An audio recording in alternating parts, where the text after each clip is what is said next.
A Connecticut Yankee in King Arthur's Court by Mark Twain. A Connecticut Yankee in King Arthur's Court. The Tale of the Lost Land. Chapter 1. Camelot, Camelot, Camelot, said I to myself. I don't seem to remember hearing of it before. Name of the asylum, likely. It was a soft, reposeful summer landscape, as lovely as a dream, and as lonesome as Sunday. The air was full of the smell of flowers, and the buzzing of insects, and the twittering of birds, and there were no people, no wagons, there was no stir of life, nothing going on. The road was mainly a winding path with hoof prints in it, and now and then a faint trace of wheels on either side in the grass, wheels that apparently had a tire as broad as one's hand. Presently a fair slip of a girl, about 10 years old, with a cataract of golden hair streaming down over her shoulders, came along. Around her head she wore a hoop of flame-red poppies. It was as sweet an outfit as ever I saw, what there was of it. She walked indolently along, with a mind at rest, its peace reflected in her innocent face. The circus man paid no attention to her, didn't even seem to see her. And she was no more startled at his fantastic make-up than if she was used to his like every day of her life. She was going by as indifferently as she might have gone by a couple of cows, but when she happened to notice me, then there was a change. Up went her hands, and she was turned to stone, her mouth dropped open, her eyes stared wide and timorously. She was the picture of astonished curiosity touched with fear. And there she stood gazing, in a sort of stupefied fascination, till we turned a corner of the wood and were lost to her view. That she should be startled at me instead of at the other man, was too many for me. I couldn't make head or tail of it. And that she should seem to consider me a spectacle, and totally overlook her own merits in that respect, was another puzzling thing, and a display of magnanimity, too, that was surprising in one so young. There was food for thought here. I moved along as one in a dream. As we approached the town, signs of life began to appear. At intervals we passed a wretched cabin, with a thatched roof, and about it small fields and garden patches in an indifferent state of cultivation. There were people, too, brawny men, with long, coarse, uncombed hair that hung down over their faces and made them look like animals. They and the women, as a rule, wore a coarse tow linen robe that came well below the knee, and a rude sort of sandal, and many wore an iron collar. The small boys and girls were always naked, but nobody seemed to know it. All of these people stared at me, talked about me, ran into the huts and fetched out their families to gape at me, but nobody ever noticed that other fellow, except to make him humble salutation and get no response for their pains. In the town were some substantial windowless houses of stone scattered among a wilderness of thatched cabins. The streets were mere crooked alleys, and unpaved. Troops of dogs and nude children played in the sun and made life and noise. Hogs roamed and rooted contentedly about, and one of them lay in a reeking wallow in the middle of the main thoroughfare and suckled her family. Presently there was a distant blare of military music.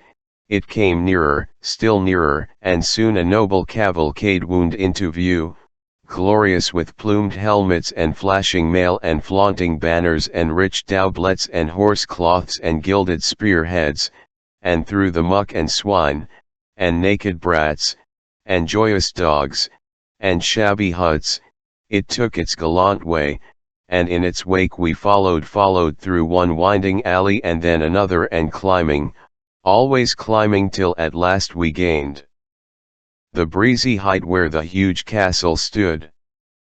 There was an exchange of bugle blasts, then a parley from the walls, where men-at-arms, in hauberk and morion, marched back and forth with at shoulder under flapping banners with the rude figure of a dragon displayed upon them, and then the great gates were flung open, the drawbridge was lowered, and the head of the cavalcade swept forward under the frowning arches, and we, following, soon found ourselves in a great paved court, with towers and turrets stretching up into the blue air on all the four sides, and all about us the dismount was going on, and much greeting and ceremony, and running to and fro, and a gay display of moving and intermingling colors, and an altogether pleasant stir and noise and confusion.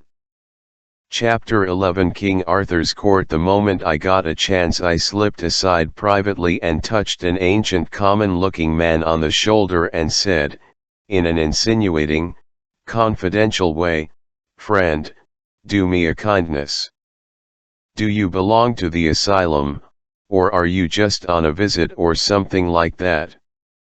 He looked me over stupidly, and said, "Marry, fair sir, me seemeth that will do."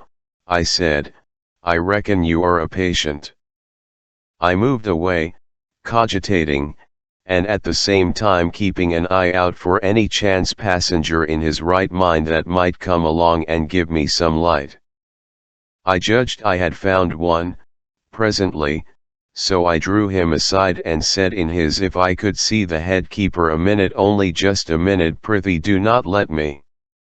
"Let you what?" "Hinder me, then, if the word please thee better." Then he went on to say he was an undercook and could not stop to gossip, though he would like it another time, for it would comfort his very liver to know where I got my clothes. As he started away he pointed and said yonder was one who was idle enough for my purpose, and was seeking me besides, no doubt. This was an airy slim boy in shrimp-colored tights that made him look like a forked carrot. The rest of his gear was blue silk and dainty laces and ruffles, and he had long yellow curls, and wore a plumed pink satin cap tilted complacently over his ear. By his look, he was by his gait, he was satisfied with himself. He was pretty enough to frame. He arrived, looked me over with a smiling and impudent curiosity, said he had come for me, and informed me that he was a page. "Go long," I said, "you ain't more than a paragraph." It was pretty severe, but I was nettled. However, it never fazed him, he didn't appear to know he was hurt. He began to talk and laugh, in happy, thoughtless, boyish fashion, as we walked along, and made himself old friends with me at once, asked me all sorts of questions about myself and about my clothes, but never waited for an answer, always chattered straight ahead, as if he didn't know he had asked a question and wasn't expecting any reply, until at last he happened to mention that he was born in the beginning of the year 513. It made the cold chills creep over me. I stopped and said, a little faintly, "Maybe I didn't hear you just right. Say it again and say it slow." "What year was it?" 513. "You don't look it." "Come, my boy, I am a stranger and friendless, be honest and honorable with me. Are you in your right mind?" He said he was. "Are these other people in their right minds?" He said they were. "And this isn't an asylum? I mean, it isn't a place where they cure crazy people?" He said it wasn't. "Well, then," I said, "either I am a lunatic, or something just as awful has happened. Now tell me, honest and true, where am I?" "In King Arthur's court." I waited a minute, to let that idea shudder its way home, and then said, and according to your notions, what year is it now? 5:28 19th of June. I felt a mournful sinking at the heart, and muttered, I shall never see my friends again, never, never again. They will not be born for more than 1300 years yet. I seemed to believe the boy, I didn't know why. Something in me seemed to believe him, my consciousness, as you may say, but my reason didn't. My reason straightway began to clamor, that was natural. I didn't know how to go about satisfying it, because I knew that the testimony of men wouldn't serve. My reason would say they were lunatics, and throw out their evidence. But all of a sudden I stumbled on the very thing, just by luck. I knew that the only total eclipse of the sun in the first half of the 6th century occurred on the 21st of June, AD 528, OS, and began at 3 minutes after 12 noon. I also knew that no total eclipse of the sun was due in what to me was the present year, i.e., 1879. So, if I could keep my anxiety and curiosity from eating the heart out of me for 48 hours, I should then find out for certain whether this boy was telling me the truth or not. Wherefore, being a practical Connecticut man, I now shoved this whole problem clear out of my mind till its appointed day and hour should come, in order that I might turn all my attention to the circumstances of the present moment, and be alert and ready to make the most out of them that could be made. One thing at a time, is my motto, and just play that thing for all it is worth, even if it's only 2 pair and a jack. I made up my mind to 2 things. If it was still the 19th century and I was among lunatics and couldn't get away, I would presently boss that asylum or know the reason why, and if, on the other hand, it was really the 6th century, all right, I didn't want any softer thing, I would boss the whole country inside of 3 months, for I judged I would have the start of the best educated man in the kingdom by a matter of 1300 years and upward. I'm not a man to waste time after my mind's made up and there's work on hand, so I said to the page, now, Clarence, my boy, if that might happen to be your name, I'll get you to post me up a little if you don't mind. Is the name of that apparition that brought me here my master and thine? That is the good knight and great Lord Sir Kay the Seneschal Chal, foster brother to our liege the king. Very good, go on, tell me everything. He made a long story of it, but the part that had immediate interest for me was this. He said I was Sir Kay's prisoner, and that in the due course of custom I would be flung into a dungeon and left there on scant commons until my friends ransomed me, unless I chanced to rot first. I saw that the last chance had the best show, but I didn't waste any bother of L1T, that time was too precious. The page said, further, that dinner was about ended in the great hall by this time, and that as soon as the sociability and the heavy drinking should begin, Sir Kay would have me in and exhibit me before King Arthur and his illustrious knights seated at the table round, and would brag of L1T his exploit in capturing me, and would probably exaggerate the facts a little, but it wouldn't be good form for me to correct him, and not over safe, either, and when I was done being exhibited, then ho for the dungeon, but he, Clarence, would find a way to come and see me every now and then, and cheer me up, and help me get word to my friends. Get word to my friends. I thanked him, I couldn't do less, and about this time a lackey came to say I was wanted, so Clarence led me in and took me off to one side and sat down by me. Well, it was a curious kind of spectacle, and interesting. It was an immense place, and rather naked, yes, and full of loud contrasts. It was very, very lofty, so lofty that the banners depending from the arched beams and girders away up there floated in a sort of twilight. There was a stone-railed gallery at each end, high up, with musicians in the one, and women, clothed in stunning colors, in the other. The floor was of big stone flags laid in black and white squares, rather battered by age and use, and needing repair. As to ornament, there wasn't any, strictly speaking, though on the walls hung some huge tapestries which were probably taxed as works of art, battle pieces, they were, with horses shaped like those which children cut out of paper or create in gingerbread, with men on them in scale armor whose scales are represented by round holes so that the man's coat looks as if it had been done with a biscuit punch.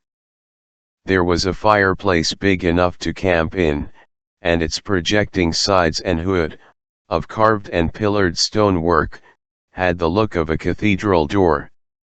Along the walls stood men at arms, in breastplate and morion, with halberds for their only weapon, rigid as statues, and that is what they looked like. In the middle of this groined and vaulted public square was an oaken table which they called the Table Round. It was as large as a circus ring, and around it sat a great company of men dressed in such various and splendid colors that it hurt one's eyes to look at them. They wore their plumed hats, right along, except that whenever one addressed himself directly to the king, he lifted his hat a trifle just as he was beginning his remark. Mainly they were drinking from entire ox horns, but a few were still munching bread or gnawing beef bones.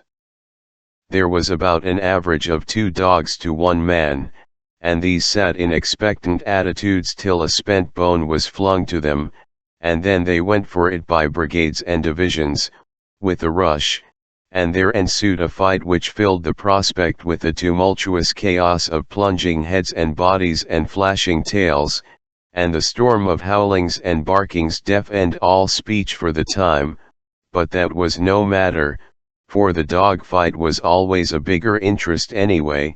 The men rose, sometimes, to observe it the better and bet on it, and the ladies and the musicians stretched themselves out over their balusters with the same object, and all broke into delighted ejaculations from time to time. In the end, the winning dog stretched himself out comfortably with his bone between his paws, and proceeded to growl over it, and gnaw it, and grease the floor with it, just as 50 others were already doing, and the rest of the court resumed their previous industries and entertainments. As a rule, the speech and behavior of these people were gracious and courtly, and I noticed that they were good and serious listeners when anybody was telling anything, I mean in a dogfightless interval. And plainly, too, they were a childlike and innocent lot, telling lies of the stateliest pattern with a most gentle and winning naivete, and ready and willing to listen to anybody else's lie, and believe it, too. It was hard to associate them with anything cruel or dreadful, and yet they dealt in tales of blood and suffering with a guileless relish that made me almost forget to shudder. I was not the only prisoner present. There were 20 or more. Poor devils, many of them were maimed, hacked, carved, in a frightful way, and their hair, their faces, their clothing, were caked with black and stiffened drenchings of blood.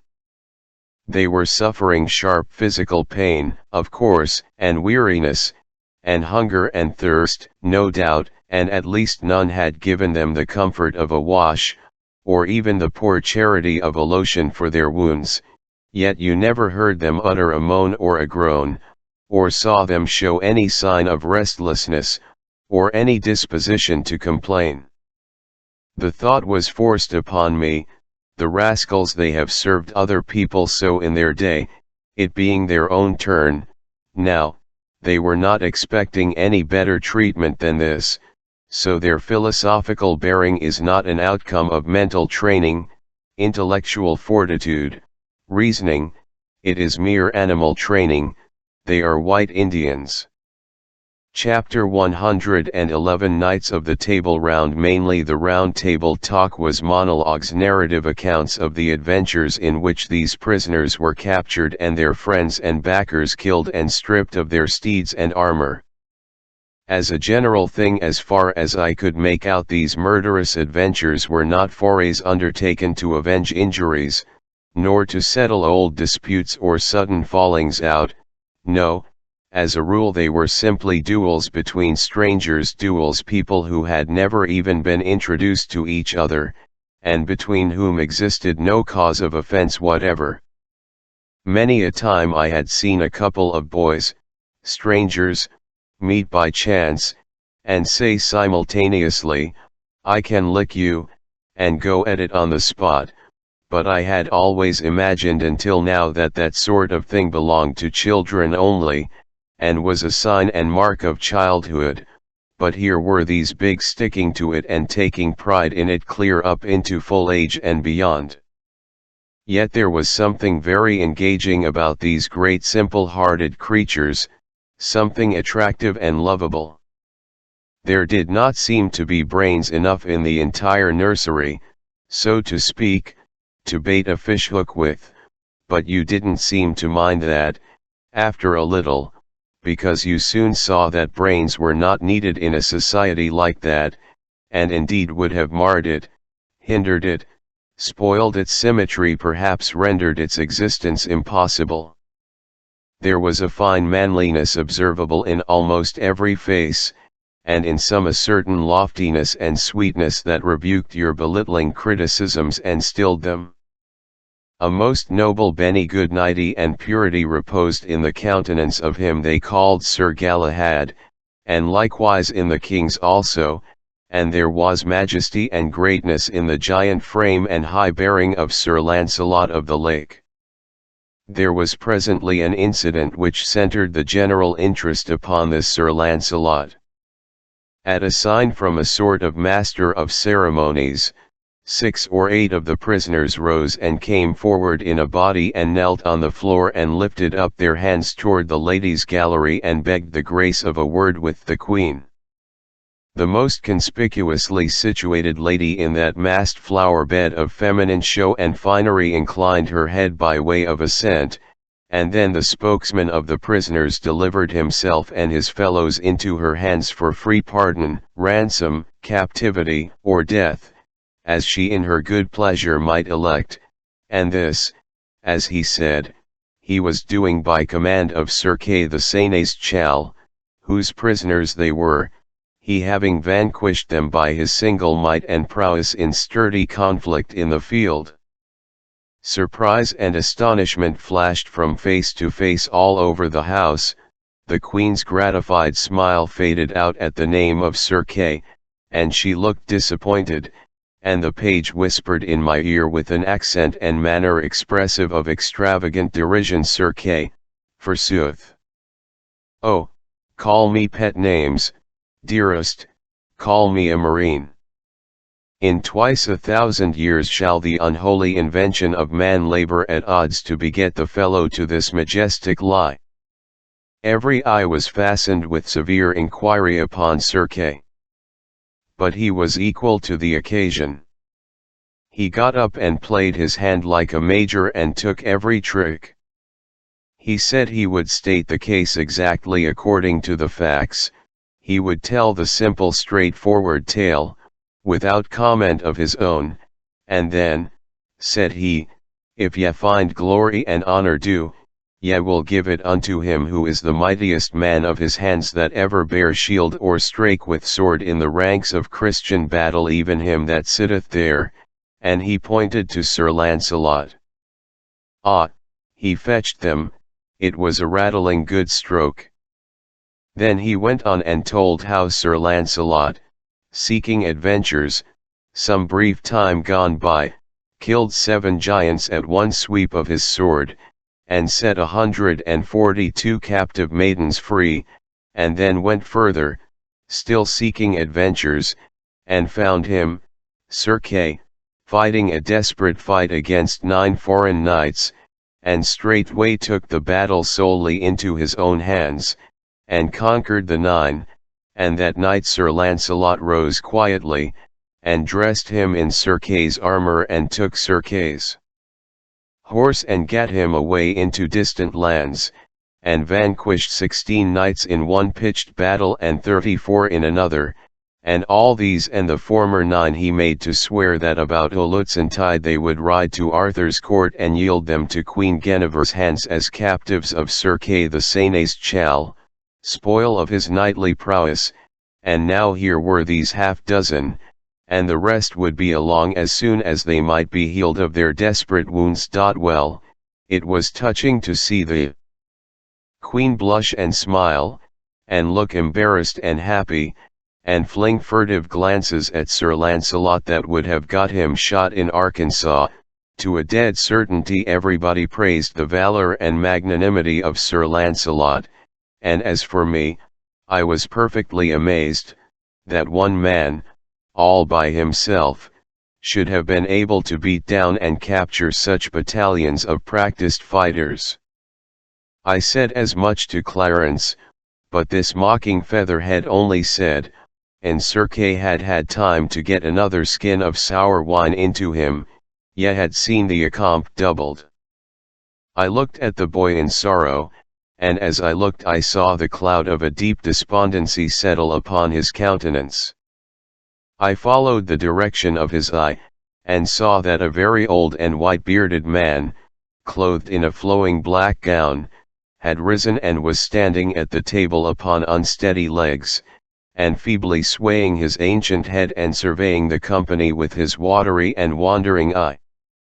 The same suffering look that was in the page's face was observable in all the faces around, the look of dumb creatures who know that they must endure and make no moan.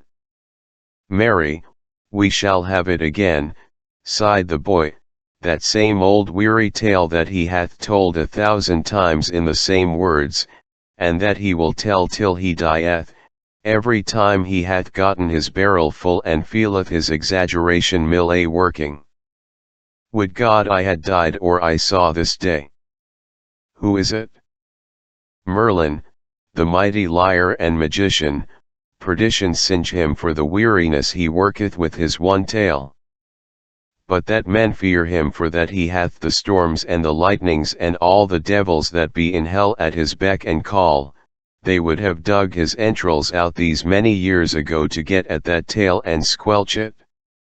He telleth it always in the third person, making believe he is too modest to glorify himself. Maledictions light upon him, misfortune be his dole.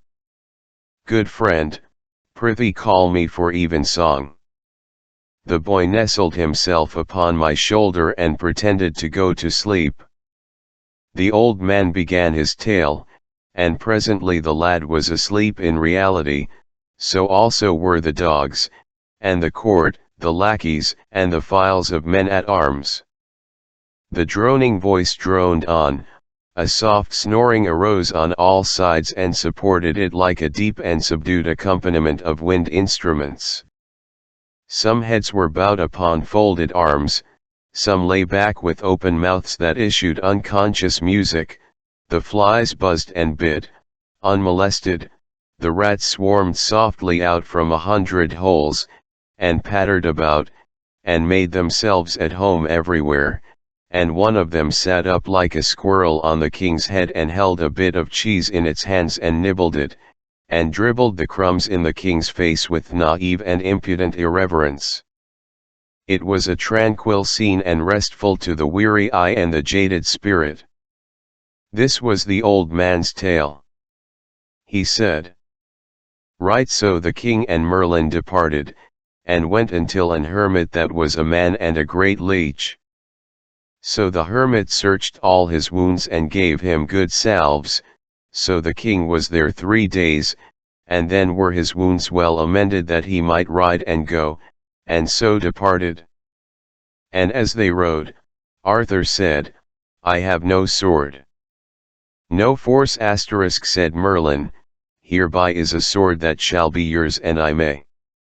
So they rode till they came to a lake, the which was a fair water and broad, and in the midst of the lake Arthur was ware of an arm clothed in white samite, that held a fair sword in that hand. Lo, said Merlin, yonder is that sword that I spake of.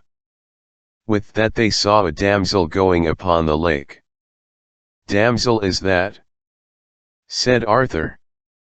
That is the lady of the lake, said Merlin, and within that lake is a rock, and therein is as fair a place as any on earth, and richly beseen, and this damsel will come to you anon, and then speak ye fair to her that she will give you that sword. Anon withal came the damsel unto Arthur and saluted him, and he her again. Damsel, said Arthur, what sword is that, that yonder the arm holdeth above the water? I would it were mine, for I have no sword. Sir Arthur King, said the damsel, that sword is mine, and if ye will give me a gift when I ask it you, ye shall have it. By my faith, said Arthur, I will give you what gift ye will ask. Well, said the damsel, go ye into yonder barge and row yourself to the sword, and take it and the scabbard with you, and I will ask my gift when I see my time. So Sir Arthur and Merlin alight, and tied their horses to 2 trees, and so they went into the ship, and when they came to the sword that the hand held, Sir Arthur took it up by the handles, and took it with him. And the arm and the hand went under the water, and so they came unto the land and rode forth. And then Sir Arthur saw a rich pavilion. What signifieth yonder pavilion? It is the knight's pavilion, said Merlin, that ye fought with last, Sir Pellinore, but he is out, he is not there, he hath ado with a knight of yours, that hight Eglaim, and they have fought together, but at the last Eglaim fled, and else he had been dead, and he hath chased him even to Carlion, and we shall meet with him anon in the highway. That is well said, said Arthur, now have I a sword, now will I wage battle with him, and be avenged on him. Sir, ye shall not so, said Merlin, for the knight is weary of fighting and chasing, so that ye shall have no worship to have ado with him, also, he will not lightly be matched of one knight living, and therefore it is my counsel, let him pass, for he shall do you good service in short time, and his sons, after his days. Also ye shall see that day in short space ye shall be right glad to give him your sister to wed. When I see him, I will do as ye advise me, said Arthur. Then Sir Arthur looked on the sword, and liked it passing well. If mether liked you better, said Merlin, the sword or the scabbard? Me liked better the sword, said Arthur. Ye are more unwise, said Merlin, for the scabbard is worth 10 of the sword, for while ye have the scabbard upon you ye shall never lose no blood, ye never so sore wounded, therefore, keep well the scabbard always with you. So they rode into Carlion, and by the way they met with Sir Pellinore, but Merlin had done such a craft that Pellinore saw not Arthur, and he passed by without any words. I marvel, said Arthur, that the knight would not speak. Sir, said Merlin, he saw you not, for an he had seen you ye had not lightly departed. So they came unto Carlion, whereof his knights were passing glad. And when they heard of his adventures they marvelled that he would jeopard his person so alone. But all men of worship said it was merry to under such a chieftain that would put his person in adventure as other poor knights did. Chapter 4 Sir Donaton the humorist. It seemed to me that this quaint lie was most simply and beautifully told, but then I had heard it only once, and that makes a difference. It was pleasant to the others when it was fresh, no doubt. Sir Donaton the humorist was the first to awake, and he soon roused the rest with a practical joke of a sufficiently poor quality. He tied some metal mugs to a dog's tail and turned him loose, and he tore around and around the place in a frenzy of fright, with all the other dogs bellowing after him and battering and crashing against everything that came in their way and making altogether a chaos of confusion and a most deafening din and turmoil, at which every man and woman of the multitude laughed till the tears flowed, and some fell out of their chairs and wallowed on the floor in ecstasy. It was just like so many children. Sir Donaton was so proud of his exploit that he could not keep from telling over and over again, to weariness, how the immortal idea happened to occur to him, and as is the way with humorists of his breed, he was still laughing at it after everybody else had got through. He was so set up that he concluded to make a speech, of course a humorous speech. I think I never heard so many old played-out jokes strung together in my life. He was worse than the minstrels, worse than the clown in the circus. It seemed peculiarly sad to sit here, 1300 years before I was born, and listen again to poor, flat, worm-eaten jokes that had given me the dry gripes when I was a boy 1300 years afterwards. It about convinced me that there isn't any such thing as a new joke possible. Everybody laughed at these antiquities, but then they always do. I had noticed that, centuries later. However, of course the scoffer didn't laugh, I mean the boy. No, he scoffed. There wasn't anything he wouldn't scoff at. He said the most of Sir Donaton's jokes were rotten and the rest were petrified. I said petrified was Gok K1, as I believed, myself, that the only right way to classify the majestic ages of some of those jokes was by geologic periods. But that neat idea hit the boy in a blank place, for geology hadn't been invented yet. However, I made a note of the remark, and calculated to educate the Commonwealth up to it if I pulled through. It is no use to throw a good thing away merely because the market isn't ripe yet. Now Sir Kay arose and began to fire up on his history mill with me for fuel. It was time for me to feel serious, and I did. Sir Kay told how he had encountered me in a far land of barbarians, who all wore the same ridiculous garb that I did, a garb that was a work of enchantment, and intended to make the wearer secure from hurt by human hands. However, he had nullified the force of the enchantment by prayer, and had killed my 13 knights in a 3 hours battle, and taken me prisoner, sparing my life in order that so strange a curiosity as I was might be exhibited to the wonder and admiration of the king and the court. He spoke of me all the time, in the blandest way, as this prodigious giant, and this horrible sky-towering monster, and this tusked and taloned man-devouring ogre, and everybody took in all this bosh in the naivest way, and never smiled or seemed to notice that there was any discrepancy between these watered statistics and me. He said that in trying to escape from him I sprang into the top of a tree 200 cubits high at a single bound, but he dislodged me with a stone the size of a cow, which all to brast the most of my bones, and then swore me to appear at Arthur's court for sentence. He ended by condemning me to die at noon on the 21st, and was so little concerned about it that he stopped to yawn before he named the date. I was in a dismal state by this time. Indeed, I was hardly enough in my right mind to keep the run of a dispute that sprung up as to how I had better be killed, the possibility of the killing being doubted by some, because of the enchantment in my clothes. And yet it was nothing but an ordinary suit of $15 slop shops.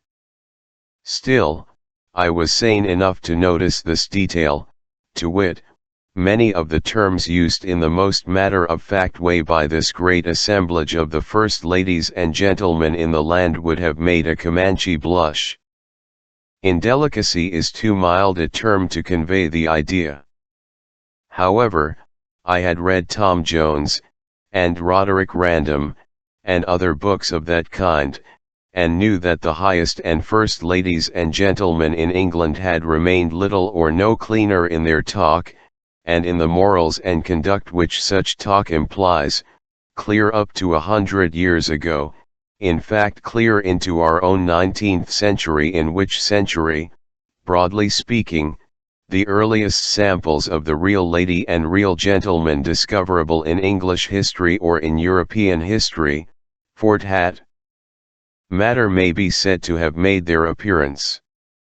Suppose Sir Walter, instead of putting the conversations into the mouths of his characters, had allowed the characters to speak for themselves. We should have had talk from Rebecca and Ivanhoe and the soft Lady Rowena which would embarrass a tramp in our day. However, to the unconsciously indelicate all things are delicate. King Arthur's people were not aware that they were indecent, and I had presence of mind enough not to mention it. They were so troubled about my enchanted clothes that they were mightily relieved, at last, when old Merlin swept the difficulty away for them with a common-sense hint. He asked them why they were so dull, why didn't it occur to them to strip me. In half a minute I was as naked as a pair of tongs. And dear, to think of it, I was the only embarrassed person there. Everybody discussed me, and did it as unconcernedly as if I had been cabbage. Queen Guinevere was as naively interested as the rest, and said she had never seen anybody with legs just like mine before. It was the only compliment I got, if it was a compliment. Finally I was carried off in one direction, and my perilous clothes in another.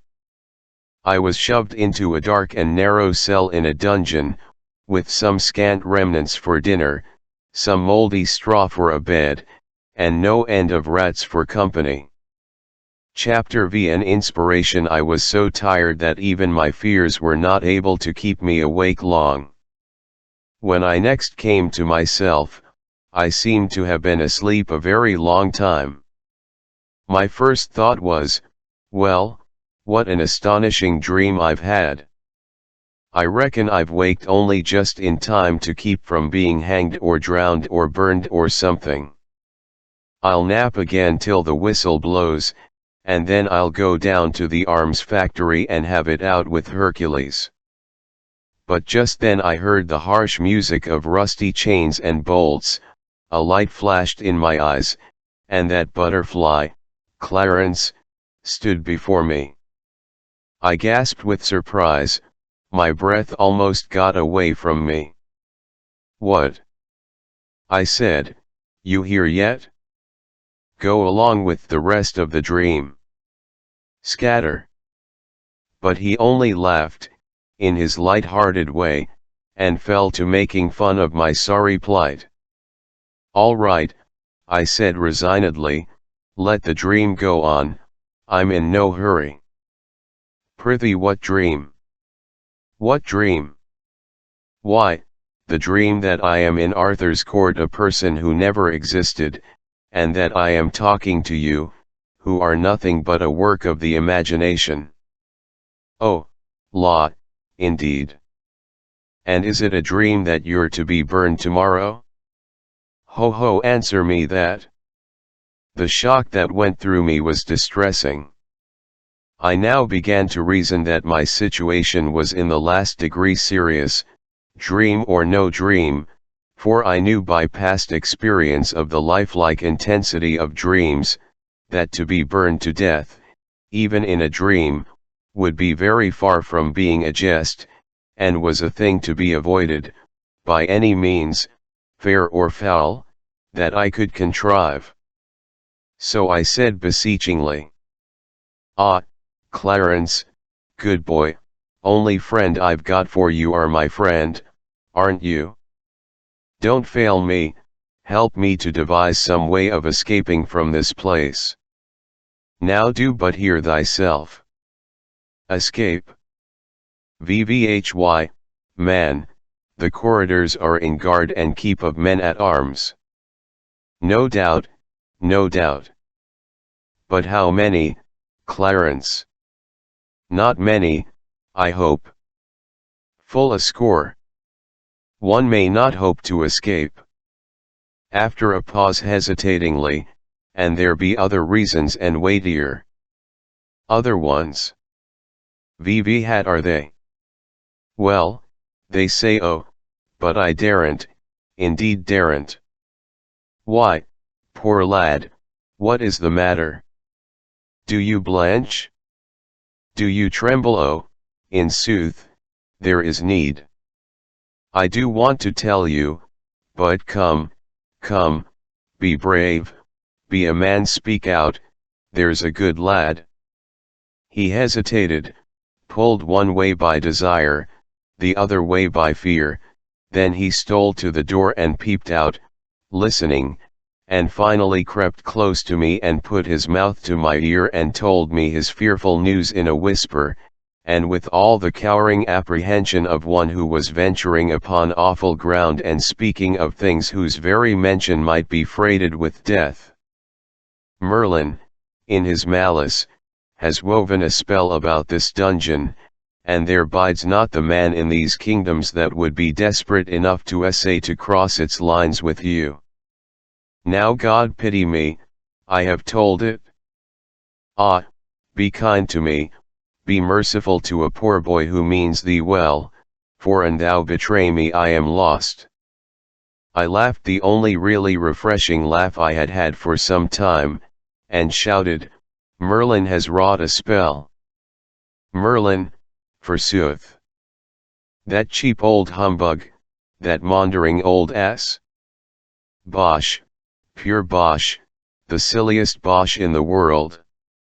Why, it does seem to me that of all the childish, idiotic, chuckle-headed, chicken-livered superstitions that evo, damn Merlin."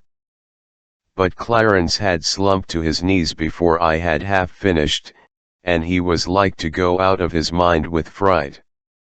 "Oh, beware. These are awful words. Any moment these walls may crumble upon us if you say such things. Oh, call them back before it is too late."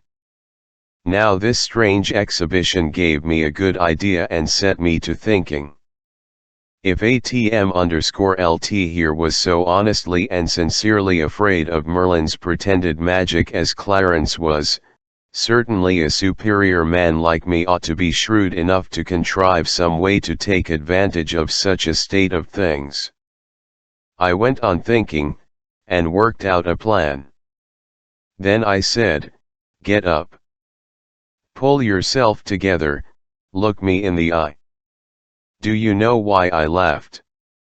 No, but for our Blessed Lady's sake, do it no more." "Well, I'll tell you why I laughed. Because I'm a magician myself." "Thou?" The boy recoiled a step, and caught his breath, for the thing hit him rather sudden, but the aspect which he took on was very, very respectful. I took quick note of that. It indicated that a humbug didn't need to have a reputation in this asylum. People stood ready to take him at his word, without that. I resumed. "I've known Merlin 700 years, and he 700 don't interrupt me.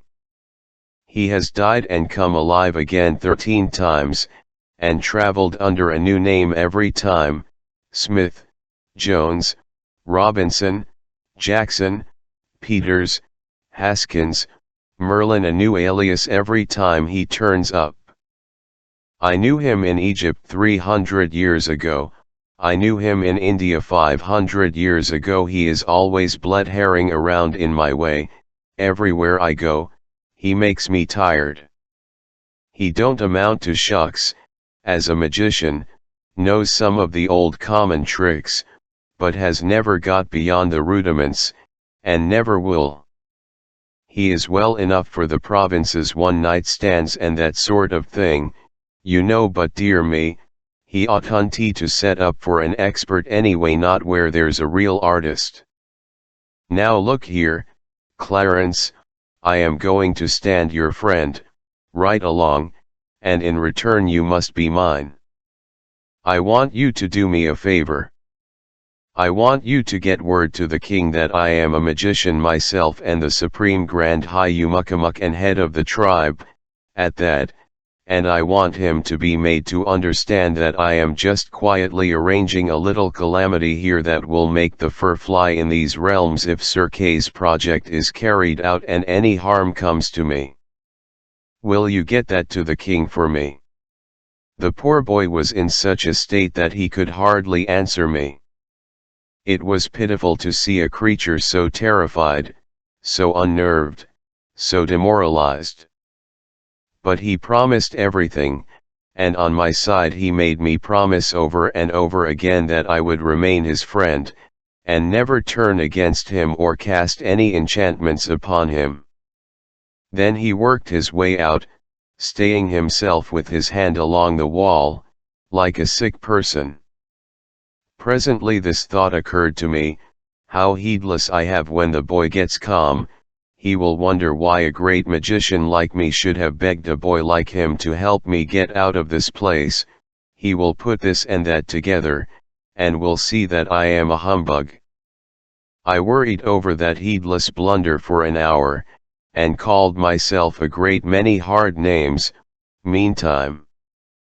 But finally it occurred to me all of a sudden that these animals didn't reason, that they never put this and that together, that all their talk showed that they didn't know a discrepancy when they saw it. I was at rest, then. But as soon as one is at rest, in this world, off he goes on something else to worry about. It occurred to me that I had made another blunder. I had sent the boy off to alarm his betters with the threat I intending to invent a calamity at my leisure. Now the people who are the readiest and eagerest and willingest to swallow miracles are the very ones who are hungriest to see you perform them. Suppose I should be called on for a sample? Suppose I should be asked to name my calamity? Yes, I had made a blunder. I ought to have invented my calamity first. What shall I do? What can I say, to gain a little time? I was in trouble again, in the deepest kind of trouble. There's a footstep, they're coming.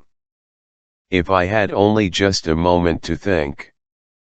Good, I've got it. I'm all right. You see, it was the eclipse.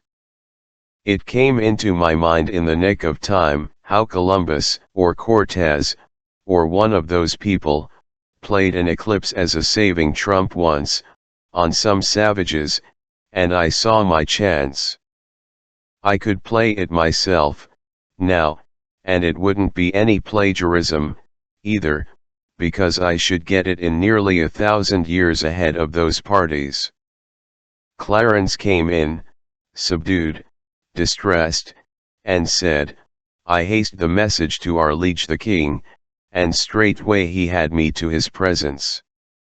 He was frightened even to the marrow, and was minded to give order for your instant enlargement, and that you be clothed in fine raiment and lodged as befitted one so great. But then came Merlin and spoiled all, for he persuaded the king that you are mad, and know not whereof you speak, and said your threat is but foolishness and idle vaporing. They disputed long, but in the end, Merlin, scoffing, said, Wherefore hath he not named his brave calamity? Verily it is because he cannot. This thrust did in a most sudden sort close the king's mouth, and he could offer naught to turn the argument, and so, reluctant, and full tenth to do you the discourtesy, he yet prith you to consider his perplexed case, as noting how the matter stands, and name the calamity if so be you have determined the nature of it and the time of its coming. Oh, prithee delay not. To delay at such a time were to double and treble the perils that already compass thee about. Oh, be thou wise, name the calamity. I allowed silence to accumulate while I got my impressiveness together, and then said, How long have I been shut up in this hole? Ye were shut up when yesterday was well spent. It is 9 of the morning now. No. Then I have slept well, sure enough. 9 in the morning now? And yet it is the very complexion of midnight, to a shade. This is the 20th, then. The 20th, yes. And I am to be burned alive tomorrow. The boy shuddered. At what hour? At high noon. Now then, I will tell you what to say. I paused, and stood over that cowering lad a whole minute in awful silence, then, in a voice deep, measured, charged with doom, I began, and rose by dramatically graded stages to my colossal climax, which I delivered in as sublime and noble a way as ever I did such a thing in my life. Go back and tell the king that at that hour I will smother the whole world in the dead blackness of midnight, I will blot out the sun, and he shall never shine again, the fruits of the earth shall rot for lack of light and warmth, and the peoples of the earth shall famish and die, to the last man. I had to carry the boy out myself, he sunk into such a collapse. I handed him over to the soldiers, and went back. Chapter 6 The eclipse. In the stillness and the darkness, realization soon began to supplement knowledge. The mere knowledge of a fact is pale, but when you come to realize your fact, it takes on color. It is all the difference between hearing of a man being stabbed to the heart, and seeing it done. In the stillness and the darkness, the knowledge that I was in deadly danger took to itself deeper and deeper meaning all the time, a something which was realization crept inch by inch through my veins and turned me cold. But it is a blessed provision of nature that at times like these, as soon as a man's mercury has got down to a certain point there comes a revulsion, and he rallies. Hope springs up, and cheerfulness along with it, and then he is in good shape to do something for himself, if anything can be done. When my rally came, it came with a bound. I said to myself that my eclipse would be sure to save me, and make me the greatest man in the kingdom besides, and straightway my mercury went up to the top of the tube, and my solicitudes all vanished. I was as happy a man as there was in the world. I was even impatient for tomorrow to come, I so wanted to gather in that great triumph and be the center of all the nation's wonder and reverence. Besides, in a business way it would be the making of me, I knew that. Meantime there was one thing which had got pushed into the background of my mind.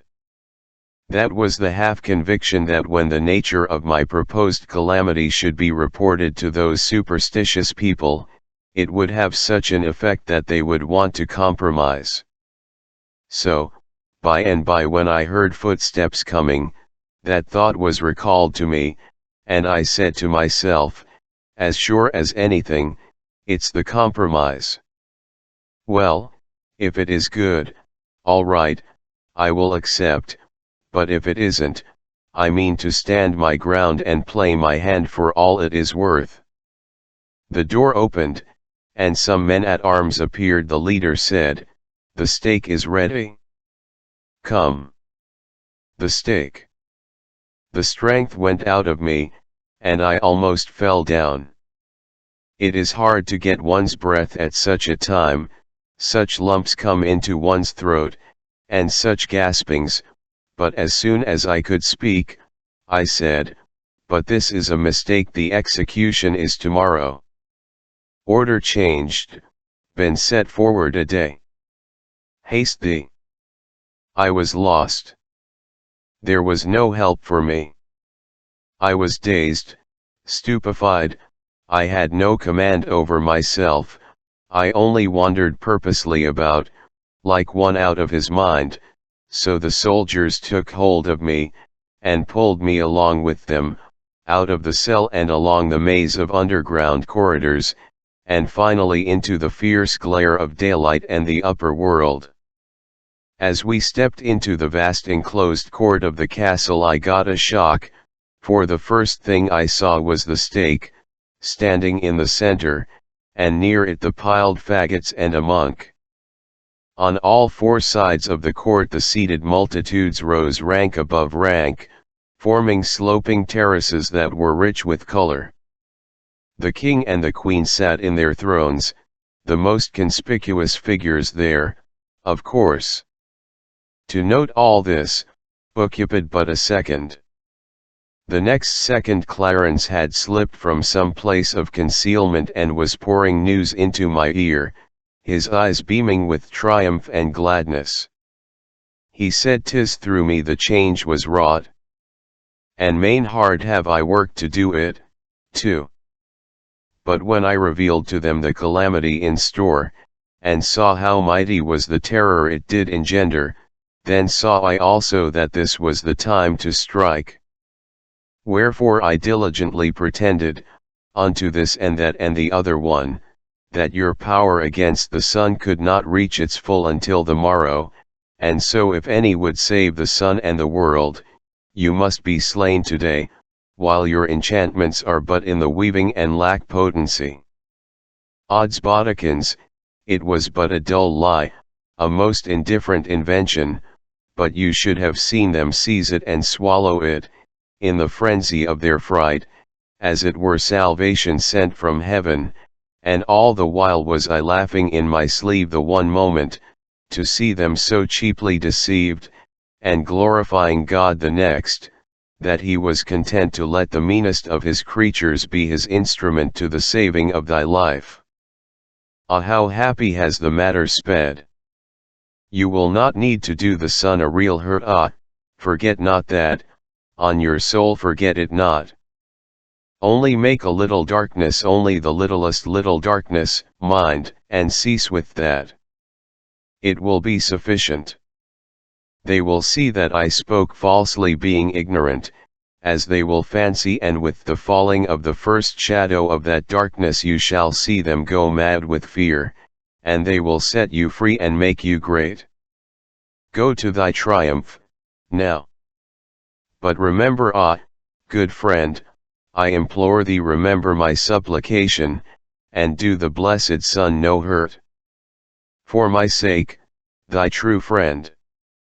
I choked out some words through my grief and misery, as much as to say I would spare the sun, for which the lad's eyes paid me back with such deep and loving gratitude that I had not the heart to tell him his good-hearted foolishness had ruined me and sent me to my death. As the soldiers assisted me across the court, the stillness was so profound that if I had been blindfold I should have supposed I was in a solitude instead of walled in by 4,000 people. There was not a movement perceptible in those masses of humanity, they were as rigid as stone images, and as pale, and dread sat upon every countenance. This hush continued while I was being chained to the stake. It still continued while the faggots were carefully and tediously piled about my ankles, my knees, my thighs, my body. Then there was a pause, and a deeper hush, if possible, and a man knelt down at my feet with a blazing torch. The multitude strained forward, gazing, and parting slightly from their seats without knowing it. The monk raised his hands above my head, and his eyes toward the blue sky, and began some words in Latin, In this attitude he droned on and on, a little while, and then stopped. I waited 2 or 3 moments, then looked up. He was standing there petrified. With a common impulse the multitude rose slowly up and stared into the sky. I followed their eyes, as sure as guns. There was my eclipse beginning. The life went boiling through my veins. I was a new man. The rim of black spread slowly into the sun's disk. My heart beat higher and higher, and still the assemblage and the priest stared into the sky, motionless. I knew that this gaze would be turned upon me, next. When it was, I was ready. I was in one of the most grand attitudes I ever struck, with my arms stretched up pointing to the sun. It was a noble effect. You could see the shudder sweep the mass like a wave. 2 shouts rang out, one close upon the heels of the other, "Apply the torch." I forbid it. The one was from Merlin, the other from the king. Merlin started from his place to apply the torch himself, I judged. I said, "Stay where you are. If any man moves even the king before I give him leave, I will blast him with thunder, I will consume him with lightnings." The multitude sank meekly into their seats, and I was just expecting they would. Merlin hesitated a moment or two, and I was on pins and needles during that little while. Then he sat down, and I took a good breath, for I knew I was master of the situation now. The king said, "Be merciful, fair sir, and essay no further in this perilous matter, lest disaster follow. It was reported to us that your powers could not attain unto their full strength until the morrow, but your majesty thinks the report may have been a lie." It was a lie. That made an immense effect. Up went appealing hands everywhere, and the king was assailed with a storm of supplications that I might be bought off at any price, and the calamity stayed. The king was eager to comply. He said, "Name any terms, reverend sir, even to the having of my kingdom, but banish this calamity, spare the sun." My fortune was made. I would have taken him up in a minute, but I couldn't stop an eclipse, the thing was out of the question. So I asked time to consider. The king said, "How long, how long, good sir? Be merciful, look, it groweth darker, moment by moment. Prithee how long?" "Not long. Half an hour, maybe an hour." There were 1,000 pathetic protests, but I couldn't shorten up any, for I couldn't remember how long a total eclipse lasts. I was in a puzzled condition, anyway, and wanted to think. Something was wrong about that eclipse, and the fact was very unsettling. If this wasn't the one I was after, how was I to tell whether this was the 6th century, or nothing but a dream? Dear me, if I could only prove it was the latter. Here was a glad new hope. If the boy was right about the date, and this was surely the 20th, it wasn't the 6th century. I reached for the monk's sleeve, in considerable excitement, and asked him what day of the month it was. Hang him, he said it was the 21st. It made me turn cold to hear him. I begged him not to make any mistake about it, but he was sure, he knew it was the 21st. So, that feather-headed boy had botched things again. The time of the day was right for the eclipse. I had seen that for myself, in the beginning, by the dial that was nearby. Yes, I was in King Arthur's court, and I might as well make the most out of it I could. The darkness was steadily growing, the people becoming more and more distressed. I now said, I have reflected, Sir King. For a lesson, I will let this darkness proceed, and spread night in the world, but whether I blot out the sun for good, or restore it, shall rest with you. These are the terms, to wit, you shall remain king over all your dominions, and receive all the glories and honors that belong to the kingship, but you shall appoint me your perpetual minister and executive, and give me for my services 1% of such actual increase of revenue over and above its present amount as I may succeed in creating for the state. If can't live on that, I shan't ask anybody to give me a lift. Is it satisfactory? There was a prodigious roar of applause, and out of the midst of it the king's voice rose, saying, away with his bonds, and set him free. And do him homage, high and low, rich and poor, for he is become the king's right hand, is clothed with power and authority, and his seat is upon the highest step of the throne. Now sweep away this creeping night, and bring the light and cheer again, that all the world may bless thee. But I said, that a common man should be shamed before the world, is nothing, but it were dishonor to the king if any that saw his minister naked should not also see him delivered from his shame. If I might ask that my clothes be brought, they are not meet, the king broke in. Fetch raiment of another sort, clothe him like a prince. My idea worked. I wanted to keep things as they were till the eclipse was total, otherwise they would be trying again to get me to dismiss the darkness, and of course I couldn't do it. Sending for the clothes gained some delay, but not enough. So I had to make another excuse. I said it would be but natural if the king should change his mind and repent to some extent of what he had done under excitement, therefore I would let the darkness grow a while, and if at the end of a reasonable time the king had kept his mind the same, the darkness should be dismissed. Neither the king nor anybody else was satisfied with that arrangement, but I had to stick to my point. It grew darker and darker and blacker, while I struggled with those awkward 6th century clothes. It got to be pitch dark, at last, and the multitude groaned with horror to feel the cold uncanny night breezes fan through the place and see the stars come out and twinkle in the sky. At last the eclipse was total, and I was very glad of it, but everybody else was in misery, which was quite natural. I said, the king, by his silence, still stands to the terms.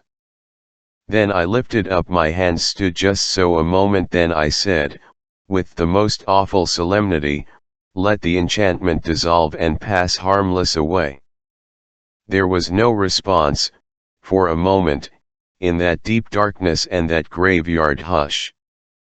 But when the silver rim of the sun pushed itself out, a moment or two later, the assemblage broke loose with a vast shout and came pouring down like a deluge to smother me with blessings and gratitude, and Clarence was not the last of the wash, to be sure.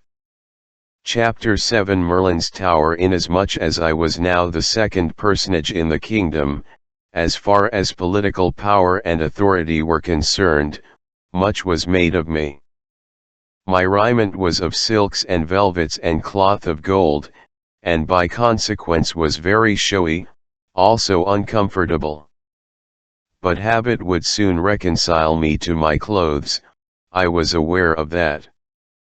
I was given the choicest suite of apartments in the castle, after the king's. They were aglow with loud-colored silken hangings, but the stone floors had nothing but rushes on them for a carpet, and they were misfit rushes at that, being not all of one breed. As for conveniences, properly speaking, there weren't any. I mean little conveniences, it is the little conveniences that make the real comfort of life. The big oaken chairs, graced with rude carvings, were well enough, but that was the stopping place. There was no soap, no matches, no looking glass except a metal one, about as powerful as a pail of water. And not a chromo. I had used two chromos for years, and I saw now that without my suspecting it a passion for art had got worked into the fabric of my being, and was a part of me. It made me homesick to look around over this proud and gaudy but heartless barrenness and remember that in our house in East Hartford, all unpretending as it was, you couldn't go into a room but you would find an insurance chromo, or at least a three-color GC&D Bless Our Home over the door, and in the parlor we had 9. But here, even in my grand room of state, there wasn't anything in the nature of a picture except a thing the size of a bed quilt, which was either woven or knitted. It had darned places in it, and nothing in it was the right color or the right shape, and as for proportions, even Raphael himself couldn't have botched them more formidably, after all his practice on those nightmares they call his celebrated Hampton Court cartoons. Raphael was a bird. We had several of his chromos. One was his miraculous draft of fishes, where he puts in a miracle of his own, puts 3 men into a canoe which wouldn't have held a dog without upsetting. I always admired to study R.S. art, it was so fresh and unconventional. There wasn't even a bell or a speaking tube in the castle. I had a great many servants, and those that were on duty lolled in the anteroom, and when I wanted one of them I had to go and call for him. There was no gas, there were no candles. A bronze dish half full of boarding house butter with a blazing rag floating in it was the thing that produced what was regarded as light. A lot of these hung along the walls and modified the dark, just toned it down enough to make it dismal if you went out at night.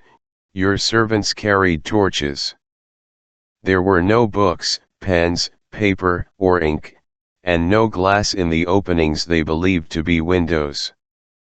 It is a little thing, glass is, until it is absent, then it becomes a big thing.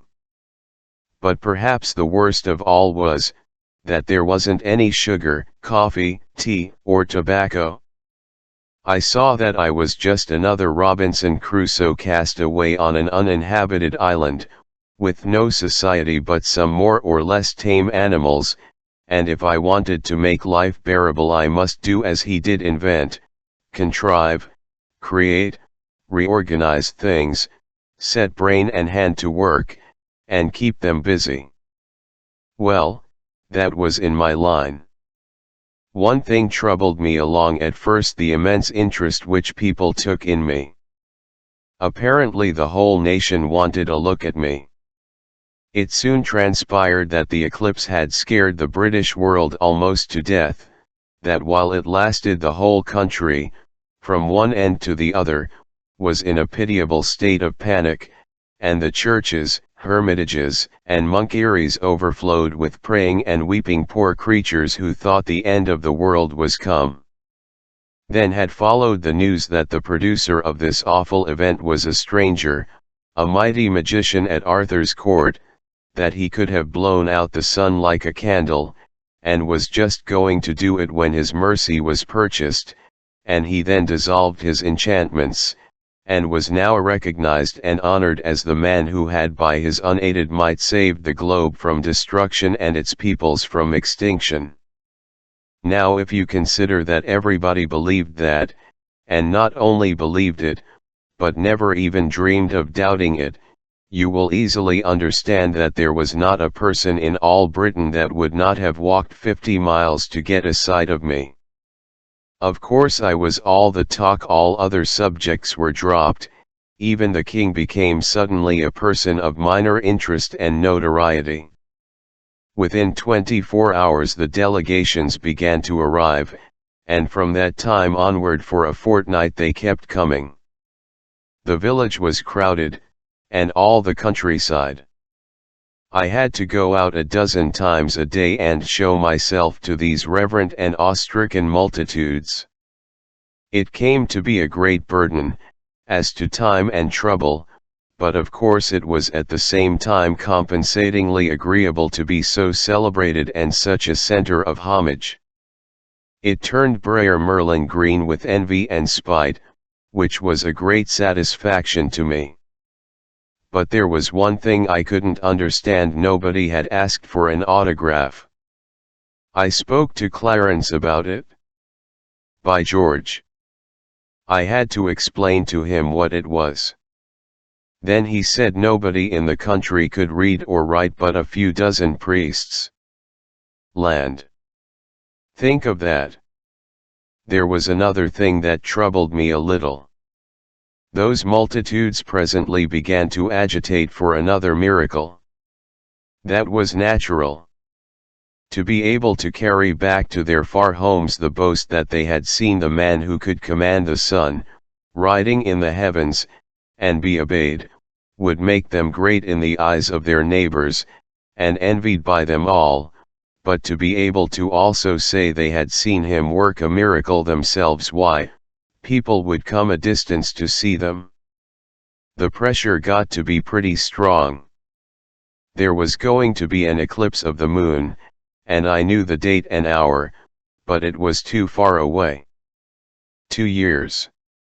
I would have given a good deal for license to hurry it up and use it now when there was a big market for it. It seemed a great pity to have it wasted so, and come lagging along at a time when a body wouldn't have any use for it, as like as not. If it had been booked for only a month away, I could have sold it short, but, as matters stood, I couldn't seem to cipher out any way to make it do me any good, so I gave up trying. Next, Clarence found that old Merlin was making himself busy on the sly among those people. He was spreading a report that I was a humbug, and that the reason I didn't accommodate the people with a miracle was because I couldn't. I saw that I must do something. I presently thought out a plan. By my authority as executive, I threw Merlin into prison, the same cell I had occupied myself. Then I gave public notice by herald and trumpet that I should be busy with affairs of state for a fortnight, but about the end of that time I would take a moment's leisure and blow up Merlin's stone tower by fires from heaven. In the meantime, whoso listened to evil reports about me, let him beware. Furthermore, I would perform but this one miracle at this time, and no more. If it failed to satisfy and any murmured, I would turn the murmurers into horses, and make them useful. Quiet ensued. I took Clarence into my confidence, to a certain degree, and we went to work privately. I told him that this was a sort of miracle that required a trifle of preparation, and that it would be sudden death to ever talk about these preparations to anybody. That made his mouth safe enough. Clandestinely we made a few bushels of first-rate blasting powder, and I superintended my armorers while they constructed a lightning rod and some wires. This old stone tower was very massive and rather ruinous, too, for it was Roman, and 400 years old. Yes, and handsome, after a rude fashion, and clothed with ivy from base to summit, as with a shirt of scale mail. It stood on a lonely eminence, in good view from the castle, and about half a mile away. Working by night, we stowed the powder in the tower, dug stones out, on the inside, and buried the powder in the walls themselves, which were 15 feet thick at the base. We put in a peck at a time, in a dozen places. We could have blown up the Tower of London with these charges. When the 13th night was come, we put up our lightning rod, bedded it in one of the batches of powder, and ran wires from it to the other batches. Everybody had shunned that locality from the day of my proclamation, but on the morning of the 14th I thought best to warn the people, through the heralds, to keep clear away a quarter of a mile away. Then added, by command, that at some time during the 24 hours I would consummate the miracle, but would first give a brief notice, by flags on the castle towers if in the daytime, by torch baskets in the same places if at night. Thunder showers had tolerably frequent of late, and I was not much afraid of a failure. Still, I shouldn't have cared for a delay of a day or two. I should have explained that I was busy with affairs of state yet, and the people must wait. Of course, we had a blazing sunny day, almost the first one without a cloud for 3 weeks. Things always happen so. I kept secluded, and watched the weather. Clarence dropped in from time to time and said the public excitement was growing and growing all the time, and the whole country filling up with human masses as far as one could see from the battlements. At last the wind sprang up and a cloud appeared in the right quarter, too, and just at nightfall for a little while I watched that distant cloud spread and blacken, then I judged it was time for me to appear. I ordered the torch baskets to be lit, and Merlin liberated and sent to me. A quarter of an hour later I ascended the parapet and there found the king and the court assembled and gazing off in the darkness toward Merlin's tower. Already the darkness was so heavy that one could not see far. These people and the old turrets, being partly in deep shadow and partly in the red glow from the great torch baskets overhead, made a good deal of a picture. Merlin arrived in a gloomy mood. I said, "You wanted to burn me alive when I had not done you any harm, and latterly you have been trying to injure my professional reputation. Therefore I am going to call down fire and blow up your tower, but it is only fair to give you a chance. Now if you think you can break my enchantments and ward off the fires, step to the bat, it's your innings." "I can, fair sir, and I will." "Doubt it not." He drew an imaginary circle on the stones of the roof, and burnt a pinch of powder in it, which sent up a small cloud of aromatic smoke, whereat Evribko fell back and began to cross themselves and get uncomfortable. Then he began to mutter and make passes in the air with his hands. He worked himself up slowly and gradually into a sort of frenzy, and got to thrashing around with his arms like the sails of a windmill. By this time the storm had about reached us. The gusts of wind were flaring the torches and making the shadows swash about. The first heavy drops of rain were falling. The world abroad was black as pitch. The lightning began to wink fitfully. Of course, my rod would be loading itself now. In fact, things were imminent. So I said, "You have had time enough. I have given you every advantage, and not interfered. It is plain your magic is weak. It is only fair that I begin now." I made about 3 passes in the air, and then there was an awful crash and that old tower leaped into the sky in chunks, along with a vast volcanic fountain of fire that turned night to noonday, and showed 1,000 acres of human beings groveling on the ground in a general collapse of consternation. Well, it rained mortar and masonry the rest of the week. This was the report, but probably the facts would have modified it. It was an effective miracle. The great bothersome temporary population vanished. There were a good many thousand tracks in the mud the next morning, but they were all outward bound. If I had advertised another miracle I couldn't have raised an audience with a sheriff. Merlin's stuck was flat. The king wanted to stop his wages, he even wanted to banish him, but I interfered. I said he would be useful to work the weather, and attend to small matters like that, and I would give him a lift now and then when his poor little parlor magic soured on him. There wasn't a rag of his tower left, but I had the government rebuild it for him, and advised him to take boarders, but he was too high-toned for that. And as for being grateful, he never even said thank you. He was a rather hard lot, take him how you might, but then you couldn't fairly expect a man to be sweet that had been set back so. Chapter VM. The boss to be vested with enormous authority is a fine thing, but to have the onlooking world consent to it is a finer. The tower episode solidified my power, and made it impregnable.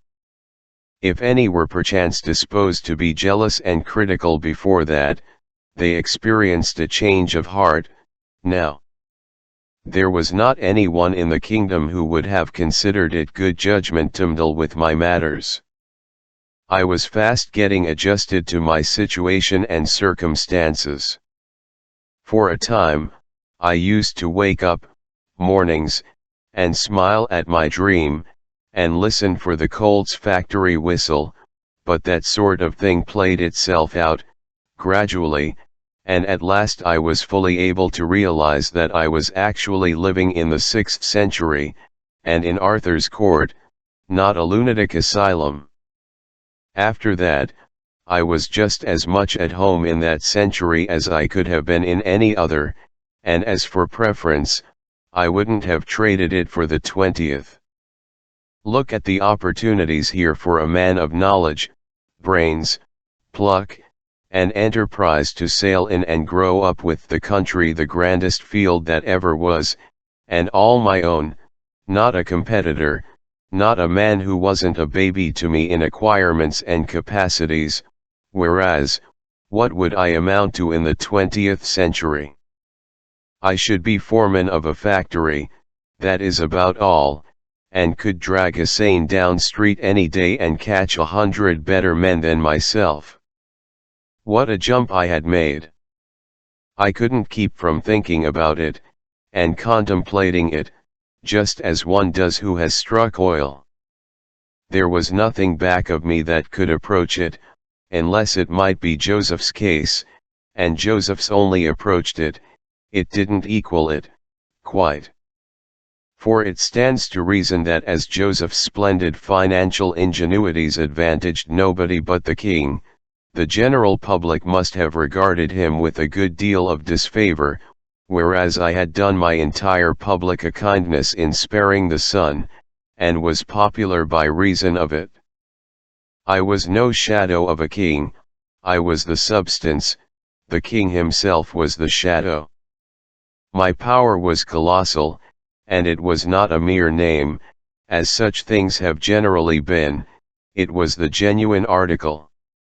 I stood here, at the very spring and source of the second great period of the world's history, and could see the trickling stream of that history gather and deepen and broaden, and roll its mighty tides down the far centuries, and I could note the upspringing of adventurers like myself in the shelter of its long array of thrones, de Montforts, Gavestons, Mortimers, Villerses, the war-making, campaign-directing wantons of France, and Charles II's sceptre-wielding drabs, but nowhere in the procession was my full-sized fellow visible.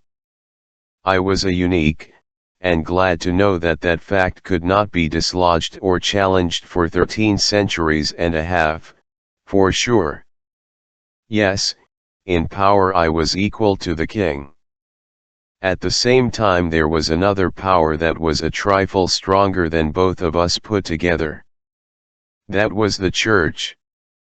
I do not wish to disguise that fact. I couldn't, if I wanted to. But never mind about that, now, it will show up, in its proper place, later on. It didn't cause me any trouble in the beginning, at least any of consequence. Well, it was a curious country, and full of interest. And the people, they were the quaintest and simplest and trustingest race. Why, they were nothing but rabbits. It was pitiful for a person born in a wholesome free atmosphere to listen to their humble and hearty outpourings of loyalty toward their king and church and nobility, as if they had any more occasion to love and honor king and church and noble than a slave has to love and honor the lash, or a dog has to love and honor the stranger that kicks him. Why, dear me, any kind of royalty, howsoever modified, any kind of aristocracy, howsoever pruned, is rightly an insult, but if you are born and brought up under that sort of arrangement you probably never find it out for yourself, and don't believe it when somebody else tells you. It is enough to make a body ashamed of his race to think of the sort of froth that has always occupied its thrones without shadow of right or reason, and the seventh-rate people that have always figured as its aristocracies a company of monarchs and nobles who, as a rule, would have achieved only poverty and obscurity if left, like their betters, to their own exertions. The most of King Arthur's British nation were slaves, pure and simple, and bore that name, and wore the iron collar on their necks, and the rest were slaves in fact, but without the name. They imagined themselves men and freemen, and called themselves so. The truth was, the nation as a body was in the world for one object, and one only, to grovel before king and church and noble, to slave for them, sweat blood for them, starve that they might be fed, work that they might play, drink misery to the dregs that they might be happy, go naked that they might wear silks and jewels, pay taxes that they might be spared from paying them, be familiar all their lives with the degrading language and postures of adulation that they might walk in pride and think themselves the gods of this world. And for all this, the thanks they got were cuffs and contempt, and so poor-spirited were they that they took even this sort of attention as an honor. Inherited ideas are a curious thing, and interesting to observe and examine. I had mine, the king, and his people had theirs. In both cases they flowed in ruts worn deep by time and habit, and the man who should have proposed to divert them by reason and argument would have had a long contract on his hands. For instance, those people had inherited the idea that all men without title and a long pedigree, whether they had great natural gifts and acquirements or hadn't, were creatures of no more consideration than so many animals, bugs, insects, whereas I had inherited the idea that human daws who can consent to masquerade in the peacock shams of inherited dignities and unearned titles, are of no good but to be laughed at. The way I was looked upon was odd, but it was natural. You know how the keeper and the public regard the elephant in the menagerie. Well, that is the idea. They are full of admiration of his vast bulk and his prodigious strength. They speak with pride of the fact that he can do 100 marvels which are far and away beyond their own powers, and they speak with the same pride of the fact that in his wrath he is able to drive 1,000 men before him. But does that make him one of them? No, the raggedest tramp in the pit would smile at the idea. He couldn't comprehend it, couldn't take it in, couldn't in any remote way conceive of it. Well, to the king, the nobles, and all the nation, down to the very slaves and tramps, I was just that kind of an elephant, and nothing more. I was admired, also feared, but it was as an animal is admired and feared. The animal is not reverenced, neither was I was not even respected. I had no pedigree, no inherited title, so in the king's and nobles' eyes I was mere dirt. The people regarded me with wonder and awe, but there was no reverence mixed with it. through the force of inherited ideas they were not able to conceive of anything being entitled to that except pedigree and lordship. There you see the hand of that awful power, the Roman Catholic Church. In 2 or 3 little centuries it had converted a nation of men to a nation of worms. Before the day of the Church's supremacy in the world, men were men, and held their heads up, and had a man's pride and spirit and independence, and what of greatness and position a person got, he got mainly by achievement, not by birth. But then the Church came to the front, with an axe to grind, and she was wise, subtle, and knew more than one way to skin a cat or a nation. She invented divine right of kings, and propped it all around, brick by brick, with the Beatitudes wrenching them from their good purpose to make them fortify an evil one. She preached, to the commoner, humility, obedience to superiors, the beauty of self-sacrifice. She preached, to the commoner, meekness under insult, preached, still to the commoner. Always to the commoner, patience, meanness of spirit, non-resistance under oppression, and she introduced heritable ranks and aristocracies, and taught all the Christian populations of the earth to bow down to them and worship them.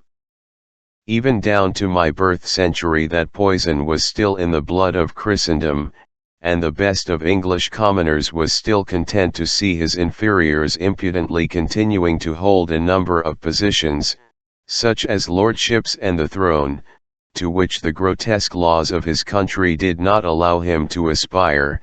In fact, he was not merely contented with this strange condition of things, he was even able to persuade himself that he was proud of it.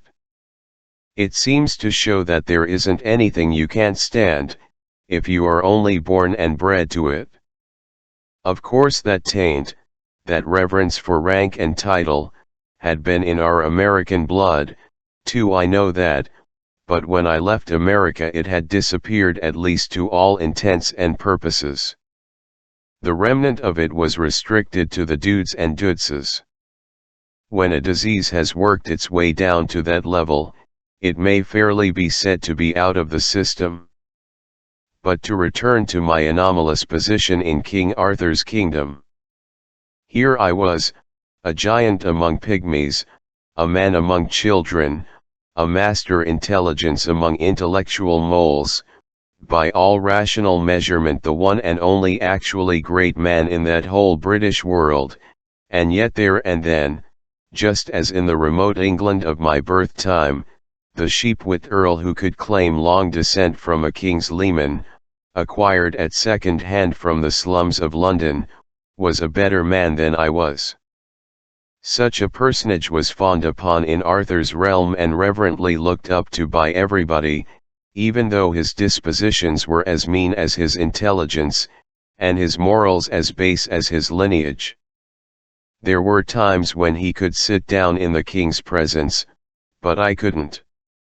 I could have got a title easily enough, and that would have raised me a large step in every one wise eyes, even in the king's, the giver of it. But I didn't ask for it, and I declined it when it was offered. I couldn't have enjoyed such a thing with my notions, and it wouldn't have been fair, anyway, because as far back as I could go, our tribe had always been short of the bar sinister.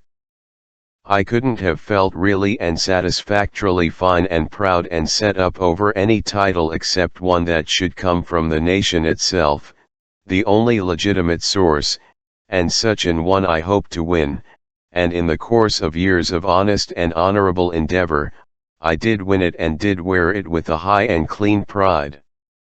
This title fell casually from the lips of a blacksmith, one day, in a village, was caught up as a happy thought and tossed from mouth to mouth with a laugh and an affirmative vote. In 10 days it had swept the kingdom, and was become as familiar as the king's name. I was never known by any other designation afterward, whether in the nation's talk or in grave debate upon matters of state at the council board of the sovereign. This title, translated into modern speech, would be the boss. Elected by the nation. That suited me. And it was a pretty high title. There were very few thus, and I was one of them. If you spoke of the Duke, or the Earl, or the Bishop, how could anybody tell which one you meant? But if you spoke of the King or the Queen or the boss, it was different. Well, I liked the King, and as King I respected him, respected the office, at least respected it as much as I was capable of respecting any unearned supremacy, but as man I looked down upon him and his nobles privately. And he and they liked me, and respected my office, but as an animal, without birth, or sham title, they looked down upon me and were not particularly private about it, either. I didn't charge for my opinion about them, and they didn't charge for their opinion about me. The account was square, the books balanced, everybody was satisfied. Chapter 9. The tournament. They were always having grand tournaments there at Camelot, and very stirring and picturesque and ridiculous human bullfights they were, too, but just a little wearisome to the practical mind. However, I was generally on hand for two reasons.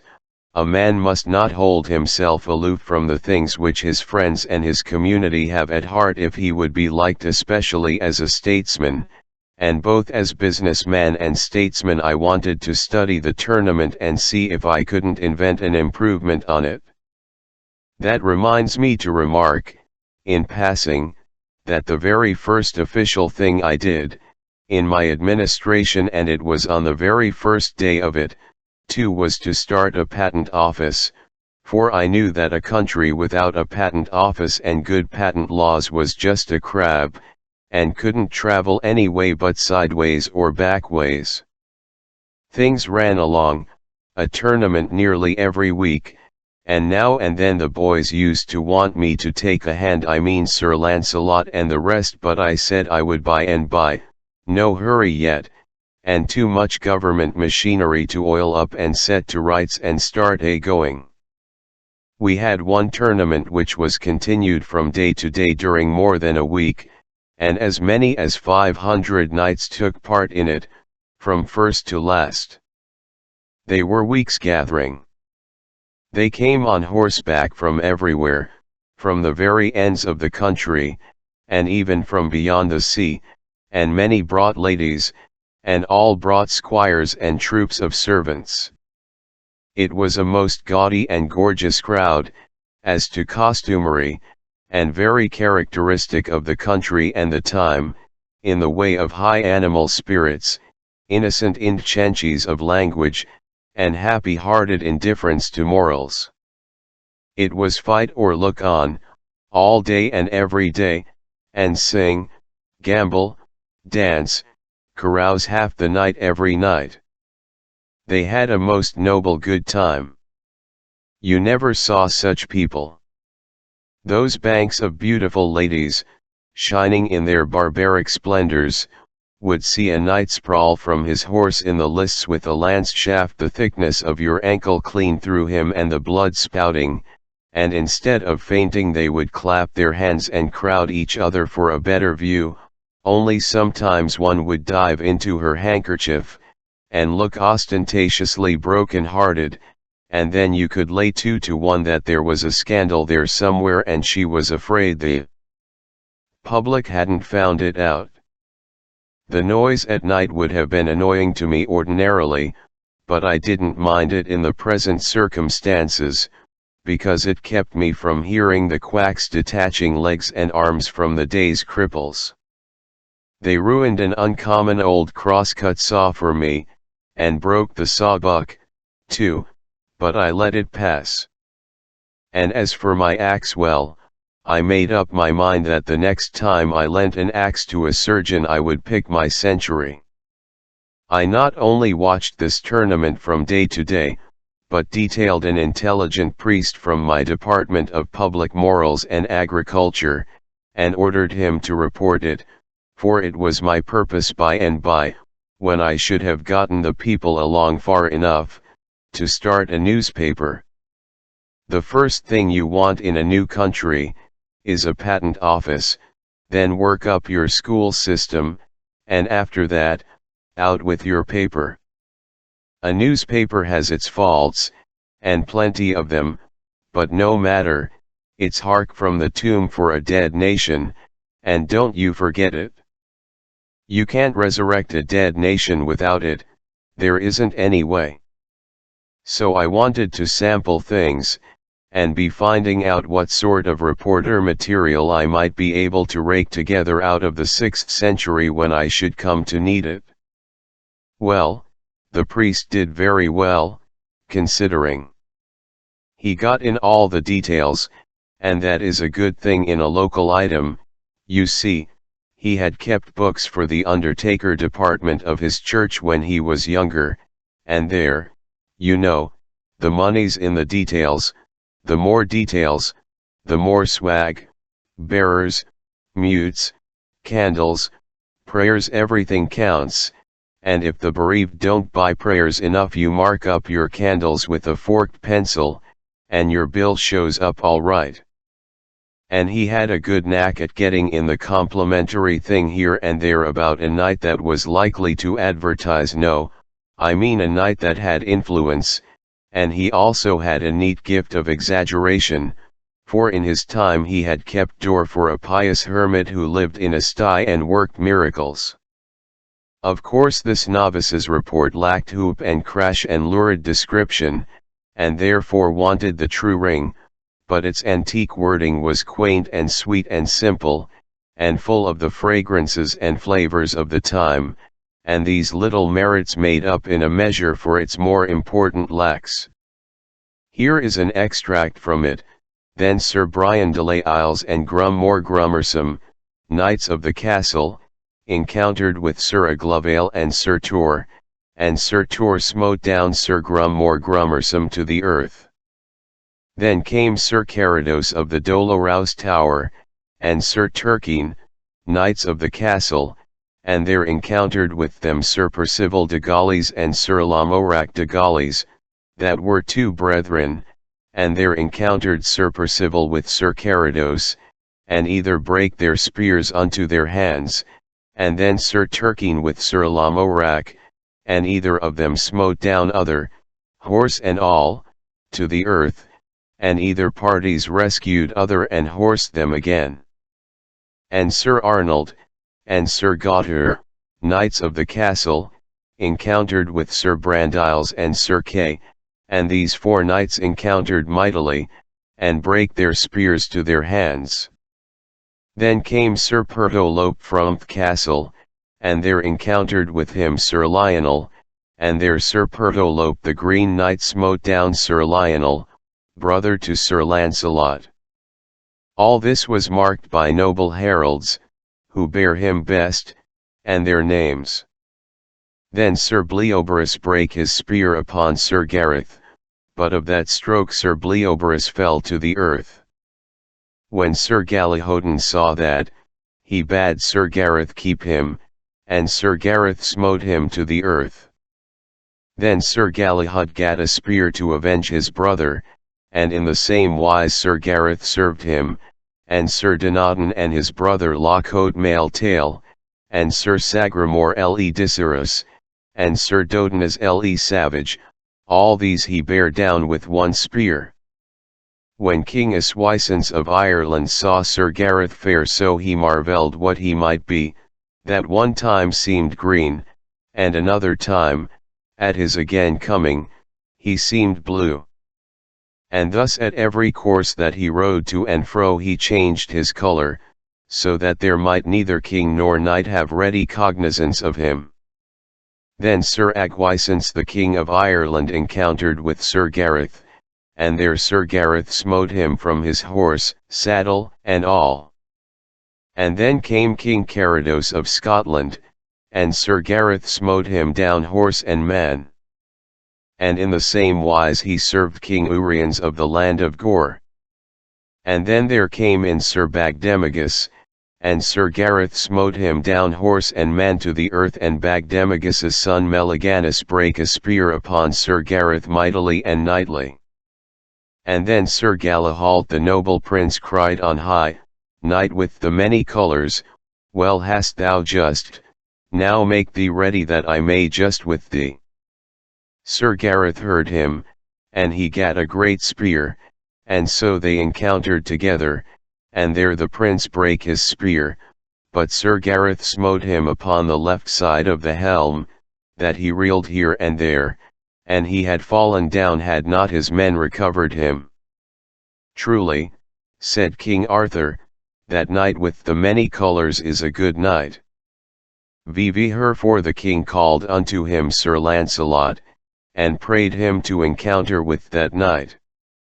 Sir, said Lancelot, I may as well find in my heart for to forbear him at this time, for he hath had travail enough this day, and when a good knight doth so well upon some day, it is no good knight's part to let him of his worship, and, namely, when he seeth a knight hath done so great labour, for peradventure, said Sir Lancelot, his quarrel is here this day, and peradventure he is best beloved with this lady of all that be here, for I see well he paineth himself and enforceth him to do great deeds, and therefore, said Sir Lancelot, as for me, this day he shall have the honour, though it lay in my power to put him from it, I would not. There was an unpleasant little episode that day, which for reasons of state I struck out of my priest's report. You will have noticed that Gary was doing some great fighting in the engagement. When I say Gary I mean Sir Gareth. Gary was my private pet name for him. It suggests that I had a deep affection for him, and that was the case. But it was a private pet name only, and never spoken aloud to anyone, much less to him. Being a noble, he would not have endured a familiarity like that from me. Well, to proceed, I sat in the private box set apart for me as the king's minister. VS01 Isle Sir Donaton was waiting for his turn to enter the lists.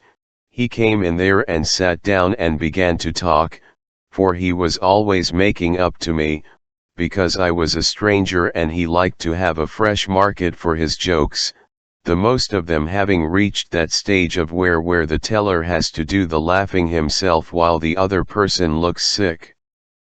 I had always responded to his efforts as well as I could, and felt a very deep and real kindness for him, too, for the reason that if by malice of fate he knew the one particular anecdote which I had heard oftenest and had most hated and most loathed all my life, he had at least spared it me. It was one which I had heard attributed to every humorous person who had ever stood on American soil, from Columbus down to Artemus Ward. It was about a humorous lecturer who flooded an ignorant audience with the killingest jokes for an hour and never got a laugh, and then when he was leaving, some grey simpletons wrung him gratefully by the hand and said it had been the funniest thing they had ever heard, and it was all they could do to keep from Logan right out in Meaton. That anecdote never saw the day that it was worth the telling, and yet I had sat under the telling of it hundreds and thousands and millions and billions of times, and cried and cursed all the way through. Then who can hope to know what my feelings were, to hear this armor-plated ass start in on it again, in the murky twilight of tradition, before the dawn of history, while even Lactantius might be referred to as the late Lactantius, and the Crusades wouldn't be born for 500 years yet. Just as he finished, the callboy came, so, haw-hawing like a demon, he went rattling and clanking out like a crate of loose castings, and I knew nothing more.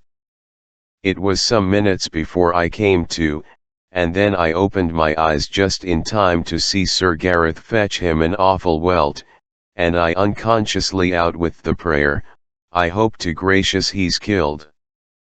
But by ill luck, before I had got half through with the words, Sir Gareth crashed into Sir Sagramor le Desirous and sent him thundering over his horse's crupper, and Sir Sagramor caught my remark and thought I meant it for him.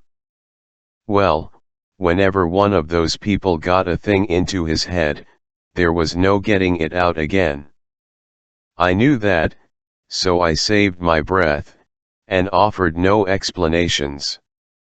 As soon as Sir Sagramor got well, he notified me that there was a little account to settle between us, and he named a day 3 or 4 years in the future, place of settlement, the lists where the offense had been given.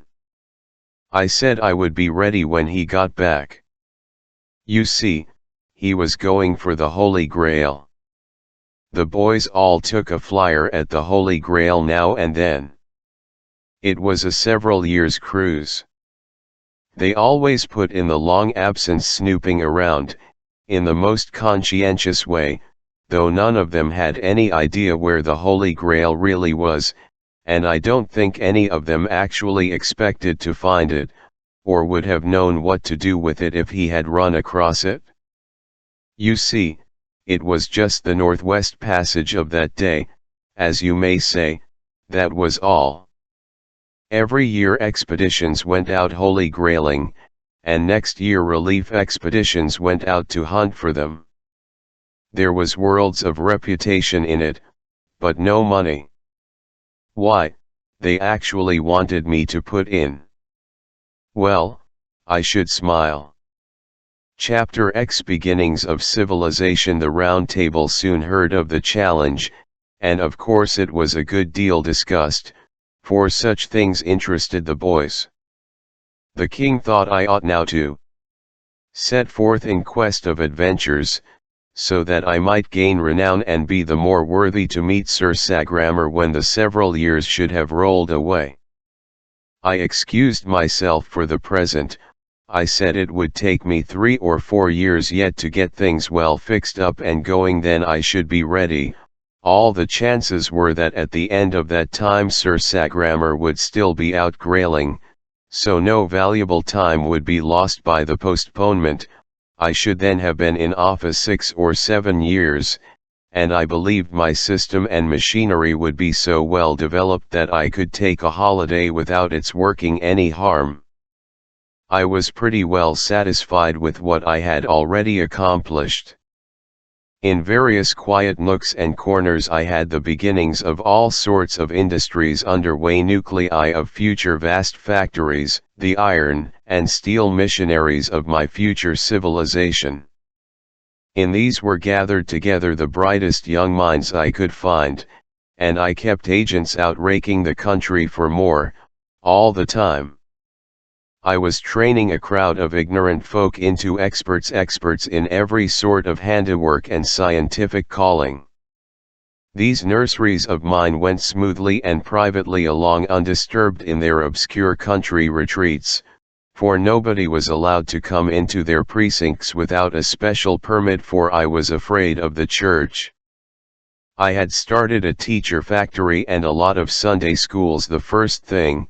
As a result, I now had an admirable system of graded schools in full blast in those places, and also a complete variety of Protestant congregations, all in a prosperous and growing condition. Everybody could be any kind of a Christian he wanted to, there was perfect freedom in that matter. But I confined public religious teaching to the churches and the Sunday schools, permitting nothing of it in my other educational buildings. I could have given my own sect the preference and made everybody a Presbyterian without any trouble, but that would have been to affront a law of human nature. Spiritual wants and instincts are as various in the human family as are physical appetites, complexions, and features, and a man is only at his best, morally, when he is equipped with the religious garment whose color and shape and size most nicely accommodate themselves to the spiritual complexion, angularities, and stature of the individual who wears it, and, besides, I was afraid of a united church.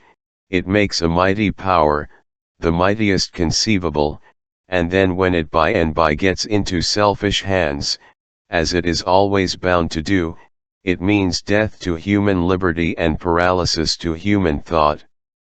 All mines were royal property, and there were a good many of them. They had formerly been worked as savages always work mines, holes grubbed in the earth and the mineral brought up in sacks of hide by hand, at the rate of a ton a day, but I had begun to put the mining on a scientific basis as early as I could. Yes, I had made pretty handsome progress when Sir Sagramor's challenge struck me. 4 years rolled by and then, well, you would never imagine it in the world. Unlimited power is the ideal thing when it is in safe hands. The despotism of heaven is the one absolutely perfect government. An earthly despotism would be the absolutely perfect earthly government, if the conditions were the same, namely, the despot the perfectest individual of the human race, and his lease of life perpetual. But as a perishable perfect man must die, and leave his despotism in the hands of an imperfect successor, an earthly despotism is not merely a bad form of government, it is the worst form that is possible. My works showed what a despot could do with the resources of a kingdom at his command. Unsuspected by this dark land, I had the civilization of the 19th century booming under its very nose. It was fenced away from the public view, but there it was, a gigantic and unassailable fact and to be heard from, yet, if I lived and had luck. There it was, as sure a fact and as substantial a fact as any serene volcano, standing innocent with its smokeless summit in the blue sky and giving no sign of the rising hell in its bowels. My schools and churches were children 4 years before, they were grown up now. My shops of that day were vast factories now, where I had a dozen trained men then, I had 1,000 now, where I had one brilliant expert then, I had 50 now. I stood with my hand on the cock, so to speak, ready to turn it on and flood the midnight world with light at any moment. But I was not going to do the thing in that sudden way. It was not my policy. The people could not have stood it, and, moreover, I should have had the established Roman Catholic Church on my back in a minute. No, I had been going cautiously all the while. I had had confidential agents trickling through the country some time, whose office was to undermine knighthood by imperceptible degrees, and to gnaw a little at this and that and the other superstition, and so prepare the way gradually for a better order of things. I was turning on my light one candle power at a time, and meant to continue to do so. I had scattered some branch schools secretly about the kingdom, and they were doing very well. I meant to work this racket more and more, as time wore on, if nothing occurred to frighten me. One of my deepest secrets was my West Point, my military academy. I kept that most jealously out of sight, and I did the same with my naval academy which I had established at a remote seaport. Both were prospering to my satisfaction. Clarence was 22 now, and was my head executive, my right hand. He was a darling, he was equal to anything, there wasn't anything he couldn't turn his hand to. Of late I had been training him for journalism, for the time seemed about right for a start in the newspaper line, nothing big, but just a small weekly for experimental circulation in my civilization nurseries. He took to it like a duck. There was an editor concealed in him, sure. Already he had doubled himself in one way, he talked 6th century and wrote 19th. His journalistic style was climbing, steadily, it was already up to the back settlement Alabama mark, and couldn't be told from the editorial output of that region either by matter or flavor. We had another large departure on hand, too. This was a telegraph and a telephone, our first venture in this line. These wires were for private service only, as yet, and must be kept private until a riper day should come. We had a gang of men on the road, working mainly by night. They were stringing ground wires. We were afraid to put up poles, for they would attract too much inquiry. Ground wires were good enough, in both instances, for my wires were protected by an insulation of my own invention which was perfect. My men had orders to strike across country, avoiding roads, and establishing connection with any considerable towns whose lights betrayed their presence, and leaving experts in charge. Nobco could tell you how to find any place in the kingdom, for nobody ever went intentionally to any place, but only struck it by accident in his wanderings, and then generally left it without thinking to inquire what its name was. At one time and another we had sent out topographical expeditions to survey and map the kingdom, but the priests had always interfered and raised trouble. So we had given the thing up. For the present, it would be poor wisdom to antagonize the church. As for the general condition of the country, it was as it had been when I arrived in it, to all intents and purposes. I had made changes, but they were necessarily slight, and they were not noticeable. Thus far, I had not even meddled with taxation, outside of the taxes which provided the royal revenues. I had systematized those, and put the service on an effective and righteous basis. As a result, these revenues were already quadrupled, and yet the burden was so much more equably distributed than before, that all the kingdom felt a sense of relief, and the praises of my administration were hearty and general. Personally, I struck an interruption, now, but I did not mind it. It could not have happened at a better time. Earlier it could have annoyed me, but now everything was in good hands and swimming right along. The king had reminded me several times, of late, that the postponement I had asked for, 4 years before, had about run out now.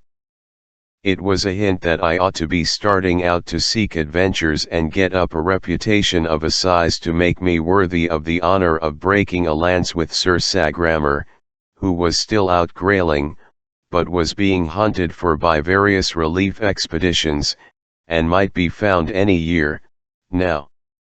So you see I was expecting this interruption. It did not take me by surprise. Chapter XL The Yankee in search of adventures. There never was such a country for wandering liars, and they were of both sexes. Hardly a month went by without one of these tramps arriving, and generally loaded with a tale about some princess or other wanting help to get her out of some faraway castle where she was held in captivity by a lawless scoundrel, usually a giant. Now you would think that the first thing the king would do after listening to such a novelette from an entire stranger, would be to ask for credentials, yes, and a pointer or two as to locality of castle, best route to it, and so on. But nobody ever thought of so simple and common sense a thing at that. No, everybody swallowed these people's lies whole, and never asked a question of any sort or about anything. Well, one day when I was not around, one of these people came along. It was a she one, this time, and told a tale of the usual pattern. Her mistress was a captive in a vast and gloomy castle, along with 44 other young and beautiful girls, pretty much all of them princesses. They had been languishing in that cruel captivity for 26 years. The masters of the castle were 3 stupendous brothers, each with 4 arms and 1 eye, the eye in the center of the forehead, and as big as a fruit. Sort of fruit not mentioned, their usual slovenliness in statistics. Would you believe it? The king and the whole round table were in raptures over this preposterous opportunity for adventure. Every knight of the table jumped for the chance, and begged for it, but to their vexation and chagrin the king conferred it upon me, who had not asked for it at all.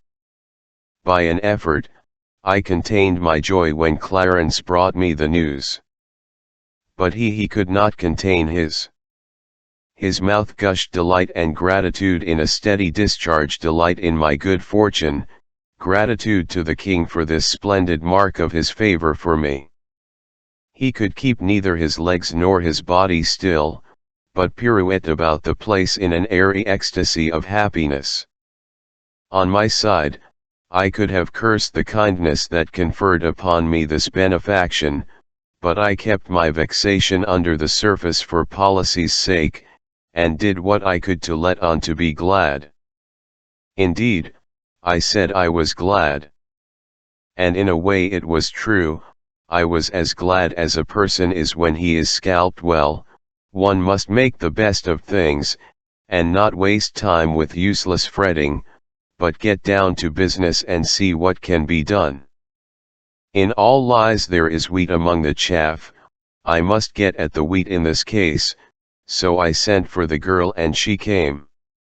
She was a comely enough creature, and soft and modest, but, if signs went for anything, she didn't know as much as a lady's watch. I said, "My dear, have you been questioned as to particulars?" She said she hadn't. Well, I didn't expect you had, but I thought I would ask, to make sure. It's the way I been raised. Now you mustn't take it unkindly if I remind you that as we don't know you, we must go a little slow. You may be all right, of course, and we'll hope that you are, but to take it for granted isn't business. You understand that? I'm obliged to ask you a few questions, just answer up fair and square, and don't be afraid. Where do you live, when you are at home? In the land of motor, fair sir. Land of motor. I don't remember hearing of it parents living. As to that, I know not if they be yet on live, sith it is many years that I have lain shut up in the castle. Your name, please. I hight the Demoiselle Alice and Lockhart Eloise, and it please you. Do you know anybody here who can identify you? That were not likely, fair lord, I being come hither now for the first time. Have you brought any letters, any documents, any proofs that you are trustworthy and truthful? Of a surety, no, and wherefore should I? Have I not a tongue, and cannot I say all that myself? But your saying it, you know, and somebody else's saying it, is different. Different? How might that be? I fear me I do not understand. Don't understand? Land of why, you see why, great Scott, can't you understand a little thing like that? Can't you understand the difference between your why do you look so innocent and idiotic? In truth I know not, but an it were the will of God. Yes, I reckon that's about the size of it. Don't mind my seeming excited, I'm not. Let us change the subject. Now as to this castle, with 45 princesses in it, and 3 ogres at the head of it, tell me where is this harem? Harem. The castle, you understand, where is the castle? Oh, as to that, it is great, and strong, and well beseen, and lieth in a far country. Yes, it is many leagues. How many? Ah, fair sir, it were woundily hard to tell, they are so many, and do so lap the one upon the other, and being made all in the same image and tincted with the same color, one may not know the one league from its fellow, nor how to count them except they be taken apart, and yet wit well it were God's work to do that, being not within man's capacity, for ye will note hold on, never mind about the distance, whereabouts does the castle lie? What's the direction from here? Ah, please you sir, it hath no direction from here, by reason that the road lieth not straight, but turneth evermore, wherefore the direction of its place abideth not, but is sometime under the one sky and anon under another, whereso if ye be minded that it is in the east, and when thithenward, ye shall observe that the way of the road doth yet again turn upon itself by the space of half a circle, and this marvel happening again and yet again and still again, it will grieve you that you had thought by vanities of the mind to thwart and bring to naught the will of him that giveth not a castle a direction from a place except it pleaseth him, and if it please him not, will the rather that even all castles and all directions thereunto vanish out of the earth, leaving the places wherein they tarried desolate and vacant, so warning his creatures that where he will, and where he will not that's all right, give us a rest, never mind ATM_LT the direction. Hang the direction, I beg pardon, I beg 1,000 pardons, I am not well today, pay no attention when I soliloquize, it is an old habit, an old, bad habit, and hard to get rid of when one's digestion is all disordered with eating food that was raised forever and ever before he was born, good land. A man can't keep his functions regular on spring chickens 1,300 years old. But come, never mind about that, let's have you got such a thing as a map of that region about you? Now a good map, is it peradventure that manner of thing which of late the unbelievers have brought from over the great seas, which, being boiled in oil, and an onion and salt added thereto, doth what? A map? What are you talking about? Don't you know what a map is? There, never mind, don't explain, I hate explanations, they fog a thing up so that you can't tell anything about it. Run along, dear, good day, show her the way, Clarence. Oh, well, it was reasonably plain, now, why these donkeys didn't prospect these liars for details. It may be that this girl had a fact in her somewhere, but I don't believe you could have sluiced it out with a hydraulic, nor got it with the earlier forms of blasting, even, it was a case for dynamite. Why, she was a perfect ass, and yet the king and his knights had listened to her as if she had been a leaf out of the gospel. It kind of sizes up the whole party. And think oft simple ways of this court, this wandering wench hadn't any more trouble to get access to the king in his palace than she would have had to get into the poorhouse in my day and country. In fact, he was glad to see her, glad to hear her tale, with that adventure of hers to offer, she was as welcome as a corpse is to a coroner.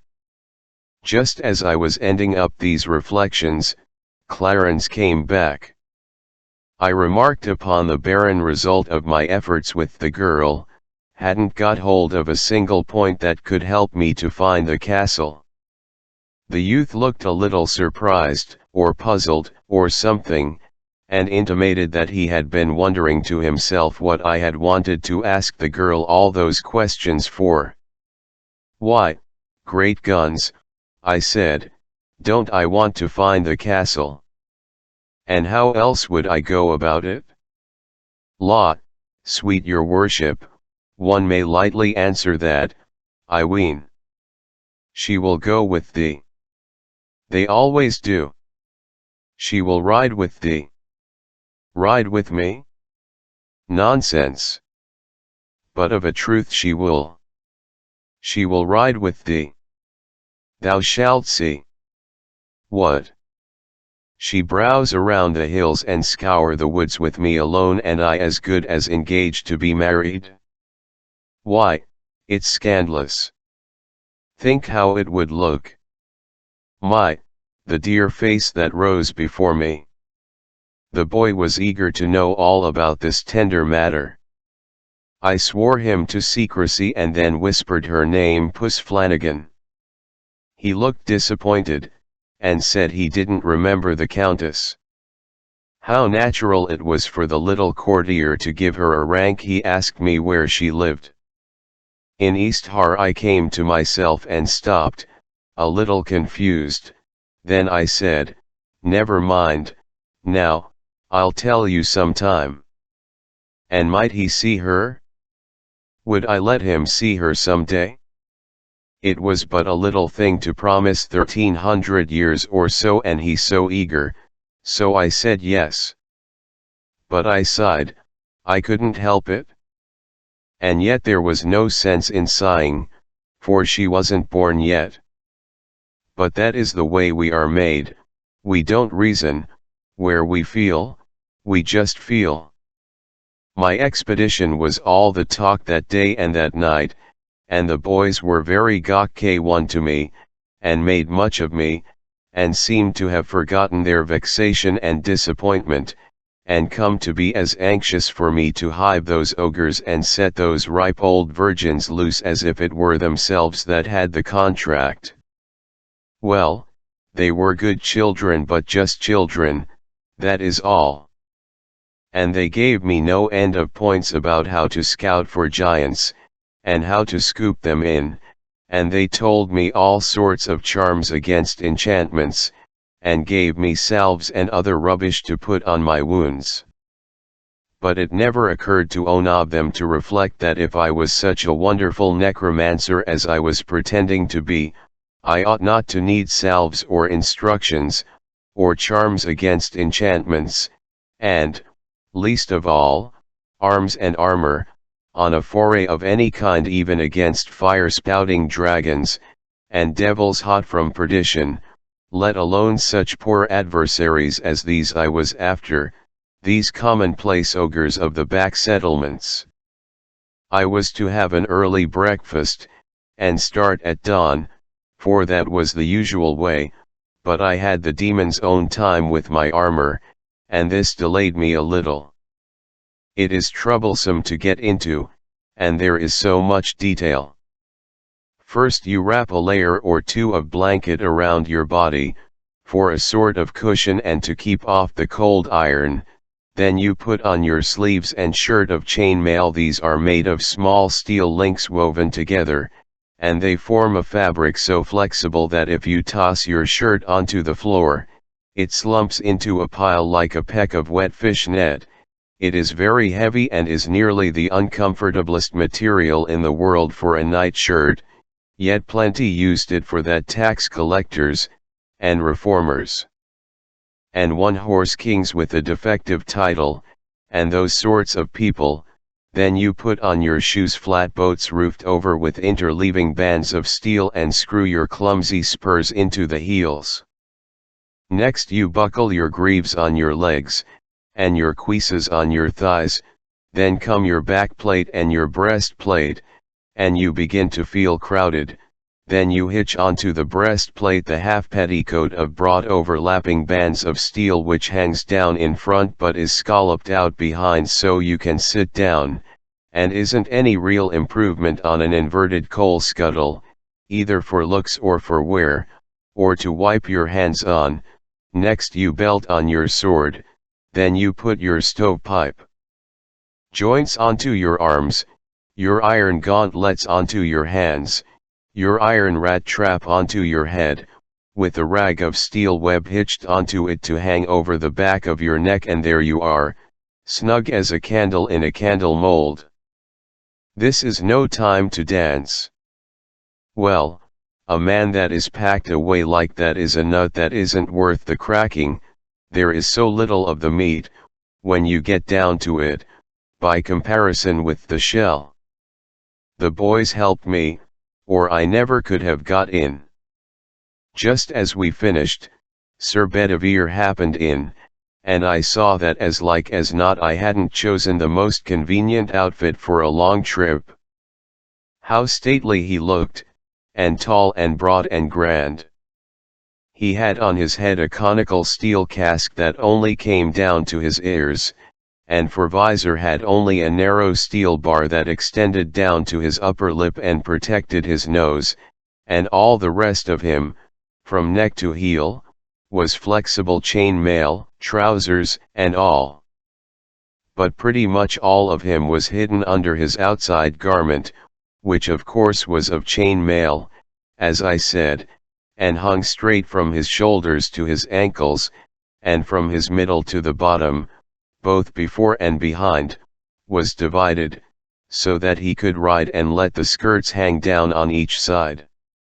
He was going grailing, and it was just the outfit for it, too.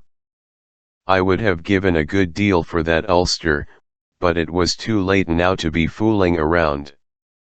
The sun was just up, the king and the court were all on hand to see me off and wish me luck, so it wouldn't be etiquette for me to tarry. You don't get on your horse yourself, no, if you tried it you would get disappointed. They carry you out, just as they carry a sunstruck man to the drugstore, and put you on, and help get you to rights, and fix your feet in the stirrups, and all the while you do feel so strange and stuffy and like somebody else, like somebody that has been married on a sudden, or struck by lightning, or something like that, and hasn't quite fetched around yet, and is sort of numb, and can't just get his bearings. Then they stood up the mass they called a spear, in its socket by my left foot, and I gripped it with my hand. Lastly they hung my shield around my neck, and I was all complete and ready to up anchor and get to sea. Everybody was as good to me as they could be, and a maid of honor gave me the stirrup cup her own self. There was nothing more to do now, but for that damsel to get up behind me on a pillion, which she did, and put an arm or so around me to hold on. And so we started, and everybody gave us a goodbye and waved their handkerchiefs or helmets. And everybody we met, going down the hill and through the village, was respectful to us, except some shabby little boys on the outskirts. They said, "Oh, what a guy," and hove clods at us. In my experience boys are the same in all ages. They don't respect anything, they don't care for anything or anybody. They say go up, bald head to the prophet going his unoffending way in the grey of antiquity, they sass me in the holy gloom of the Middle Ages, and I had seen them act the same way in Buchanan's administration, I remember, because I was there and helped. The prophet had his end settled with his boys, and I wanted to get down and settle with mine, but it wouldn't answer, because I couldn't have got up again. I hate a country without a derrick. Chapter 12 Slow torture. Straight off, we were in the country. It was most lovely and pleasant in those sylvan solitudes in the early cool morning in the first freshness of autumn. From hilltops we saw fair green valleys lying spread out below, with streams winding through them, and island groves of trees here and there, and huge lonely oaks scattered about and casting black blots of shade, and beyond the valleys we saw the ranges of hills, blue with haze, stretching away in billowy perspective to the horizon, with at wide intervals a dim fleck of white or grey on a wave summit, which we knew was a castle. We crossed broad natural lawns sparkling with dew, and we moved like spirits, the cushioned turf giving out no sound of footfall.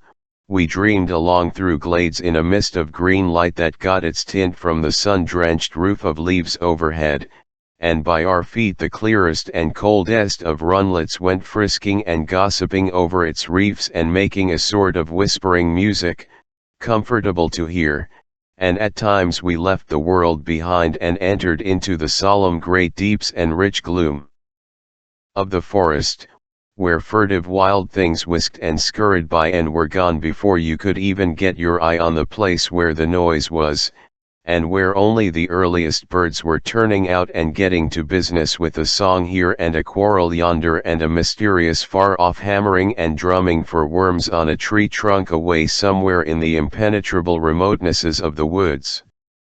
And by out we would swing again into the glare. About the third or fourth or fifth time that we swung out into the glare it was along there somewhere. A couple of hours or so after sunup. It wasn't as pleasant as it had been. It was beginning to get hot. This was quite noticeable. We had a very long pull, after that, without any shade. Now it is curious how progressively little frets grow and multiply after they once get a start. Things which I didn't mind at all, at first, I began to mind now and more, too, all the time. The first 10 or 15 times I wanted my handkerchief I didn't seem to care, I got along, and said never mind, it isn't any matter, and dropped it out of my mind. But now it was different, I wanted it all the time, it was nag, nag, nag, right along, and no rest. I couldn't get it out of my mind, and so at last I lost my temper and said hang a man that would make a suit of armor without any pockets in it. You see I had my handkerchief in my helmet, and some other things, but it was that kind of a helmet that you can't take off by yourself. That hadn't occurred to me when I put it there, and in fact I didn't know it. I supposed it would particularly convenient there. And so now, the thought of its being there, so handy and close by, and yet not get at able, made it all the worse and the harder to bear. Yes, the thing that you can't get is the thing that you want, mainly, everyone has noticed that. Well, it took my mind off from everything else, took it clear off, and centered it in my helmet, and mile after mile, there it stayed, imagining the handkerchief, picturing the handkerchief, and it was bitter and aggravating to have the salt sweat keep trickling down into my eyes, and I couldn't get at it. It seems like a little thing, on paper, but it was not a little thing at all, it was the most real kind of misery. I would not say it if it was not so. I made up my mind that I would carry along a ridicule next time, let it look how it might, and people say what they would. Of course these iron dudes of the round table would think it was scandalous, and maybe raise Sheol about it, but as for me, give me comfort first, and style afterwards. So we jogged along, and now and then we struck a stretch of dust. And it would tumble up in clouds and get into my nose and make me sneeze and cry, and of course I said things I oughtn't to have said, I don't deny that. I am not better than others. We couldn't seem to meet anybody in this lonesome Britain, not even an ogre, and, in the mood I was in then, it was well for the ogre, that is, an ogre with a handkerchief. Most knights would have thought of nothing but getting his armor, but so I got his bandana, he could keep his hardware, for all of me. Meantime, it was getting hotter and hotter in there. You see, the sun was beating down and warming up the iron more and more all the time. Well, when you are hot, that way, every little thing irritates you. When I trotted, I rattled like a crate of dishes, and that annoyed me, and moreover I couldn't seem to stand that shield slatting and banging, now about my breast, now around my back, and if I dropped into a walk my joints creaked and screeched in that wearisome way that a wheelbarrow does, and as we didn't create any breeze at that gate, I was like to get fried in that stove, and besides, the quieter you went the heavier the iron settled down on you and the more tons you seemed to weigh every minute. And you had to be always changing hands, and passing your spear over to the other foot. It got so irksome for one hand to hold it long at a time. Well, you know, when you perspire that way, in rivers, there comes a time when you itch. You are inside, your hands are outside, so there you are, nothing but iron between. It is not a light thing, let it sound as it may. First it is one place, then another, then some more, and it goes on spreading and spreading, and at last the territory is all occupied, and can imagine what you feel like, nor how unpleasant it is. And when it had got to the worst, and it seemed to me that I could not stand anything more, a fly got in through the bars and settled on my nose, and the bars were stuck and wouldn't work, and I couldn't get the visor up, and I could only shake my head, which was baking hot by this time, and the fly, well, you know how a fly acts when he has got a certainty he only minded the shaking enough to change from nose to lip, and lip to ear, and buzz all around in there, and keep on lighting and biting, in a way that a person, already so distressed as I was, simply could not stand. So I gave in, and got Alice Ann to unship the helmet and relieve me of it. Then she emptied the conveniences out of it and fetched it full of water, and I drank and then stood up, and she poured the rest down inside the armor. One cannot think how refreshing it was. She continued to fetch and pour until I was well soaked and thoroughly comfortable. It was good to have a rest and peace. But nothing is quite perfect in this life, at any time. I had made a pipe a while back, and also some pretty fair tobacco, not the real thing, but what some of the Indians use, the inside bark of the willow, dried.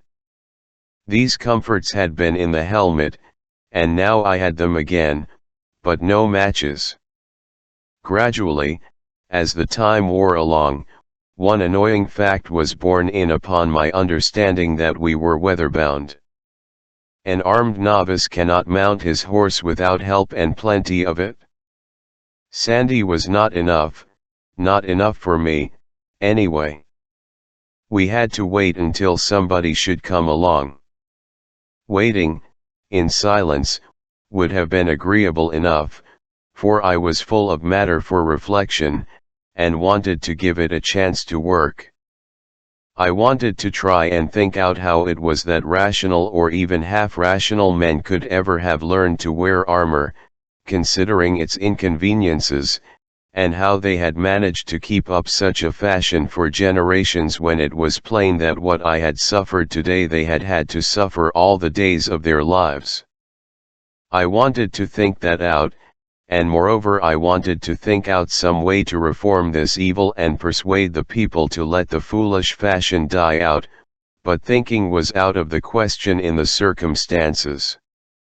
You couldn't think, where Sandy was.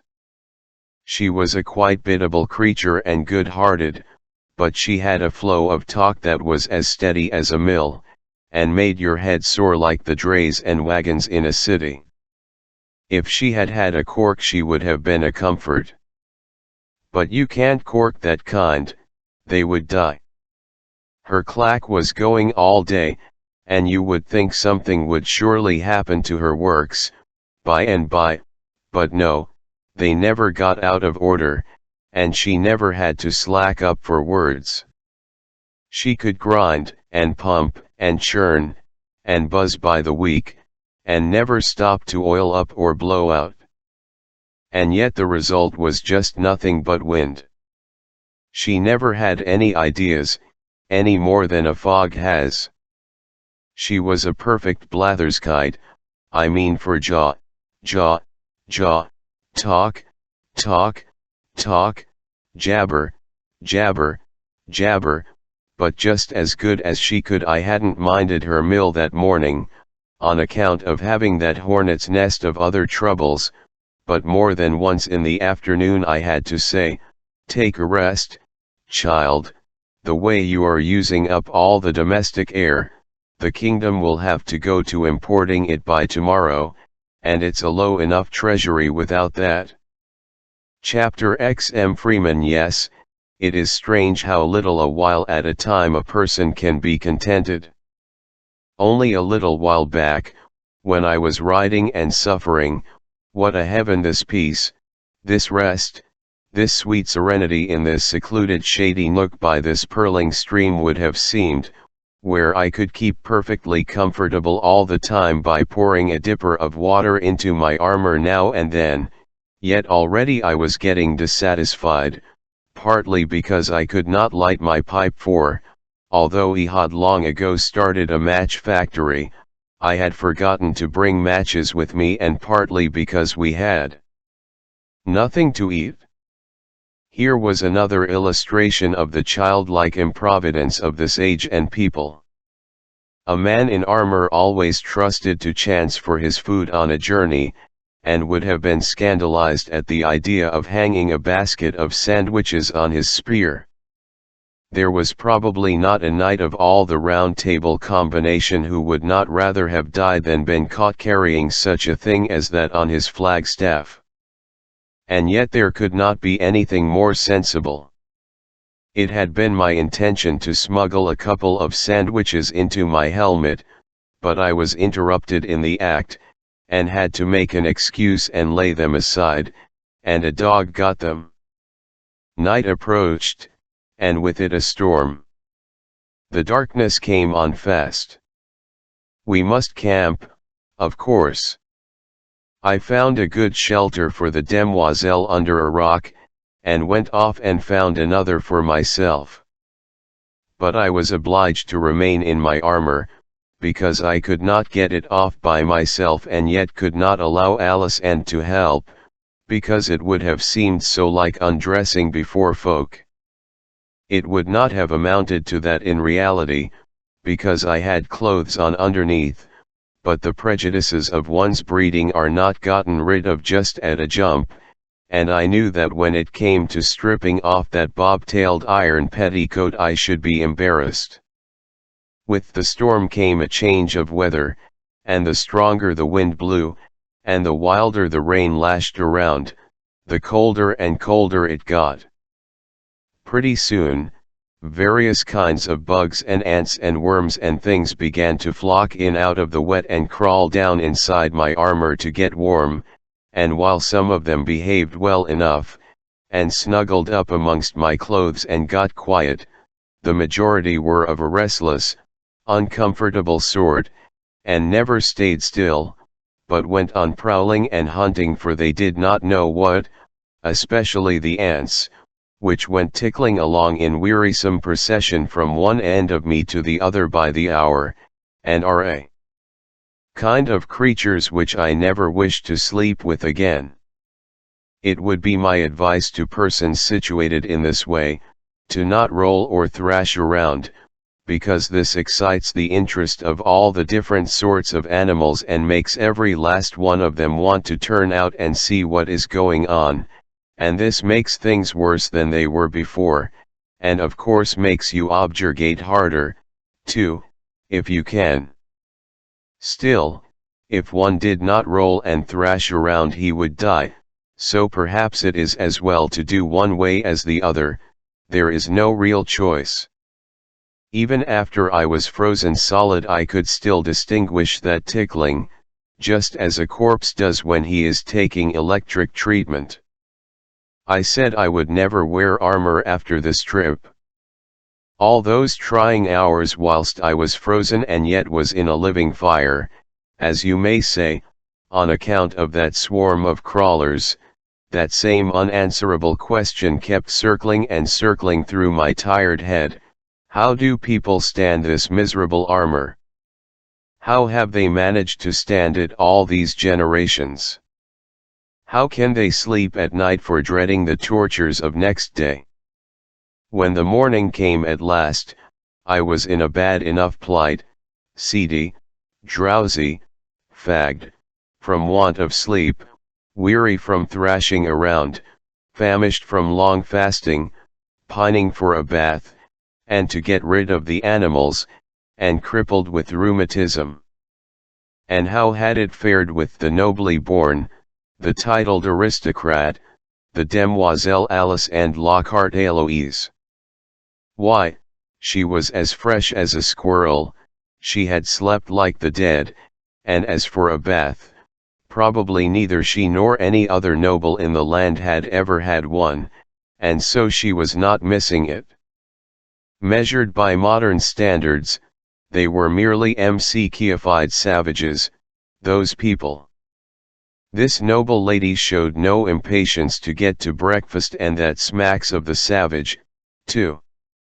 On their journeys those Britons were used to long fasts, and knew how to bear them, and also how to freight up against probable fasts before starting, after the style of the Indian and the anaconda.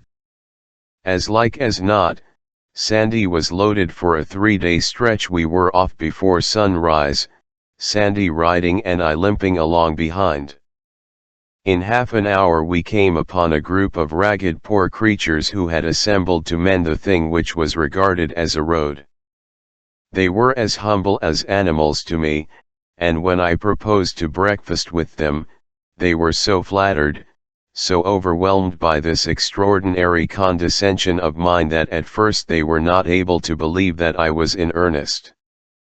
My lady put up her scornful lip and withdrew to one side.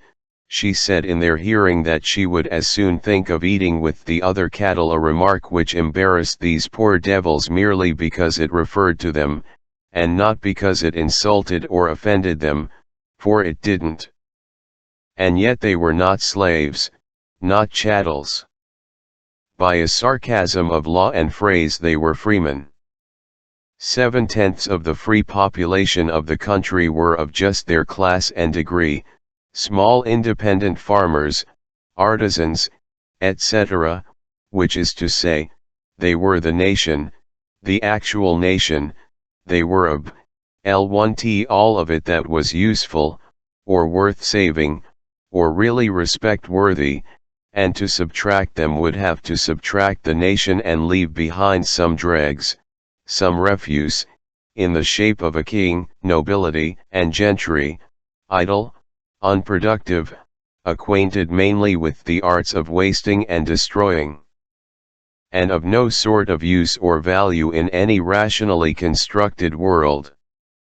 And yet, by ingenious contrivance, this gilded minority, instead of being in the tail of the procession where it belonged, was marching head up and banners flying, at the other end of it, had elected itself to be the nation, and these innumerable clams had permitted it so long that they had come at last to accept it as a truth, and not only that, but to believe it right and as it should be. The priests had told their fathers and themselves that this ironical state of things was ordained of God, and so, not reflecting upon how unlike it would be to amuse himself with sarcasms, and especially such poor transparent ones as these, they had dropped the matter there and become respectfully quiet. The talk of these meek people had a strange enough sound in a formerly American ear. They were freemen, but they could not leave the estates of their lord or their bishop without his permission. They could not prepare their own bread, but must have their corn ground and their bread baked at his mill and his bakery, and pay roundly for the same. They could not sell a piece of their own property without paying him a handsome percentage of the proceeds, nor buy a piece of somebody else's without remembering him in cash for the privilege. They had to harvest his grain for him gratis, and be ready to come at a moment's notice, leaving their own crop to destruction by the threatened storm. They had to let him plant fruit trees in their fields, and then keep their indignation to themselves when his heedless fruit gatherers trampled the grain around the trees. They had to smother their anger when his hunting parties galloped through their fields, laying waste the result of their patient toil.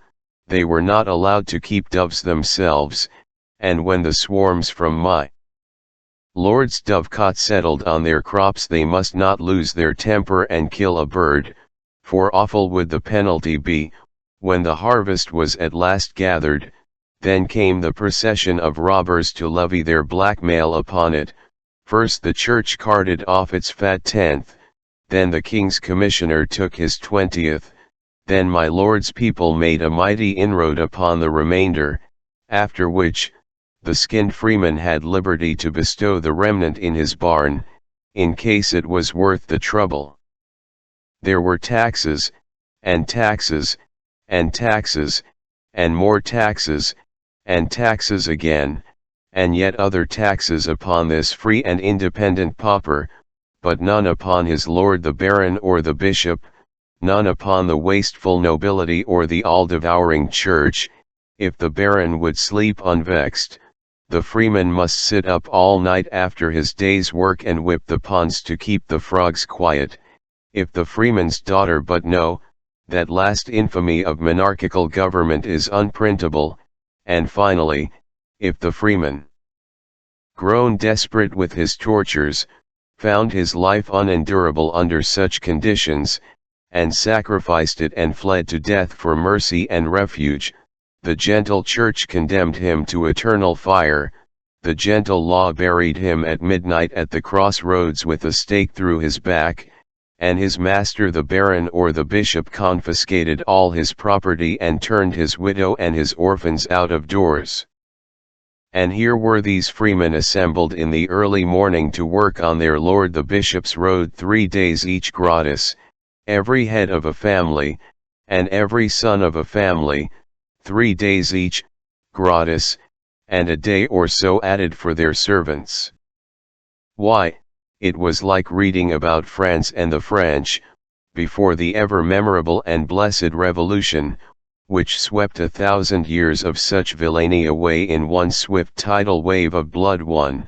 A settlement of that hoary debt in the proportion of half a drop of blood for each hogshead of it that had been pressed by slow tortures out of that people in the weary stretch of 10 centuries of wrong and shame and misery, the like of which was not to be mated but in hell. There were 2 reigns of terror, if we would but remember it and consider it. The one wrought murder in hot passion, the other in heartless cold blood. The one lasted mere months, the other had lasted 1,000 years, the one inflicted death upon 10,000 persons, the other upon 100 millions, but our shudders are all for the horrors of the minor terror, the momentary terror, so to speak, whereas, what is the horror of swift death by the axe, compared with lifelong death from hunger, cold, insult, cruelty, and heartbreak? What is swift death by lightning compared with death by slow fire at the stake? A city cemetery could contain the coffins filled by that brief terror which we have all been so diligently taught to shiver at and mourn over, but all France could hardly contain the coffins filled by that older and real terror, that unspeakably bitter and awful terror which none of us has been taught to see in its vastness or pity as it deserves. These poor ostensible freemen who were sharing their breakfast and their talk with me, were as full of humble reverence for their king and church and nobility as their worst enemy could desire. There was something pitifully ludicrous about it. I asked them if they supposed a nation of people ever existed, who, with a free vote in every man's hand, would elect that a single family and its descendants should reign over it forever, whether gifted or boobies, to the exclusion of all other families including the voters, and would also elect that a certain 100 families should be raised to dizzy summits of rank, and clothed on with offensive transmissible glories and privileges to the exclusion of the rest of the nation's families. Including his, they all looked unhit, and said they didn't know, that they had never thought about it before, and it hadn't ever occurred to them that a nation could be so situated that every man could have a say in the government. I said I had seen one and that it would last until it had an established church again. They were all unhit at first. But presently one man looked up and asked me to state that proposition again, and state it slowly, so it could soak into his understanding. I did it, and after a little he had the idea, and he brought his fist down and said he didn't believe a nation where every man had a vote would voluntarily get down in the mud and dirt in any such way, and that to steal from a nation its will and preference must a crime and the first of all crimes. I said to myself, this one's a man. If I were backed by enough of his sort, I would make a strike for the welfare of this country, and try to prove myself its loyalist citizen by making a wholesome change in its system of government. You see, my kind of loyalty was loyalty to one's country, not to its institutions or its office holders. The country is the real thing, the substantial thing, the eternal thing. It is the thing to watch over, and care for, and be loyal to. Institutions are extraneous, they are its mere clothing, and clothing can wear out, become ragged, cease to be comfortable, cease to protect the body from winter, disease, and death. To be loyal to rags, to shout for rags, to worship rags, to die for rags, that is a loyalty of unreason. It is pure animal, it belongs to monarchy, was invented by monarchy, let monarchy keep it.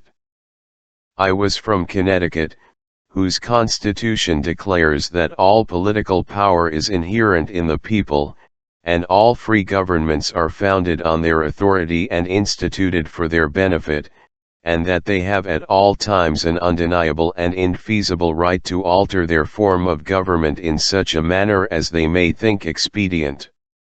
Under that gospel, the citizen who thinks he sees that the Commonwealth's political clothes are worn out, and yet holds his peace and does not agitate for a new suit, is disloyal, he is a traitor. That he may be the only one who thinks he sees this decay, does not excuse him. It is his duty to agitate anyway, and it is the duty of the others to vote him down if they do not see the matter as he does. And now here I was, in a country where a right to say how the country should be governed was restricted to 6 persons in each 1,000 of its population. For the 994 to express dissatisfaction with the regnant system and propose to change it, would have made the whole 6 shudder as one man. It would have been so disloyal, so dishonorable, such putrid black treason. So to speak, I was become a stockholder in a corporation where 994 of the members furnished all the money and did all the work, and the other 6 elected themselves a permanent board of direction and took all the dividends. It seemed to me that what the 994 dupes needed was a new deal. The thing that would have best suited the circus side of my nature would have been to resign the bossship and get up an insurrection and turn it into a revolution, but I knew that the jackcade or the Wat Tyler who tries such a thing without first educating his materials up to revolution grade is almost absolutely certain to get left. I had never been accustomed to getting left, even if I do say it myself. Wherefore, the deal which had been for some time working into shape in my mind was of a quite different pattern from the Cade Tyler sort. So I did not talk blood and insurrection to that man there who sat munching black bread with that abused and mistaught herd of human sheep, but took him aside and talked matter of another sort to him. After I had finished, I got him to lend me a little ink from his veins, and with this and a sliver I wrote on a piece of bark, put him in the manufactory and gave it to him, and said, take it to the palace at Camelot and give it into the hands of Aeneas le Poule, whom I call Clarence, and he will understand. He is a priest, then, said the man, and some of the enthusiasm went out of his face. How a priest? Didn't I tell you that no chattel of the church, no bond slave of pope or bishop can enter my manufactory? Didn't I tell you that you couldn't enter unless your religion, whatever it might be, was your own free property? Marry, it is so, and for that I was glad, wherefore it liked me not, and bred in me a cold doubt, to hear of this priest being there. But he isn't a priest, I tell you. The man looked far from satisfied. He said, he is not a priest, and yet can read. He is not a priest and yet can read, yes, and write, too, for that matter. I taught him myself. The man's face cleared. And it is the first thing that you yourself will be taught in that factory. I would give blood out of my heart to know that art. Why, I will be your slave. No, you won't be anybody's slave. Take your family and go along. Your lord the bishop will confiscate your small property, but no matter. Clarence will fix you all right. Chapter 14. Defend thee, Lord. I paid 3 pennies for my breakfast, and a most extravagant price it was, too, seeing that one could have breakfasted a dozen persons for that money, but I was feeling good by this time, and I had always been a kind of spendthrift anyway, and then these people had wanted to give me the food for nothing, scant as their provision was, and so it was a grateful pleasure to emphasize my appreciation and sincere thankfulness with a good big financial lift where the money would do so much more good than it would in my helmet, where, these pennies being made of iron and not stinted in weight, my $50 worth was a good deal of a burden to me. I spent money rather freely in those days, it is true, but one reason for it was that I hadn't got the proportions of things entirely adjusted, even yet, after so long a sojourn in Britain, hadn't got along to where I was able to absolutely realize that a penny in Arthur's Land and a couple of dollars in Connecticut were a L1T1 and the same thing, just twins, as you may say, in purchasing power. If my start from Camelot could have been delayed a very few days, I could have paid these people in beautiful new coins from our own mint, and that would have pleased me, and them, too, not less. I had adopted the American values exclusively. In a week or two now, cents, nickels, dimes, quarters, and $50, and also a trifle of gold, would be trickling in thin but steady streams all through the commercial veins of the kingdom, and I looked to see this new blood freshen up its life. The farmers were bound to throw in something, to sort of offset my liberality, whether I would or no, so I let them give me a flint and steel, and as soon as they had comfortably bestowed Sandy and me on our horse, I lit my pipe. When the first blast of smoke shot out through the bars of my helmet, all those people broke for the woods, and Sandy went over backwards and struck the ground with a dull thud. They thought I was one of those fire-belching dragons they had heard so much about from knights and other professional liars. I had infinite trouble to persuade those people to venture back within explaining distance. Then I told them that this was only a bit of enchantment which would work harm to none but my enemies. And I promised, with my hand on my heart, that if all who felt no enmity toward me would come forward and pass before me, they should see that only those who remained would be struck dead. The procession moved with a good deal of promptness. There were no casualties to report, for nobody had curiosity enough to remain behind to see what would happen. I lost some time, now, for these big children, their fears gone, so ravished with wonder over my awe-compelling fireworks that I had to stay there and smoke a couple of pipes out before they would let me go.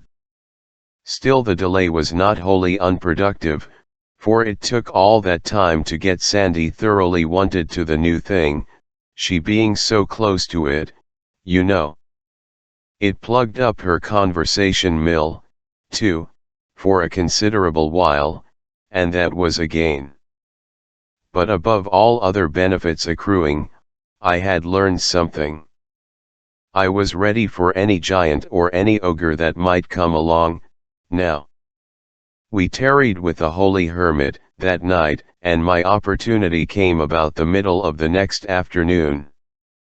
We were crossing a vast meadow by way of short-cut, and I was musing absently, hearing nothing, seeing nothing, when Sandy suddenly interrupted a remark which she had begun that morning, with the cry, "Defend thee, Lord, peril of life is toward." And she slipped down from the horse and ran a little way and stood. I looked up and saw, far off in the shade of a tree, half a dozen armed knights and their squires, and straightway there was bustle among them and tightening of saddle girths for the mount. My pipe was ready and would have been lit, if he had not been lost in thinking about how to banish oppression from this land and restore to all its people their stolen rights and without disobliging anybody. I lit up at once, and by the time I had got a good head of reserved steam on, here they came. All together, too, none of those chivalrous magnanimities which one reads so much about, one courtly rascal at a time, and the rest standing by to see fair play. No, they came in a body, they came with a whir and a rush, they came like a volley from a battery, came with heads low down, plumes streaming out behind, lances advanced at a level. It was a handsome sight, a beautiful sight for a man up a tree. I laid my lance in rest and waited, with my heart beating, till the iron wave was just ready to break over me, then spouted a column of white smoke through the bars of my helmet. You should have seen the wave go to pieces and scatter. This was a finer sight than the other one. But these people stopped, 200 or 300 yards away, and this troubled me. My satisfaction collapsed, and fear came. I judged I was a lost man. But Sandy was radiant, and was going to be eloquent, but I stopped her, and told her my magic had miscarried, somehow or other, and she must mount, with all dispatch, and we must ride for life. No, she wouldn't. She said that my enchantment had disabled those knights, they were not riding on, because they couldn't wait, they would drop out of their saddles presently, and we would get their horses and harness. I could not deceive such trusting simplicity, so I said it was a mistake, that when my fireworks killed at all, they killed instantly. No, the men would not die. There was something wrong about my apparatus, I couldn't tell what, but we must hurry and get away, for those people would attack us again, in a minute. Sandy laughed, and said, "Lack a day, sir, they be not of that breed. Sir Lancelot will give battle to dragons, and will abide by them, and will assail them again, and yet again, and still again, until he do conquer and destroy them, and so likewise will Sir Pellinore and Sir Aglovale and Sir Carados, and mayhap others, but there be none else that will venture it, let the idle say what the idle will. And, la, as to yonder base rufflers, think ye they have not their fill, but yet desire more. Well, then, what are they waiting for? Why don't they leave? Nobody's hindering. Good land, I'm willing to let bygones be bygones, I'm sure. Leave, is it? Oh, give thyself easement as to that. They dream not of it, no, not they. They wait to yield them. Come really, is that sooth as you people say? If they want to, why don't it would like them much, but and yet what how dragons are esteemed, yet would not hold them blamable. They fear to come. Well, then, suppose I go to them instead, and wit ye well they would not abide your coming. I will go. And she did. She was a handy person to have along on a raid. I would have considered this a doubtful errand, myself. I presently saw the knights riding away, and Sandy coming back. That was a relief. I judged she had somehow failed to get the first innings in the conversation, otherwise the interview wouldn't have been so short. But it turned out that she had managed the business well, in fact, admirably. She said that when she told those people I was the boss, it hit them where they lived, smote them sore with fear and dread was her word, and then they were ready to put up with anything she might require. So she swore them to appear at Arthur's court within 2 days and yield them, with horse and harness, and my knights henceforth, and subject to my command. How much better she managed that thing than I should have done it myself. She was a daisy. Chapter 15 Sandy's Tale. And so I'm proprietor of some knights, said I, as we rode off. Who would ever have supposed that I should live to list up assets of that sort? I shan't know what to do with them, unless I raffle them off. How many of them are there, Sandy? 7, please you, sir, and their squires. It is a good haul. Who are they? VV here do they hang out? Where do they hang out? Yes, where do they live? Ah, I understood thee not. That will I tell eftsoons. Then she said musingly, and softly, turning the words daintily over her tongue, hang they out, where do they hang out? Right so, where do they hang out? Of a truth the phrase hath a fair and winsome grace, and is prettily worded withal. I will repeat it anon and anon in mine idlesse, whereby I may peradventure learn it. Where do they hang out? Even so. Already it falleth trippingly from my tongue, and forasmuch as don't forget the cowboys, Sandy. Cowboys. Yes, the knights, you know, you were going to tell me about them. A while back, you remember. Figuratively speaking, games called. Game _ yes, yes, yes. Go to the bat. I mean, get to work on your statistics, and don't burn so much kindling getting your fire started. Tell me about the knights. I will well, and lightly will begin. So they two departed and rode into a great forest. And great Scott! You see, I recognized my mistake at once. I had set her works a-going, it was my own fault, she would be 30 days getting down to those facts. And she generally began without a preface and finished without a result. If you interrupted her she would either go right along without noticing, or answer with a couple of words, and go back and say the sentence over again. So, interruptions only did harm, and yet I had to interrupt, and interrupt pretty frequently, too, in order to save my life. A person would die if he let her monotony drip on him right along all day. Great Scott! I said in my distress. She went right back and began over again, so they two departed and rode into a great forest. And which two? Sir Gawain and Sir Owain. And so they came to an abbey of monks, and there were well lodged. So on the morn they heard their masses in the abbey, and so they rode forth till they came to a great forest. Then was Sir Gawain ware in a valley by a turret, of 12 fair damsels, and 2 knights armed on great horses, and the damsels went to and fro by a tree.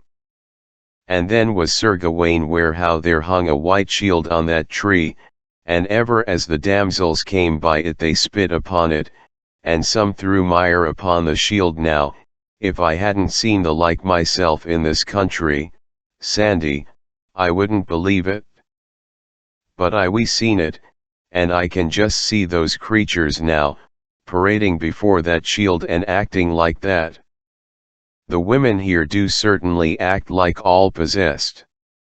Yes, and I mean your best, too, society's very choicest brands.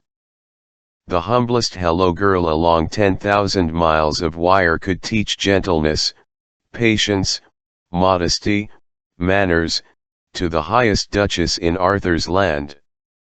Hello girl. Yes, but don't you ask me to explain, it's a new kind of a girl, they don't have them here.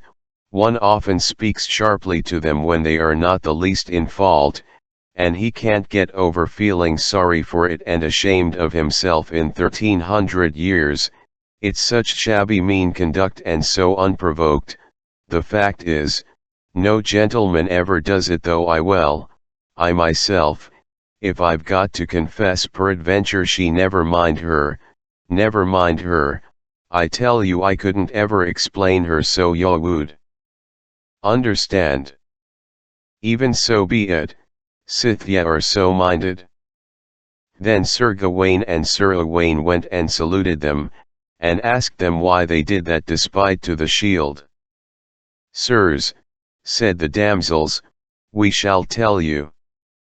There is a knight in this country that owneth this white shield, and he is a passing good man of his hands, but he hateth all ladies and gentlewomen, and therefore we do all this despite to the shield.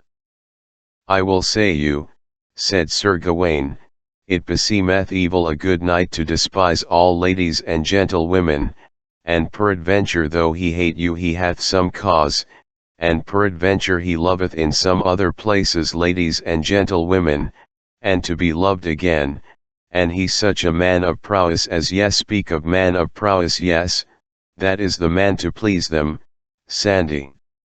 Man of brains, that is a thing they never think of. Tom Sayers, John Heenan, John L. Sullivan, pity but you could be here. You would have your legs under the round table and a sir in front of your names within the 24 hours, and you could bring about a new distribution of the married princesses and duchesses of the court in another 24. The fact is, it is just a sort of polished up court of Comanches, and there isn't a squaw in it who doesn't stand ready at the dropping of a hat to desert to the buck with the biggest string of scalps at his belt. And he be such a man of prowess as ye speak of, said Sir Gawain. Now, what is his name? Sir, said they, his name is Marhaus, the king's son of Ireland. Son of the king of Ireland, you mean, the other form doesn't mean anything.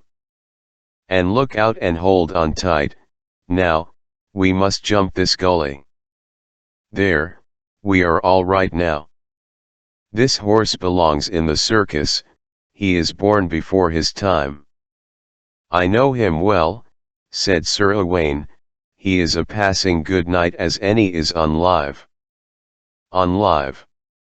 If you've got a fault in the world, Sandy, it is that you are a shade too archaic.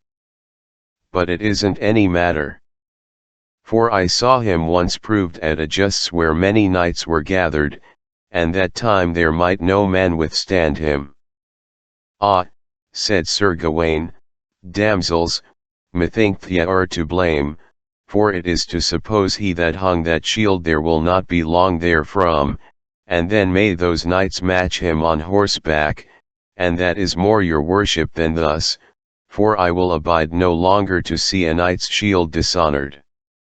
And therewith Sir Owain and Sir Gawain departed a little from them, and then were they where Sir Marhaus came riding on a great horse straight toward them.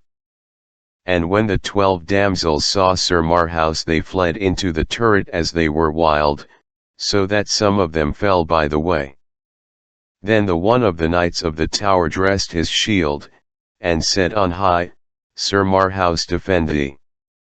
And so they ran together that the knight brake his spear on Marhaus, and Sir Marhaus smote him so hard that he brake his neck and the horse's back. Well, that is just the trouble about this state of things, it ruins so many horses.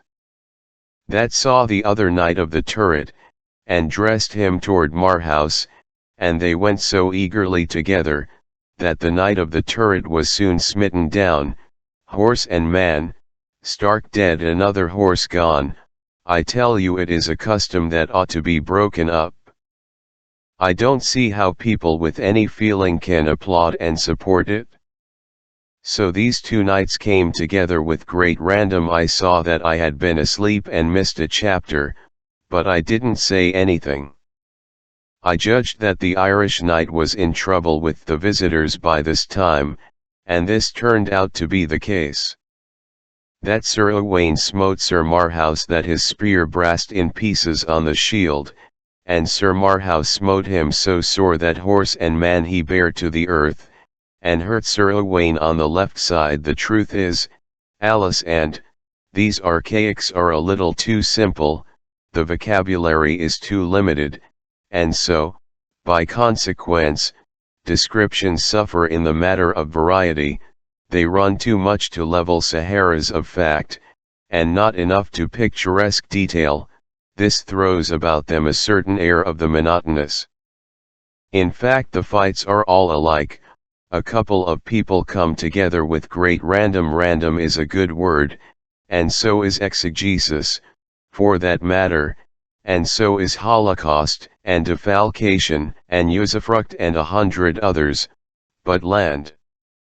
A body ought to discriminate. They come together with great random, and a spear is brast, and one party break his shield and the other one goes down, horse and man, over his horse tail and break his neck, and then the next candidate comes randoming in, and brast his spear, and the other man brast his shield, and down he goes, horse and man, over his horse tail, and break his neck, and then there's another elected, and another and still another, till the material is all used up, and when you come to figure up results, you can't tell one fight from another, nor who whipped, and as a picture, of living, raging, roaring battle, show. Why, it's pale and noiseless, just ghosts scuffling in a fog. Dear me, what would this barren vocabulary get out of the mightiest spectacle, the burning of Rome in Nero's time, for instance? VVHY, it would merely say, town burned down, no insurance, boy brast a window, fireman break his neck. Why, that ain't a picture. It was a good deal of a lecture, I thought, but it didn't disturb Sandy, didn't turn a feather. Her steam soared steadily up again, the minute I took off the lid. Then Sir Marhaus turned his horse and rode toward Gawain with his spear. And when Sir Gawain saw that, he dressed his shield, and they even tread their spears, and they came together with all the might of their horses, that either knight smote other so hard in the midst of their shields, but Sir Gawain's spear brake. I knew it would. But Sir Marhaus's spear held, and therewith Sir Gawain and his horse rushed down to the earth just so, and brake his back. And lightly Sir Gawain rose upon his feet and pulled out his sword, and dressed him towards Sir Marhaus on foot, and therewith either came unto other eagerly, and smote together with their swords, that their shields flew in cantels, and they bruised their helms and their hauberks, and wounded either other. But Sir Gawain, fro it past 9 of the clock, waxed by the space of 3 hours ever stronger, and thrice his might was increased. All this espied Sir Marhaus, and had great wonder how his might increased, and so they wounded other passing sore, and then when it was come noon the pelting sing-song of it carried me forward to scenes and sounds of my boyhood days. Neeu Haven.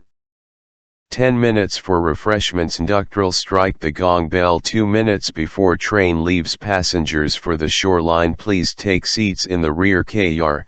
This car don't go no further. AHHPLS, ARNJZ, Bananas, SANDCHES, P popcorn.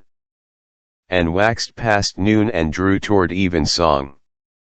Sir Gawain's strength feebled and waxed passing faint, that unnethes he might dure any longer, and Sir Marhaus was then bigger and bigger, which strained his armor, of course, and yet little would one of these people mind a small thing like that.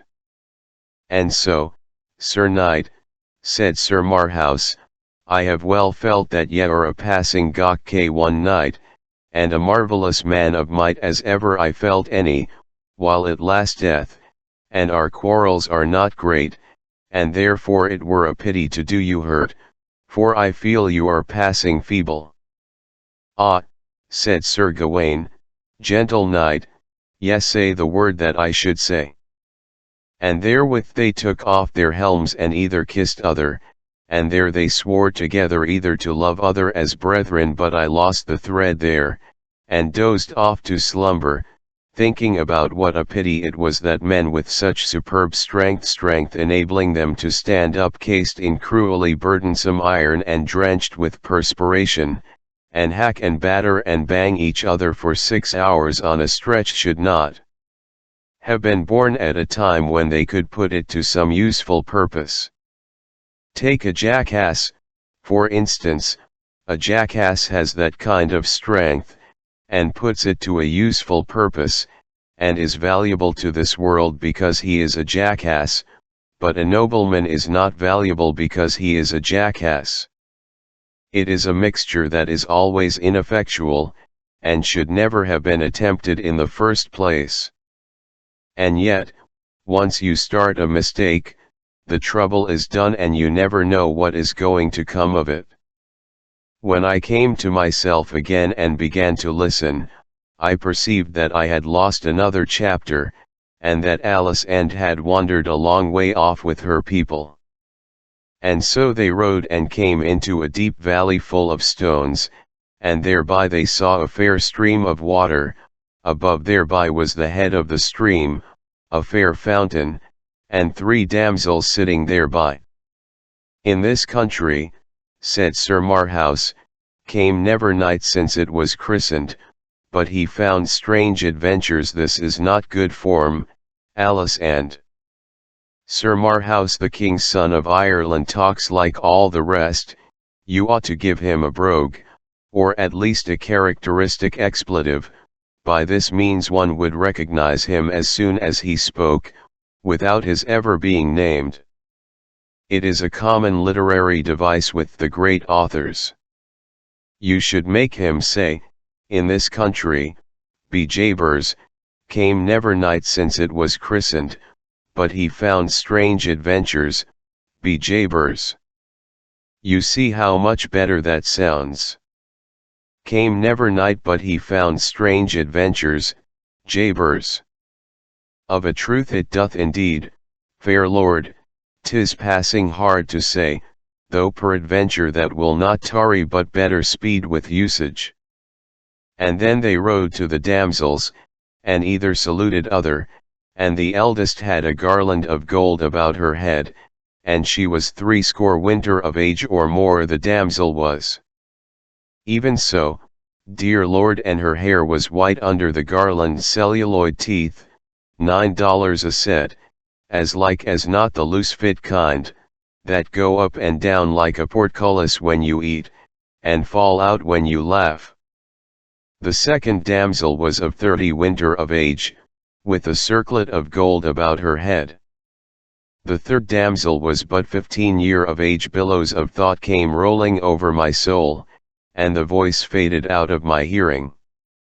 15. Break my heart. Oh, my lost darling.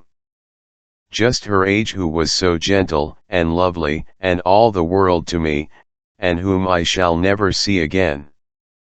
How the thought of her carries me back over wide seas of memory to a vague dim time, a happy time, so many, many centuries hence, when I used to wake in the soft summer mornings, out of sweet dreams of her, and say hello Central, just to hear her dear voice come melting back to me with a hello, Hank, that was music of the spheres to my enchanted ear.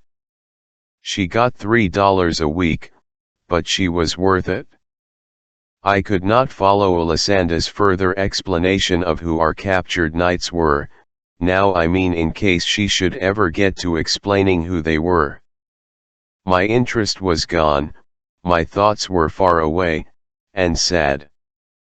By fitful glimpses of the drifting tale, caught here and there and now and then, I merely noted in a vague way that each of these 3 knights took one of these 3 damsels up behind him on his horse, and one rode north, another east, the other south, to seek adventures, and meet again and lie, after year and day. Year and day and without baggage. It was of a piece with the general simplicity of the country. The sun was now setting. It was about 3 in the afternoon when Alisanda had begun to tell me who the cowboys were, so she had made pretty good progress with it for her.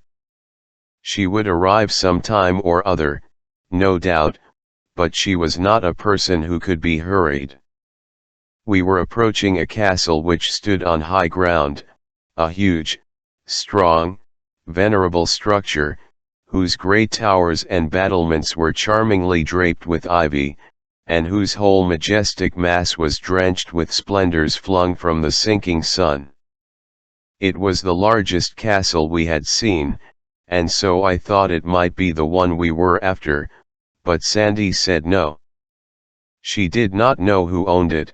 She said she had passed it without calling, when she went down to Camelot. Chapter 16 Morgan Le Fay. If knights errant were to be believed, not all castles were desirable places to seek hospitality in. As a matter of fact, knights errant were not persons to be believed, that is, measured by modern standards of veracity, yet, measured by the standards of their own time, and scaled accordingly, you got the truth. It was very simple. You discounted a statement 97%, the rest was fact. Now, after making this allowance, the truth remained that if I could find out something about a castle before ringing the doorbell, I mean hailing the warders, it was the sensible thing to do. So I was pleased when I saw in the distance a horseman making the bottom turn of the road that wound down from this castle. As we approached each other, I saw that he wore a plumed helmet, and seemed to be otherwise clothed in steel, but bore a curious addition also, a stiff square garment like a herald's tabard. However, I had to smile at my own forgetfulness when I got nearer and read the sign on his tabard, Persimmon Soap, all the prime donna use it. That was a little idea of my own, and had several wholesome purposes in view toward the civilizing and uplifting of this nation. In the first place, it was a furtive, underhand blow at this nonsense of knight-errantry, though nobody suspected that but me. I had started a number of these people out, the bravest knights I could get, each sandwiched between bulletin boards bearing one device or another, and I judged that by and by, when they got to numerous enough, they would begin to look ridiculous, and then, even the steel-clad ass that hadn't any board would himself begin to look ridiculous because he was out of the fashion. Secondly, these missionaries would gradually, and without creating suspicion or exciting alarm, introduce a rudimentary cleanliness among the nobility, and from them it would work down to the people, if the priests could be kept quiet. This would undermine the church. I mean, would be a step toward that. Next, education, next, freedom, and then she would begin to crumble. It being my conviction that any established church is an established crime, an established slave pen, I had no scruples, but was willing to assail it in any way or with any weapon that promised to hurt it. Why, in my own former day, in remote centuries not yet stirring in the womb of time, there were old Englishmen who imagined that they had been born in a free country with the Corporation Act and the tests still in force in it, timbers propped against men's liberties and dishonored consciences to shore up an established anachronism with. My missionaries were taught to spell out the gilt signs on their tabards. The showy gilding was a neat idea. I could have got the king to wear a bulletin board for the sake of that barbaric splendor. They were to spell out these signs and then explain to the lords and ladies what soap was, and if the lords and ladies were afraid of it, get them to try it on a dog. The missionary's next move was to get the family together and try it on himself. He was to stop at no experiment, however desperate, that could convince the nobility that soap was harmless. If any final doubt remained, he must catch a hermit. The woods were full of them, saints they called themselves, and saints they were believed to be. They were unspeakably holy, and worked miracles, and everybody stood in awe of them. If a hermit could survive a wash, and that failed to convince a duke, give him up, let him alone. Whenever my missionaries overcame a knight-errant on the road, they washed him, and when he got well they swore him to go and get a bulletin board and disseminate soap and civilization the rest of his days. As a consequence, the workers in the field were increasing by degrees, and the reform was steadily spreading. My soap factory felt the strain early. At first I had only 2 hands, but I had left home. I was already employing 15, and running night and day, and the atmospheric result was getting so pronounced that the king went sort of fainting and gasping around and said he did not believe he could stand it much longer, and Sir Lancelot got so that he did hardly anything but walk up and down the roof and swear, although I told him it was worse up there than anywhere else, but he said he wanted plenty of air, and he was always complaining that a palace was no place for a soap factory anyway, and said if a man was to start one in his house he would be damned if he wouldn't strangle him. There were ladies present, too, but much these people ever cared for that. They would swear before children, if the wind was their way when the factory was going. This missionary knight's name was Lockwood Mailtail, and he said that this castle was the abode of Morgan le Fay, sister of King Arthur, and wife of King Uriens, monarch of a realm about as big as the District of Columbia. You could stand in the middle of it and throw bricks into the next kingdom. Kings and kingdoms were as thick in Britain as they had been in Little Palestine in Joshua's time, when people had to sleep with their knees pulled up because they couldn't stretch out without a passport. Lockwood was much depressed, for he had scored here the worst failure of his campaign. He had not worked off a cake, yet he had tried all the tricks of the trade, even to the washing of a hermit, but the hermit died. This was, indeed, a bad failure, for this animal would now be dubbed a martyr, and would take his place among the saints of the Roman calendar. Thus made he his moan, this poor Sir Lockwood Mailtail, and sorrowed passing sore. And so my heart bled for him, and I was moved to comfort and stay him. Wherefore I said, Forbear to grieve, fair knight, for this is not a defeat. We have brains, you and I, and for such as have brains there are no defeats, but only victories. Observe how we will turn this seeming disaster into an advertisement for our soap, and the biggest one, to draw, that was ever thought of, an advertisement that will transform that Mount Washington defeat into a Matterhorn victory. We will put on your bulletin board, patronized by the elect. How does that strike you? Verily, it is wonderly bethought. Well, a body is bound to admit that for just a RNC keist little one-line ad, it's a corker. So the poor colporteur's griefs vanished away. He was a brave fellow, and had done mighty feats of arms in his time. His chief celebrity rested upon the events of an excursion like this one of mine, which he had once made with a damsel named Maldaison, who was as handy with her tongue as was Sandy, though in a different way, for her tongue churned forth only railings and insult, whereas Sandy's music was of a kindlier sort. I knew his story well, and so I knew how to interpret the compassion that was in his face when he bade me farewell. He supposed I was having a bitter hard time of it.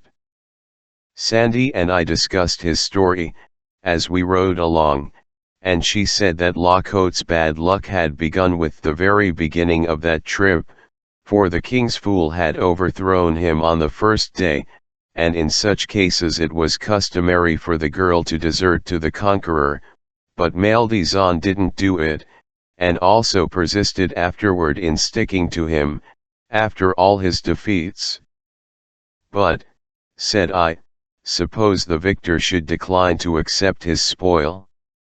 She said that that wouldn't answer, he must. He couldn't decline, it wouldn't be regular. I made a note of that.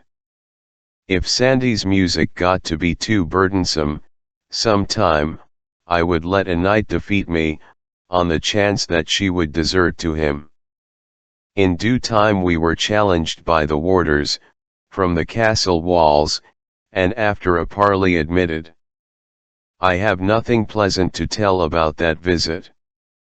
But it was not a disappointment, for I knew Mrs. Le Fay by reputation, and was not expecting anything pleasant. She was held in awe by the whole realm, for she had made everybody believe she was a great sorceress. All her ways were wicked, all her instincts devilish. She was loaded to the eyelids with cold malice. All her history was black with crime, and among her crimes murder was common. I was most curious to see her, as curious as I could have been to see Satan. To my surprise she was beautiful, black thoughts had failed to make her expression repulsive, age had failed to wrinkle her satin skin or mar its bloomy freshness. She could have passed for old Urian's granddaughter, she could have been mistaken for sister to her own son. As soon as we were fairly within the castle gates we were ordered into her presence. King Urians was there, a kind-faced old man with a subdued look, and also the son, Sir Owain Le Blanchemains, in whom I was, of course, interested on account of the tradition that he had once done battle with 30 knights, and also on account of his trip with Sir Gawain and Sir Marhaus, which Sandy had been aging me with. But Morgan was the main attraction, the conspicuous personality here. She was head chief of this household, that was plain. She caused us to be seated, and then she began, with all manner of pretty graces and graciousnesses, to ask me questions. Dear me, it was like a bird or a flute, or something, talking. I felt persuaded that this woman must have been misrepresented, lied about. She trilled along, and presently a handsome young page, clothed like the rainbow, and as easy and undulatory of movement as a wave, came with something on a golden salver, and, kneeling to present it to her, overdid his graces and lost his balance, and so fell lightly against her knee. She slipped a dirk into him in as matter of course a way as another person would have harpooned a rat. Poor child! He slumped to the floor, twisted his silken limbs in one great straining contortion of pain, and was dead. Out of the old king was wrung an involuntary of compassion. The look he got, made him cut it suddenly short and not put any more hyphens in it. Sir Owain, at a sign from his mother, went to the anteroom and called some servants, and meanwhile Madame went rippling sweetly along with her talk. I saw that she was a good housekeeper, for while she talked she kept a corner of her eye on the servants to see that they made no balks in handling the body and getting it out. When they came with fresh clean towels, she sent back for the other kind, and when they had finished wiping the floor and were going, she indicated a crimson fleck the size of a tear which their duller eyes had overlooked. It was plain to me that La Cote Male Tail had failed to see the mistress of the house. Often, how louder and clearer than any tongue, does dumb circumstantial evidence speak. Morgan Le Fay rippled along as musically as ever. Marvelous woman! And what a glance she had, when it fell in reproof upon those servants. They shrunk and quailed as timid people do when the lightning flashes out of a cloud. Could have got the habit myself. It was the same with that poor old Brer Uriens, he was always on the ragged edge of apprehension. She could not even turn toward him but he winced. In the midst of the talk I let drop a complimentary word about King Arthur, forgetting for the moment how this woman hated her brother. That one little compliment was enough. She clouded up like storm, she called for her guards, and said, "Hail me these varlets to the dungeons." That struck cold on my ears, for her dungeons had a reputation. Nothing occurred to me to say or do. But not so with Sandy. As the guard laid a hand upon me, she piped up with the tranquillest confidence, and said, "God's wounds, dost thou covet destruction, thou maniac? It is the boss." Now what a happy idea that was, and so simple, yet it would never have occurred to me. I was born modest, not all over, but in spots, and this was one of the spots. The effect upon Madame was electrical. It cleared her countenance and brought back her smiles and all her persuasive graces and blandishments, but nevertheless she was not able to entirely cover up with them the fact that she was in a ghastly fright. She said, "La, but do list to thine handmaid." As if one gifted with powers like to mine might say the thing which I have said unto one who has vanquished Merlin, and not be jesting. By mine enchantments I foresaw your coming, and by them I knew you when you entered here. I did but play this little jest with hope to surprise you into some display of your art, as not doubting you would blast the guards with occult fires, consuming them to ashes on the spot, a marvel much beyond mine own ability, yet one which I have long been childishly curious to see. The guards were less curious, and got out as soon as they got permission. Chapter 17 A royal banquet. Madame, seeing me pacific and unresentful, no doubt judged that I was deceived by her excuse, for her fright dissolved away, and she was soon so importunate to have me give an exhibition and kill somebody, that the thing grew to be embarrassing. However, to my relief she was presently interrupted by the call to prayers. I will say this much for the nobility, that, tyrannical, murderous, rapacious, and morally rotten as they were deeply and enthusiastically religious. Nothing could divert them from the regular and faithful performance of the pieties enjoined by the Church. More than once I had seen a noble who had gotten his enemy at a disadvantage, stop to pray before cutting his throat. More than once I had seen a noble, after ambushing and dispatching his enemy, retire to the nearest wayside shrine and humbly give thanks, without even waiting to rob the body. There was to be nothing finer or sweeter in the life of even Benvenuto Cellini, that rough-hewn saint, 10 centuries later. All the nobles of Britain, with their families, attended divine service morning and night daily, in their private chapels, and even the worst of them had family worship 5 or 6 times a day besides. The credit of this belonged entirely to the Church. Although I was no friend to that Catholic Church, I was obliged to admit this. And often, in spite of me, I found myself saying, "What would this country be without the Church?" After prayers we had dinner in a great banqueting hall which was lighted by hundreds of grease jets, and everything was as fine and lavish and rudely splendid as might the royal degree of the hosts. At the head of the hall, on a dais, was the table of the king, queen, and their son, Prince Owain. Stretching down the hall from this, was the general table, on the floor. At this, above the salt, sat the visiting nobles and the grown members of their families, of both sexes. The resident court, in effect 61 persons. Below the salt sat minor officers of the household, with their principal subordinates, altogether 118 persons sitting, and about as many liveried servants standing behind their chairs, or serving in one capacity or another. It was a very fine show.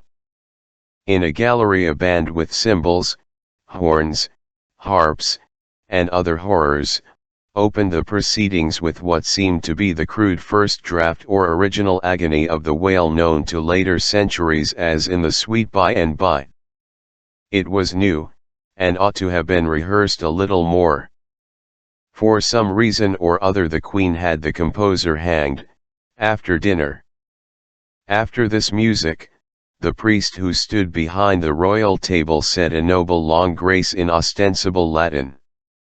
Then the battalion of waiters broke away from their posts, and darted, rushed, flew, fetched and carried, and the mighty feeding began, no words anywhere, but absorbing attention to business. The rows of chops opened and shut in vast unison, and the sound of it was like to the muffled burr of subterranean machinery.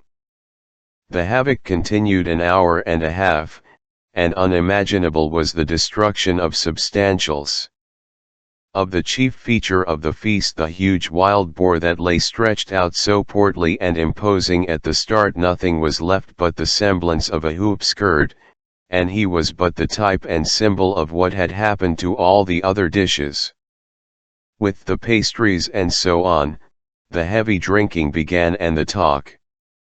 Gallon after gallon of wine and mead disappeared, and everybody got comfortable, then happy, then sparklingly joyous, both sexes, and by pretty noisy.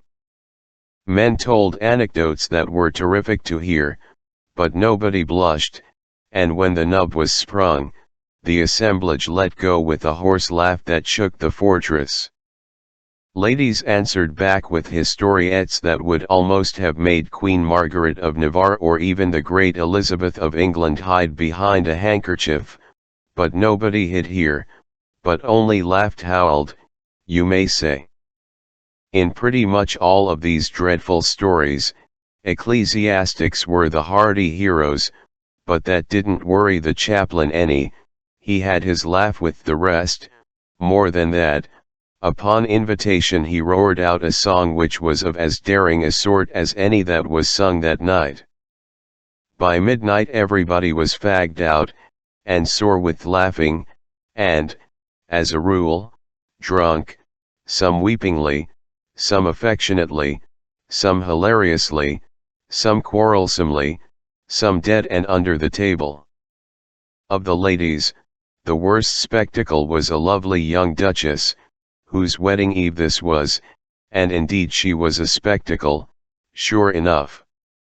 Just as she could have sat in advance for the portrait of the young daughter of the Regent d'Orleans, at the famous dinner whence she was carried, foul-mouthed, intoxicated, and helpless, to her bed, in the lost and lamented days of the ancient regime. Suddenly, even while the priest was lifting his hands, and all conscious heads were bowed in reverent expectation of the coming blessing, there appeared under the arch of the far-off door at the bottom of the hall an old and bent and white-haired lady, leaning upon a crutch stick, and she lifted the stick and pointed it toward the queen and cried out, "The wrath and curse of God fall upon you, woman without pity, who have slain mine innocent grandchild and made desolate this old heart that had nor chick, nor friend, nor stay nor comfort in all this world but him." Everybody crossed himself in a grisly fright, for a curse was an awful thing to those people, but the queen rose up majestic, with the death light in her eye, and flung back this ruthless command, "Lay hands on her. To the stake with her." The guards left their posts to obey. It was a shame, it was a cruel thing to see. What could be done? Sandy gave me a look, I knew she had another inspiration. I said, "Do what you choose." She was up and facing toward the queen in a moment. She indicated me, and said, "Madam, he saith this may not be. Recall the commandment, or he will dissolve the castle and it shall vanish away like the instable fabric of a dream." Confound it, what a crazy contract to pledge a person to. What if the queen— But my consternation subsided there, and my panic passed off, for the queen, all in a collapse, made no show of resistance but gave a countermanding sign and sunk into her seat. She reached it. She was sober. So were many of the others. The assemblage rose, whipped ceremony to the winds, and rushed for the door like a mob, overturning chairs, smashing crockery, tugging, struggling, shouldering, crowding anything to get out before I should change my mind and puff the castle into the measureless dim vacancies of space. Well, well, well, they were a superstitious lot. It is all a body can do to conceive of it. The poor queen was so scared and humbled that she was even afraid to hang the composer without first consulting me. I was very sorry for her indeed, anyone would have been, for she was really suffering, so I was willing to do anything that was reasonable, and had no desire to carry things to wanton extremities. I therefore considered the matter thoughtfully, and ended by having the musicians ordered into our presence to play that suite By and By again, which they did. Then I saw that she was right, and gave her permission to hang the whole band. This little relaxation of sternness had an effect upon the queen. A statesman gains little by the arbitrary exercise of ironclad authority upon all occasions that offer, for this wounds the just pride of his subordinates, and thus tends to undermine his strength.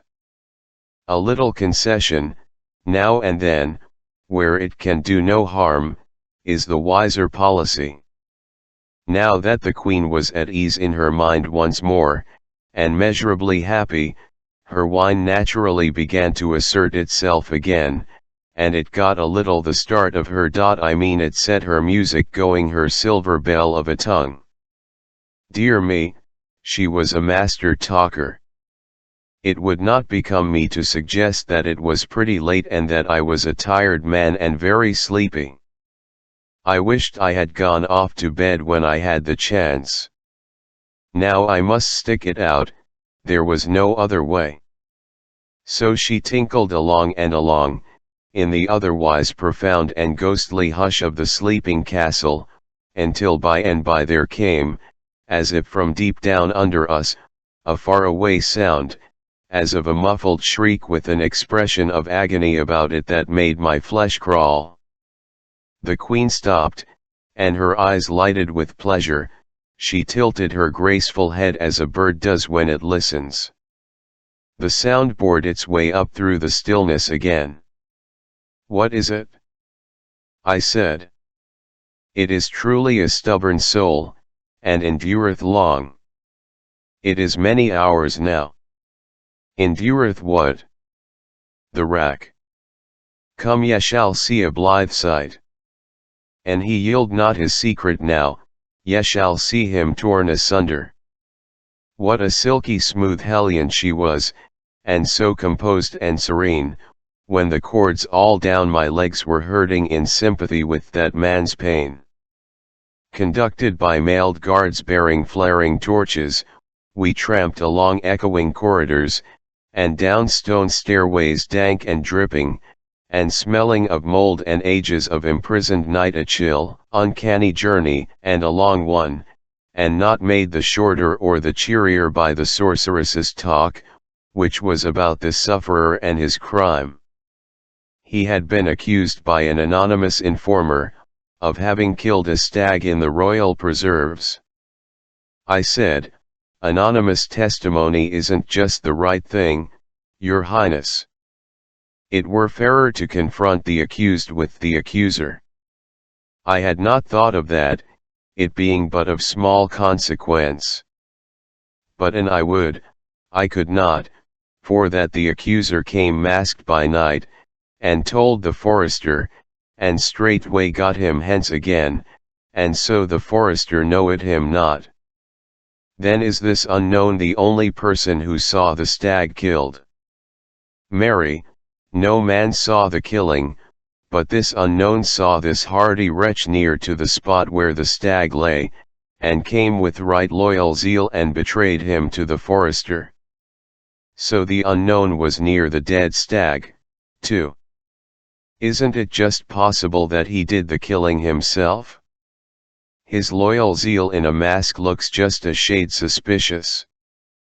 But what is your Highness's idea for racking the prisoner? VV, here is the prophet. He will not confess, else, and then were his soul lost. For his crime his life is forfeited by the law, and of a surety will I see that he payeth it, but it were peril to my own soul to let him die unconfessed and unabsolved. Nay, I were a fool to fling me into hell for his accommodation. But, Your Highness, suppose he has nothing to confess.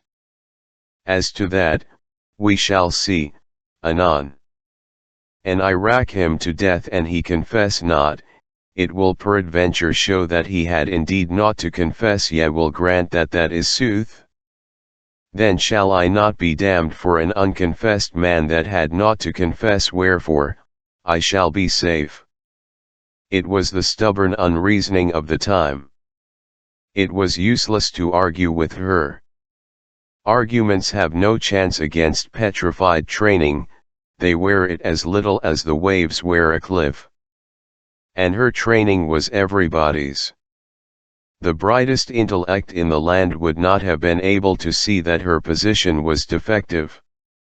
As we entered the rack cell I caught a picture that will not go from me, I wish it would. A native young giant of 30 or thereabouts lay stretched upon the frame on his back, with his wrists and ankles tied to ropes which led over windlasses at either end. There was no color in him, his features were contorted and set, and sweat drops upon his forehead. A priest bent over him on each side, the executioner stood by, guards were on duty, smoking torches stck, in sockets along the walls. In a corner crouched a poor young creature, her face drawn with anguish, a half-wild and hunted look in her eyes, and in her lap lay a little child asleep. Just as we stepped across the threshold, the executioner gave his machine a slight turn, which wrung a cry from both the prisoner and the woman, but I shouted, and the executioner released the strain without waiting to see who spoke. I could not let this horror go on, it would have killed me to see it. I asked the Queen to let me clear the place and speak to the prisoner privately, and when she was going to object I spoke in a low voice and said I did not want to make a scene before her servants, but I must have my way, for I was King Arthur's representative, and was speaking in his name. She saw she had to yield. I asked her to endorse me to these people, and then leave me. It was not pleasant for her, but she took the pill, and even went further than I was meaning to require. I only wanted the backing of her own authority, but she said, "Ye will do in all things as this Lord shall command." It is the boss. It was certainly a good word to conjure with, you could see it by the squirming of these rats. The Queen's guards fell into line, and she and they marched away, with their torch-bearers, and woke the echoes of the cavernous tunnels with the measured beat of their retreating footfalls. I had the prisoner taken from the rack and placed upon his bed, and medicaments applied to his hurts, and wine given him to drink. The woman crept near and looked on, eagerly, lovingly, but timorously, like one who fears a repulse. Indeed, she tried furtively to touch the man's forehead, and jumped back, the picture of fright, when I turned unconsciously toward her. It was pitiful to see. "Lord," I said, "stroke him, lass, if you want to. Do anything you're a mind to, don't mind me." Why, her eyes were as grateful as an animal's, when you do it a kindness that it understands. The baby was out of her way and she had her cheek against the man's in a minute and her hands fondling his hair, and her happy tears running down. The man revived and caressed his wife with his eyes, which was all he could do. I judged I might clear the den, now, and I did, cleared it of all but the family and myself. Then I said, "Now, my friend, tell me your side of this matter, I know the other side." The man moved his head in sign of refusal. But the woman looked pleased, as it seemed to me pleased with my suggestion. I went on, "You know of me?" "Yes. All do, in Arthur's realms. If my reputation has come to you right and straight, you should not be afraid to speak." The woman broke in, eagerly, "Ah, fair my lord, do thou persuade him. Thou canst and thou wilt. Ah, he suffereth so, and it is for me. And how can I bear it? I would I might see him die a swift death. Oh, my Hugo, I cannot bear this one." And she fell to sobbing and groveling about my feet, and still imploring. Imploring what? The man's death? I could not quite get the bearings of the thing. But Hugo interrupted her and said, "Peace. Ye wit not what ye ask. Shall I starve whom I love, to win a gentle death? I when thou knewest me better." "Well," I said, "I can't quite make this out. It is a puzzle. Now dear my lord, and ye will but persuade him. Consider how these his tortures wound me. Oh, and he will not speak. Whereas, the healing, the solace that lie in a blessed swift death, what are you maundering about? He's going out from here a free man and whole, he's not going to die." The man's white face lit up, and the woman flung herself at me in a most surprising explosion of joy, and cried out, "He is saved, for it is the king's word by the mouth of the king's servant Arthur, the king whose word is gold." Well, then you do believe I can be trusted, after all. Why didn't you before? Who doubted? Not I, indeed, and not she. Well, why wouldn't you tell me your story, then? Ye had made no promise, else had it been otherwise. I see, I see. And yet I believe I don't quite see, after all.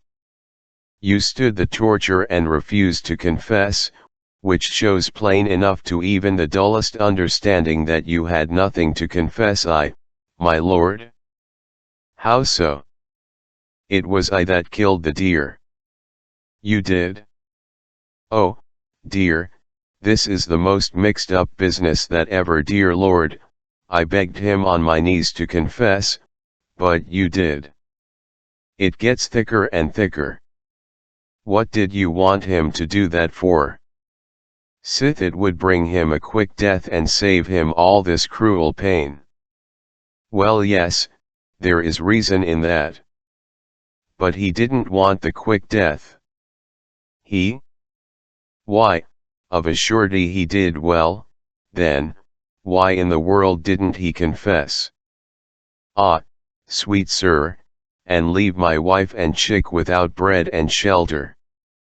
Oh, heart of gold, now I see it. The bitter law takes the convicted man's estate and beggars his widow and his orphans. They could torture you to death, but without conviction or confession they could not rob your wife and baby. You stood by them like a man, and you true wife and the woman that you are, you would have bought him release from torture at cost to yourself of slow starvation and death. Well, it humbles a back one. Why, to think what your sex can do when it comes to self-sacrifice. I'll book you both for my colony, you'll like it there. It's a factory where I'm going to turn groping and grubbing automata into men. Chapter 18 In the Queen's dungeons. Well, I arranged all that, and I had the man sent to his home. I had a great desire to rack the executioner, not because he was a good, painstaking, and pain-giving official, for surely it was not to his discredit that he performed his functions well, but to pay him back for wantonly cuffing and otherwise distressing that young woman. The priests told me about this, and were generously hot to have him punished. Something of this disagreeable sort was turning up every now and then. I mean, episodes that showed that not all priests were frauds and self-seekers, but that many, even the great majority, of these that were down on the ground among the common people, were sincere and right-hearted, and devoted to the alleviation of human troubles and sufferings. Well, it was a thing which could not be helped, so I seldom fretted about it, and never many minutes at a time. It has never been my way to bother much about things which you can't cure. But I did not like it, for it was just the sort of thing to keep people reconciled to an established church. We must have a religion, it goes without saying, but my idea is, to have it cut up into 40 free sects, so that they will police each other, as had been the case in the United States in my time. Concentration of power in a political machine is bad, and an established church is only a political machine. It was invented for that, it is nursed, cradled, preserved for that. It is an enemy to human liberty, and does no good which it could not better do in a split up and scattered condition. That wasn't law, it wasn't gospel, it was only an opinion, my opinion, and I was only a man, one man, so it wasn't worth any more than the Pope's or any less, for that matter. Well, I couldn't rack the executioner, neither would I overlook the just complaint of the priests. The man must punished somehow or other, so I degraded him from his office and made him leader of the band, the new one that was to be started. He begged hard, and said he couldn't play, a plausible excuse, but too thin, there wasn't a musician in the country that could. The Queen was a good deal outraged, next morning when she found she was going to have neither Hugo's life nor his property. But I told her she must bear this cross, that while by law and custom she certainly was entitled to both the man's life and his property, there were extenuating circumstances, and so in Arthur the King's name I had pardoned him. The deer was ravaging the man's fields, and he had killed it in sudden passion, and not for gain, and he had carried it into the royal forest in the hope that that might make detection of the misdoer impossible.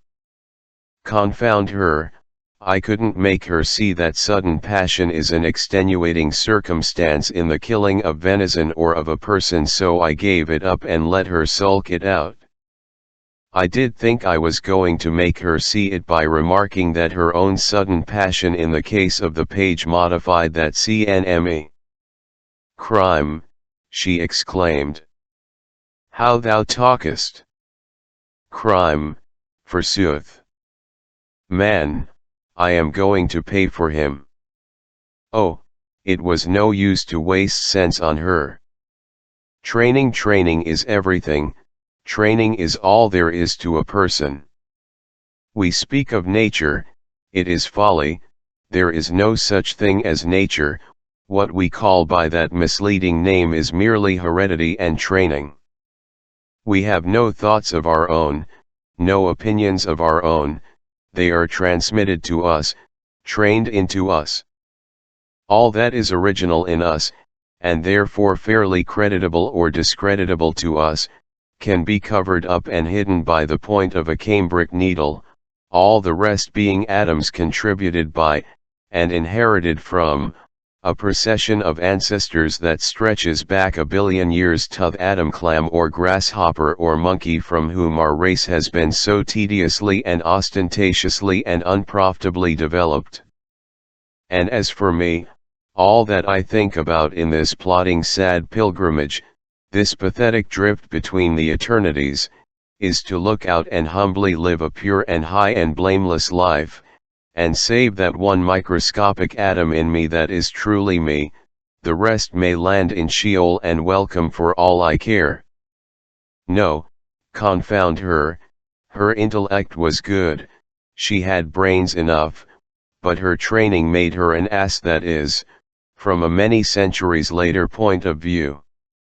To kill the page was no crime, it was her right, and upon her right she stood, serenely and unconscious of offense. She was a result of generations of training in the unexamined and unassailed belief that the law which permitted her to kill a subject when she chose was a perfectly right and righteous one. Well, we must give even Satan his due. She deserved a compliment for one thing, and I tried to pay it, but the words stuck in my throat. She had a right to kill the boy, but she was in no wise obliged to pay for him. That was law for some other people, but not for her. She knew quite well that she was doing a large and generous thing to pay for that lad, and that I ought in common fairness to come out with something handsome about it, but I couldn't, my mouth refused. I couldn't help seeing, in my fancy, that poor old grandma with the broken heart, and that fair young creature lying butchered, his little silken pomps and vanities laced with his golden blood. How could she pay for him? Whom could she pay? And so, well knowing that this woman, trained as she had been, deserved praise, even adulation, I was yet not able to utter it, trained as I had been. The best I could do was to fish up a compliment from outside, so to speak, and the pity of it was, that it was true, madam, your people will adore you for this. Quite true, but I meant to hang her for it some day if I lived. Some of those laws were too bad, altogether too bad. A master might kill his slave for nothing, for mere spite, malice, or to pass the time, just as we have seen that the crowned head could do it with his slave, that is to say, anybody. A gentleman could kill a free commoner, and pay for him cash or garden truck. A noble could kill a noble without expense, as far as the law was concerned, but reprisals in kind were to be expected. Anybody could kill somebody, except the commoner and the slave; these had no privileges. If they killed, it was murder, and the law wouldn't stand murder. It made short work of the experimenter and of his family, too, if he murdered somebody who belonged up among the ornamental ranks. If a commoner gave a noble even so much as a Damien's scratch which didn't kill or even hurt, he got Damien's dose for it just the same. They pulled him to rags and tatters with horses, and all the world came to see the show, and crack jokes, and have a good time, and some of the performances of the best people present were as tough, and as properly unprintable, as any that have been printed by the pleasant Casanova in his chapter about the dismemberment of Louis XV's poor awkward enemy.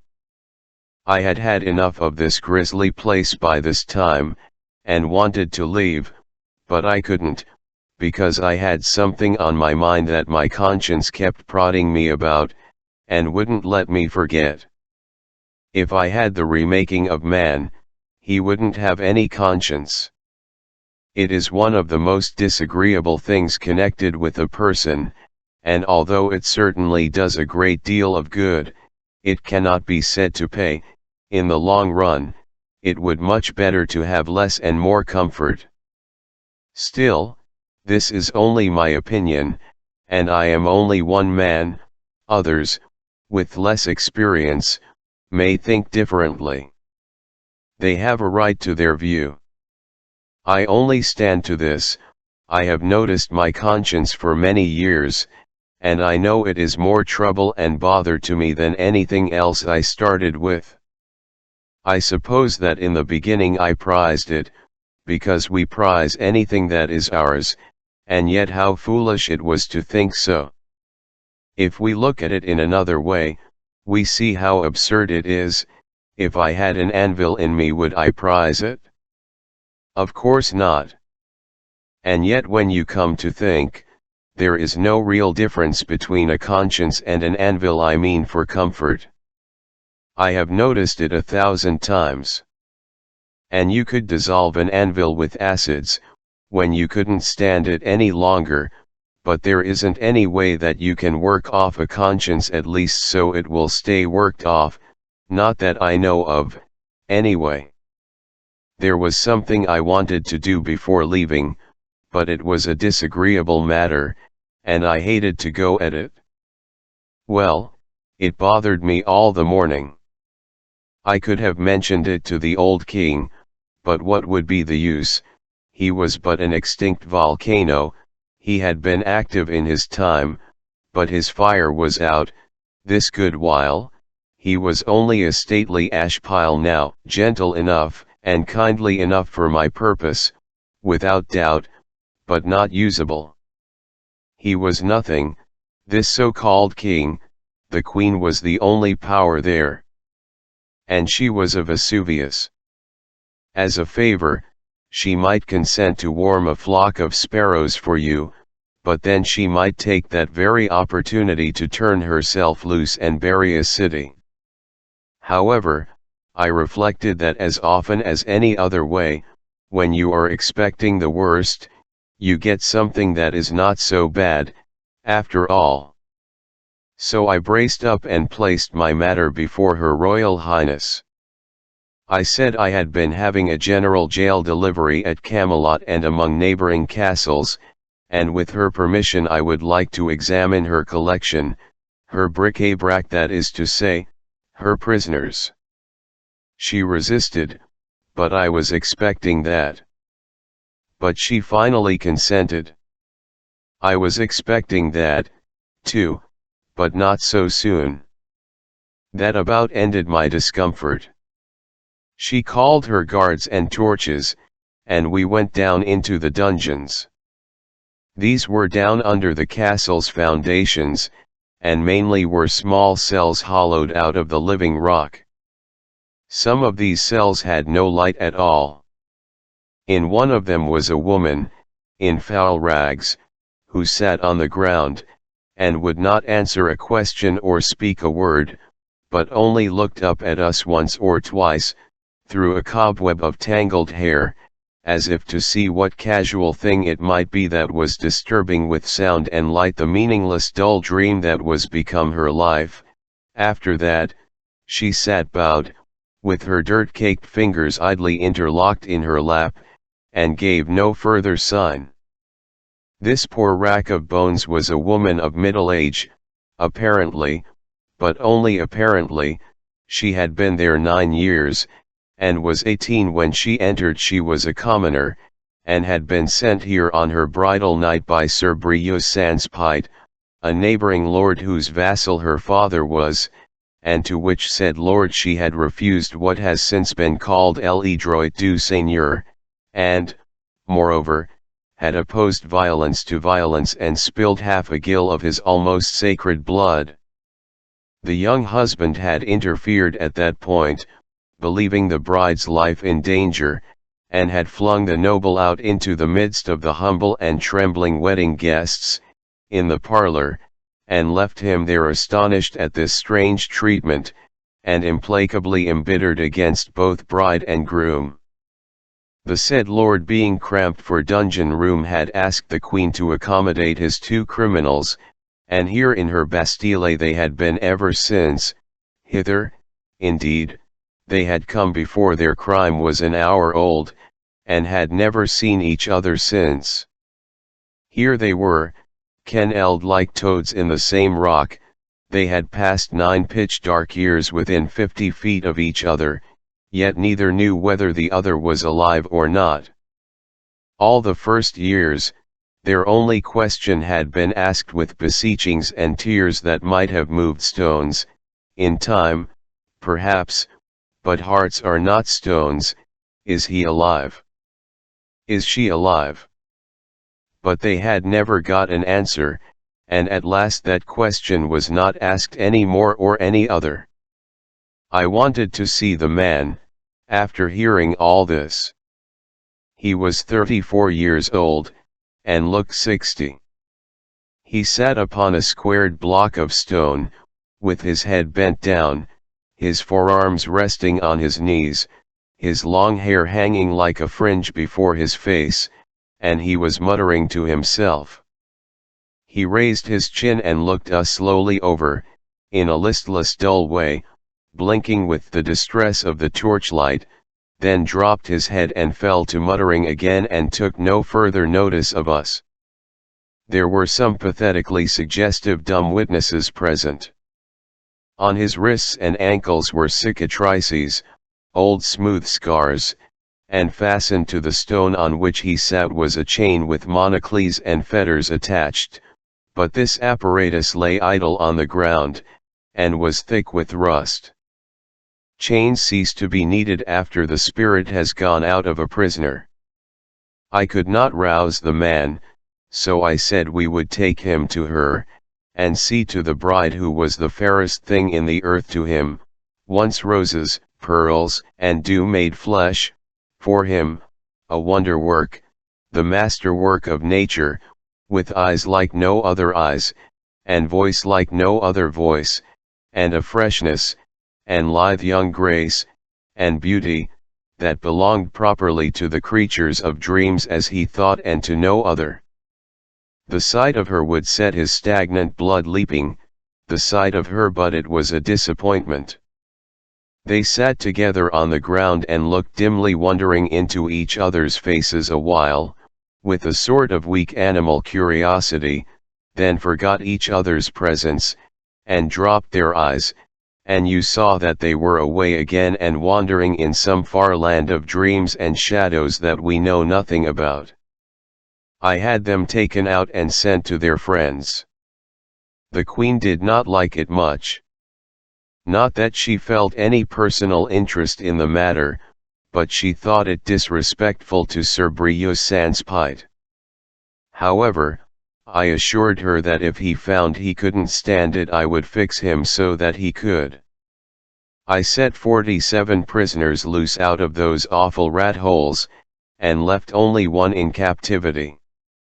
He was a lord, and had killed another lord, a sort of kinsman of the Queen.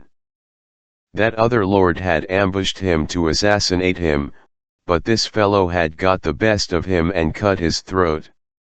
However, it was not for that I left him jailed, but for maliciously destroying the only public well in one of his wretched villages. The Queen was bound to hang him for killing her kinsman, but I would not allow it. It was no crime to kill an assassin. But I said I was willing to let her hang him for destroying the well, so she concluded to put up with that, as it was better than nothing. Dear me, for what trifling offences the most of those 47 men and women were shut up there. Indeed, some were there for no distinct offence at all, but only to gratify somebody's spite, and not always the Queen's by any means, but a friend's. The newest prisoner's crime was a mere remark which he had made. He said he believed that men were about all alike, and one man as good as another, barring clothes. He said he believed that if you were to strip the nation naked and send a stranger through the crowd, he couldn't tell the king from a quack doctor, nor a duke from a hotel clerk. Apparently here was a man whose brains had not been reduced to an ineffectual mush by idiotic training. I set him loose and sent him to the factory. Some of the cells carved in the living rook were just behind the face of the precipice, and in each of these an arrow slit had been pierced outward to the daylight, and so the captive had a thin ray from the blessed sun for his comfort. The case of one of these poor fellows was particularly hard. From his dusky swallow's hole high up in that vast wall of native rock he could peer out through the arrow slit and see his own home off yonder in the valley, and for 22 years he had watched it, with heartache and longing, through that crack. He could see the lights shine there at night, and in the daytime he could see figures go in and come out, his wife and children, some of them, no doubt, though he could not make out at that distance. In the course of years he noted festivities there, and tried to rejoice, and wondered if they were weddings or what they might be. And he noted funerals, and they wrung his heart. He could make out the coffin, but he could not determine its size, and could not tell whether it was wife or child. He could see the procession form, with priests and mourners, and move solemnly away, the secret with them. He had left behind him 5 children and a wife, and in 19 years he had seen 5 funerals issue, and none of them humble enough in pomp to denote a servant. So he had lost 5 of his treasures. There must still be one remaining, one now infinitely, unspeakably precious, but which one? Wife, or child? That was the question that tortured him, by night and by day, asleep and awake. Well, to have an interest, of some sort, and half a ray of light, when you are in a dungeon, is a great support to the body and preserver of the intellect. This man was in pretty good condition yet. By the time he had finished telling me his distressful tale, I was in the same state of mind that you would have been in yourself, if you have got average human curiosity, that is to say, I was as burning up as he was to find out which member of the family it was that was left. So I took him over home myself, and an amazing kind of a surprise party it was, 2 typhoons and cyclones of frantic joy, and whole Niagaras of happy tears, and by George, We found the aforetime young matron graying toward the imminent verge of her half-century, and the babies all men and women, and some of them married and experimenting family-wise themselves, for not a soul of the tribe was dead. Conceive of the ingenious devilishness of that queen. She had a special hatred for this prisoner, and she had invented all those funerals herself, to scorch his heart with, and the sublimest stroke of genius of the whole thing was leaving the family invoice a funeral short, so as to let him wear his poor old soul out guessing. But for me, he never would have got out. Morgan Le Fay hated him with her whole heart, and she never would have softened toward him. And yet his crime was committed more in thoughtlessness than deliberate depravity. He had said she had red hair. Well, she had, but that was no way to speak of it. When red-headed people are above a certain Sewell grade, their hair is auburn. Consider it. Among these 47 captives there were 5 whose names, offenses, and dates of incarceration were no longer known. 1 woman and 4 men, all bent, and wrinkled, and mind-extinguished patriarchs. They themselves had long ago forgotten these details. At any rate they had mere vague theories about them, nothing definite and nothing that they repeated twice in the same way. The succession of priests whose office it had been to pray daily with the captives and remind them that God had put them there, for some wise purpose or other, and teach them that patience, humbleness, and submission to oppression was what he loved to see in parties of a subordinate rank, had traditions about these poor old human ruins, but nothing more. These traditions went but little way, for they concerned the length of the incarceration only, and not the names of the offenses. And even by the help of tradition the only thing that could be proven was that none of the 5 had seen daylight for 35 years. How much longer this privation has lasted was not guessable. The king and the queen knew nothing about these poor creatures, except that they were heirlooms, assets inherited, along with the throne, from the former firm. Nothing of their history had been transmitted with their persons, and so the inheriting owners had considered them of no value, and had felt no interest in them. I said to the queen, "Then why in the world didn't you set them free?" The question was a puzzler. She didn't know why she hadn't. The thing had never come up in her mind. So here she was, forecasting the veritable history of future prisoners of the Castle d'If, without knowing it. It seemed plain to me now, that with her training, those inherited prisoners were merely property, nothing more, nothing less. Well, when we inherit property, it does not occur to us to throw it away, even when we do not value it. When I brought my procession of human bats up into the open world and the glare of the afternoon sun previously blindfolding them, in charity for eyes so long untutored by light they were a spectacle to look at. Skeletons, scarecrows, goblins, pathetic frights, every one, legitimatest possible children of monarchy by the grace of God and the established church. I muttered absently, I wish I could photograph them. You have seen that kind of people who will never let on that they don't know the meaning of a new big word. The more ignorant they are, the more pitifully certain they are to pretend you haven't shot over their heads.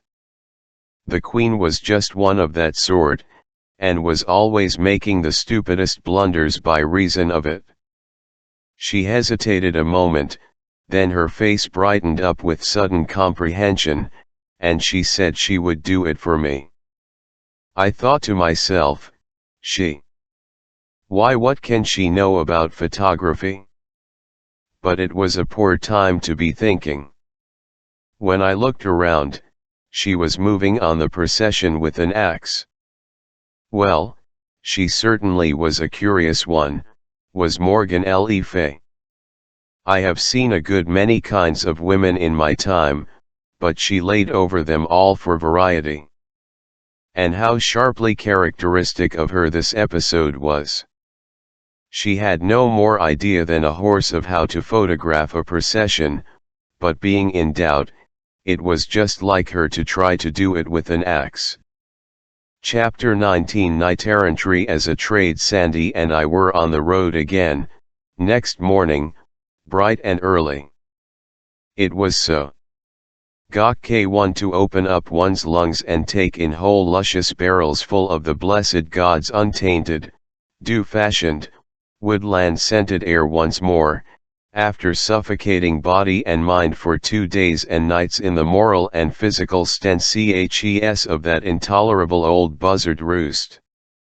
I mean, for me, of course the place was all right and agreeable enough for Sandy, for she had been used to high life all her days. Poor girl, her jaws had had a wearisome rest now for a while, and I was expecting to get the consequences. I was right, but she had stood by me most helpfully in the castle, and had mightily supported and reinforced me with gigantic foolishnesses which were worth more for the occasion than wisdoms double their size, so I thought she had earned a right to work her mill for a while, if she wanted to, and I felt not a pang when she started it up. Now turn we unto Sir Marhaus that rode with the damsel of 30 winter of age southward. Are you going to see if you can work up another half stretch on the trail of the Sandy? Even so, fair my lord. Go ahead, then. I won't interrupt this time, if I can help it. Begin over again, start fair, and shake out all your reefs, and I will load my pipe and give good attention. Now turn we unto Sir Marhaus that rode with the damsel of 30 winter of age southward. And so they came into a deep forest, and by fortune they were night, and rode along in a deep way, and at the last they came into a courtelage where abode the Duke of South Marches, and there they asked harbour. And on the morn the Duke sent unto Sir Marhaus, and bade him make him ready. And so Sir Marhaus arose and armed him, and there was a mass sung afore him, and he brake his fast, and so mounted on horseback in the court of the castle, there they should do the battle. So there was the Duke already on horseback, clean armed, and his 6 sons by him, and every each had a spear in his hand, and so they encountered, whereas the Duke and his 2 sons brake their spears upon him, but Sir Marhaus held up his spear and touched none of them. Then came the 4 sons by couples, and 2 of them brake their spears, and so did the other 2. And all this while Sir Marhaus touched them not. Then Sir Marhaus ran to the Duke, and smote him with his spear that horse and man fell to the earth. And so he served his sons. And then Sir Marhaus alight down, and bade the Duke yield him or else he would slay him. And then some of his sons recovered, and would have set upon Sir Marhaus. Then Sir Marhaus said to the Duke, Cease thy sons, or else I will do the uttermost to you all. When the Duke saw he might not escape the death, he cried to his sons, and charged them to yield them to Sir Marhaus. And they kneeled all down and put the pommels of their swords to the knight, and so he received them. And then they holp up their father, and so by their common assent promised unto Sir Marhaus never to be foes unto King Arthur, and thereupon at Whitsuntide after, to come he and his sons, and put them in the king's grace. Even so standeth the history, fair Sir Boss. Now ye shall wit that that very Duke and his 6 sons are they whom but few days past you also did overcome and send to Arthur's court. Why, Sandy, you can't mean it. And I speak not sooth, let it be the worse for me. Well, well, well, now who would ever have thought it? 1 whole duke and 6 dukelets. Why, Sandy, it was an elegant haul. Knight-errantry is a most chuckle-headed trade, and it is tedious hard work, too, but I begin to see that there is money in it, after all, if you have luck. Not that I would ever engage in it as a business, for I wouldn't. No sound and legitimate business can be established on a basis of speculation. A successful whirl in the knight-errantry line. Now what is it when you blow away the nonsense and come down to the cold facts? It's just a corner in pork, that's all, and you can't make anything else out of it. You're rich, yes, suddenly rich for about a day, maybe a week, then somebody corners the market on you, and down goes your bucket shop. Ain't that so, Sandy? Whethersoever it that my mind miscarrieth, bewraying simple language in such sort that the words do seem to come endlong and overthwart, there's no use in beating about the bush and trying to get around it that way, Sandy, it's so, just as I say. I know it's so. And, moreover, when you come right down to the bedrock, knight-errantry is worse than pork, for whatever happens, the pork's left, and so somebody's benefited anyway. But when the market breaks, in a knight-errantry whirl, and every knight in the pool passes in his checks, what have you got for assets? Just a rubbish pile of battered corpses and a barrel or two of busted hardware. Can you call those assets? Give me pork, every time. Am I right? Ah, peradventure my head being distraught by the manifold matters whereunto the confusions of these but late adventured haps and fortunings, whereby not I alone nor you alone, but every each of us, meseemeth no, it's not your head, Sandy. Your head's all right, as far as it goes, but you don't know business, that's where the trouble is. It unfits you to argue about business, and you're wrong to be always trying. However, that aside, it was a gawk K1 haul, anyway, and will breed a handsome crop of reputation in Arthur's court. And speaking of the cowboys, what a curious country this is for women and men that never get old. Now there's Morgan Le Fay, as fresh and young as a Vassar pullet, to all appearances, and here is this old Duke of the South Marches still slashing away with sword and lance at his time of life, after raising such a family as he has raised. As I understand it, Sir Gawain killed 7 of his sons, and still he had 6 left for Sir Marhaus and me to take into camp. And then there was that damsel of 60 winter of age still excursioning around in her frosty bloom. How old are you, Sandy? It was the first time I ever struck a still place in her. The mill had shut down for repairs, or something. Chapter XX. The Ogre's Castle. Between 6 and 9 we made 10 miles, which was plenty for a horse carrying triple man, woman, and armor. Then we stopped for a long nooning under some trees by a limpid brook. Right so came by and by a knight riding, and as he drew near he made dolorous moan, and by the words of it I perceived that he was cursing and swearing, yet nevertheless was I glad of his coming, for that I saw he bore a bulletin board whereon in letters all of shining gold was writ, "Use Peterson's prophylactic toothbrush all the go." I was glad of his coming, for even by this token I knew him for knight of mine. It was Sir Madocke de la Montagne, a burly great fellow whose chief distinction was that he had come within an ace of sending Sir Lancelot down over his horse-tail once. He was never long in a stranger's presence without finding some pretext or other to let out that great fact. But there was another fact of nearly the same size, which he never pushed upon anybody unasked, and yet never withheld when asked, that was, that the reason he didn't quite succeed was, that he was interrupted and sent down over horsetail himself. This innocent vast lubber did not see any particular difference the two facts. I liked him, for he was earnest in his work, and very valuable. And he was so fine to look at, with his broad-mailed shoulders, and the grand leonine set of his plumed head, and his big shield with its quaint device of a gaunt-leafed hand clutching a prophylactic toothbrush, with motto, Trine Wayudant. This was a tooth-wash that I was introducing.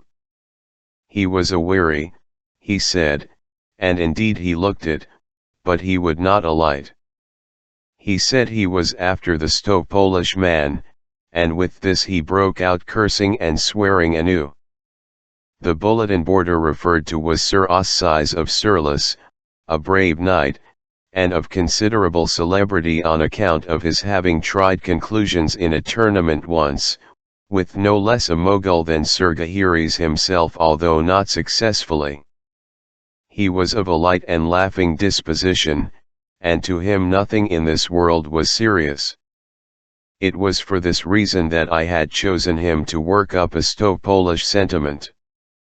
There were no stoves yet, and so there could nothing serious about Polish. All that the agent needed to do was to deftly and by degrees prepare the public for the great change, and have them established in predilections toward neatness against the time when the stove should appear upon the stage. Sir Madoc was very bitter, and brake out anew with cursings. He said he had cursed his soul to rags, and yet he would not get down from his horse, neither would he take any rest, or listen to any comfort, until he should have found Sir Ossize and settled this account. It appeared, by what I could piece together of the unprofane fragments of his statement, that he had chanced upon Sir Ossize at dawn of the morning, and been told that if he would make a short cut across the fields and swamps and broken hills and glades, he could head off a company of travelers who would be rare customers for prophylactics and tooth-wash. With characteristic zeal Sir Madoc had plunged away at once upon this quest, and after 3 hours of awful cross-slot riding had overhauled his game. And behold, it was the 5 patriarchs that had been released from the dungeons the evening before. Poor old creatures! It was all of 20 years since any one of them had known what it was to be equipped with any remaining snag or remnant of a tooth. Blank blank blank him, said Sir Madoc, and I do not Polish him, and I may find him, leave it to me, for never no knight that hight Ossize or aught else may do me this disservice and bide on live, and I may find him, the which I have thereunto sworn a great oath this day. And with these words and others, he lightly took his spear and gat him thence. In the middle of the afternoon we came upon one of those very patriarchs ourselves, in the edge of a poor village. He was basking in the love of relatives and friends whom he had not seen for 50 years, and about him and caressing him were also descendants of his own body whom he had never seen at all till now. But to him these were all strangers, his memory was gone, his mind was stagnant. It seemed incredible that a man could outlast half a century shut up in a dark hole like a rat, but here were his old wife and some old comrades to testify to it. They could remember him as he was in the freshness and strength of his young manhood, when he kissed his child and delivered it to its mother's hands and went away into that long oblivion. The people at the castle could not tell within half a generation the length of time the man had been shut up there for his unrecorded and forgotten offense, but this old wife knew, and so did her old child, who stood there among her married sons and daughters trying to realize a father who had been to her a name, a thought, a formless image, a tradition, all her life, and now was suddenly concreted into actual flesh and blood and set before her face. It was a curious situation, yet it is not on that account that I have made room for it here, but on account of a thing which seemed to me still more curious.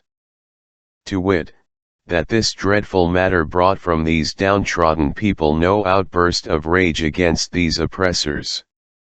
They had been heritors and subjects of cruelty and outrage so long that nothing could have startled them but a kindness. Yes, here was a curious revelation, indeed, of the depth to which this people had been sunk in slavery. Their entire being was reduced to a monotonous dead level of patience, resignation, dumb uncomplaining acceptance of whatever might befall them in this life. Their very imagination was dead. When you can say that of a man, he has struck bottom, I reckon, there is no lower deep for him. I rather wished I had gone some other road. This was not the sort of experience for a statesman to encounter who was planning out a peaceful revolution in his mind. For it could not help bringing up the ungetaroundable fact that, all gentle cant and philosophizing to the contrary notwithstanding, no people in the world ever did achieve their freedom by goody-goody talk and moral suasion, it being immutable law that all revolutions that will succeed must begin in blood, whatever may answer afterward. If history teaches anything, it teaches that. What this folk needed, then, was a reign of terror and a guillotine, and I was the wrong man for them. 2 days later, toward noon, Sandy began to show signs of excitement and feverish expectancy. She said we were approaching the ogre's castle. I was surprised into an uncomfortable shock. The object of our quest had gradually dropped out of my mind. This sudden resurrection of it made it seem quite a real and startling thing for a moment, and roused up in me a smart interest. Sandy's excitement increased every moment, and so did mine, for that sort of thing is catching. My heart got to thumping. You can't reason with your heart, it has its own laws, and thumps about things which the intellect scorns. Presently, when Sandy slid from the horse, motioned me to stop, and went creeping stealthily, with her head bent nearly to her knees, toward a row of bushes that bordered a declivity, the thumpings grew stronger and quicker. And they kept it up while she was gaining her ambush and getting her glimpse over the declivity, and also while I was creeping to her side on my knees. Her eyes were burning now, as she pointed with her finger, and said in a panting whisper, "The castle. The castle. Lo, where it looms." What a welcome disappointment I experienced. I said, "Castle? It is nothing but a pigsty with a wattled fence around it." She looked surprised and distressed. The animation faded out of her face, and during many moments she was lost in thought and silent. Then, "It was not enchanted aforetime," she said in a musing fashion, as if to herself. "And how strange is this marvel, and how awful that to the one perception it is enchanted and dyed in a base and shameful aspect, yet to the perception of the other it is not enchanted, hath suffered no change, but stands firm and stately still, girt with its moat and waving its banners in the blue air from its towers. And God shield us, how it pricks the heart to see again these gracious captives, and the sorrow deepened in their sweet faces. We have tarried along, and are to blame. I saw my cue. The castle was enchanted to me, not to her. It would be wasted time to try to argue her out of her delusion, it couldn't be done, I must just humor it. So I said, "This is a common case, the enchanting of a thing to one eye and leaving it in its proper form to another. You have heard of it before, Sandy, though you haven't happened to experience it. But no harm is done. In fact, it is lucky the way it is. If these ladies were hogs to and to themselves, it would be necessary to break the enchantment, and that might impossible if one failed to find out the particular process of the enchantment. And hazardous, too, for in attempting a disenchantment without the true key, you are liable to err, and turn your hogs into dogs, and the dogs into cats, the cats into rats, and so on, and end by reducing your materials to nothing finally, or to an odorless gas which you can't follow, which, of course, amounts to the same thing. But here, by good luck, no one's eyes but mine are under the enchantment, and so it is of no consequence to dissolve it. These ladies remain ladies to you, and to themselves, and to everybody else, and at the same time they will suffer in no way from my delusion, for when I know that an ostensible hog is a lady, that is enough for me. I know how to treat her. Thanks, oh, sweet my lord, thou talkest like an angel. And I know that thou wilt deliver them, for that thou art minded to great deeds and art as strong a knight of your hands and as brave to will and to do, as any that is on live. I will not leave a princess in the sty, Sandy. Are those three yonder that to my disordered eyes are starveling swineherds the ogres, are they changed also? It is most wonderful. Now am I fearful, for how canst thou strike with sure aim when 5 of their 9 cubits of stature are to thee invisible? Ah, go warily, fair sir, this is a mightier emprise than I wend. You be easy, Sandy. All I need to know is, how much of an ogre is invisible, then I know how to locate his vitals. Don't you be afraid, I will make short work of these bunco steerers. Stay where you are. I left Sandy kneeling there, corpse-faced but plucky and hopeful, and rode down to the pigsty, and struck up a trade with the swineherds. I won their gratitude by buying out all the hogs at the lump sum of 16 pennies, which was rather above latest quotations. I was just in time, for the church, the lord of the manor, and the rest of the tax gatherers would have been along next day and swept off pretty much all the stock, leaving the swineherds very short of hogs and Sandy out of princesses. But now the tax people could be paid in cash, and there would be a stake left besides. One of the men had 10 children, and he said that last year when a priest came and of his 10 pigs took the fattest one for tithes, the wife burst out upon him, and offered him a child and said, "Thou beast without bowels of mercy, why leave me my child, yet rob me of the wherewithal to feed it?" How curious! The same thing had happened in the Wales of my day, under this same old established church, which was supposed by many to have changed its nature when it changed its disguise. I sent the 3 men away, and then opened the sty gate and beckoned Sandy to come, which she did, and not leisurely, but with the rush of a prairie fire. And when I saw her fling herself upon those hogs, with tears of joy running down her cheeks, and strain them to her heart, and kiss them, and caress them, and call them reverently by grand princely names, I was ashamed of her, ashamed of the human race. We had to drive those hogs home 10 miles, and no ladies were ever more fickle-minded or contrary. They would stay in no road, no path. They broke out through the brush on all sides, and flowed away in all directions, over rocks and hills, and the roughest places they could find. And they must not be struck, or roughly accosted. Sandy could not bear to see them treated in ways their rank. The troublesomest old sow of the lot had to be called my lady, and your highness, like the rest.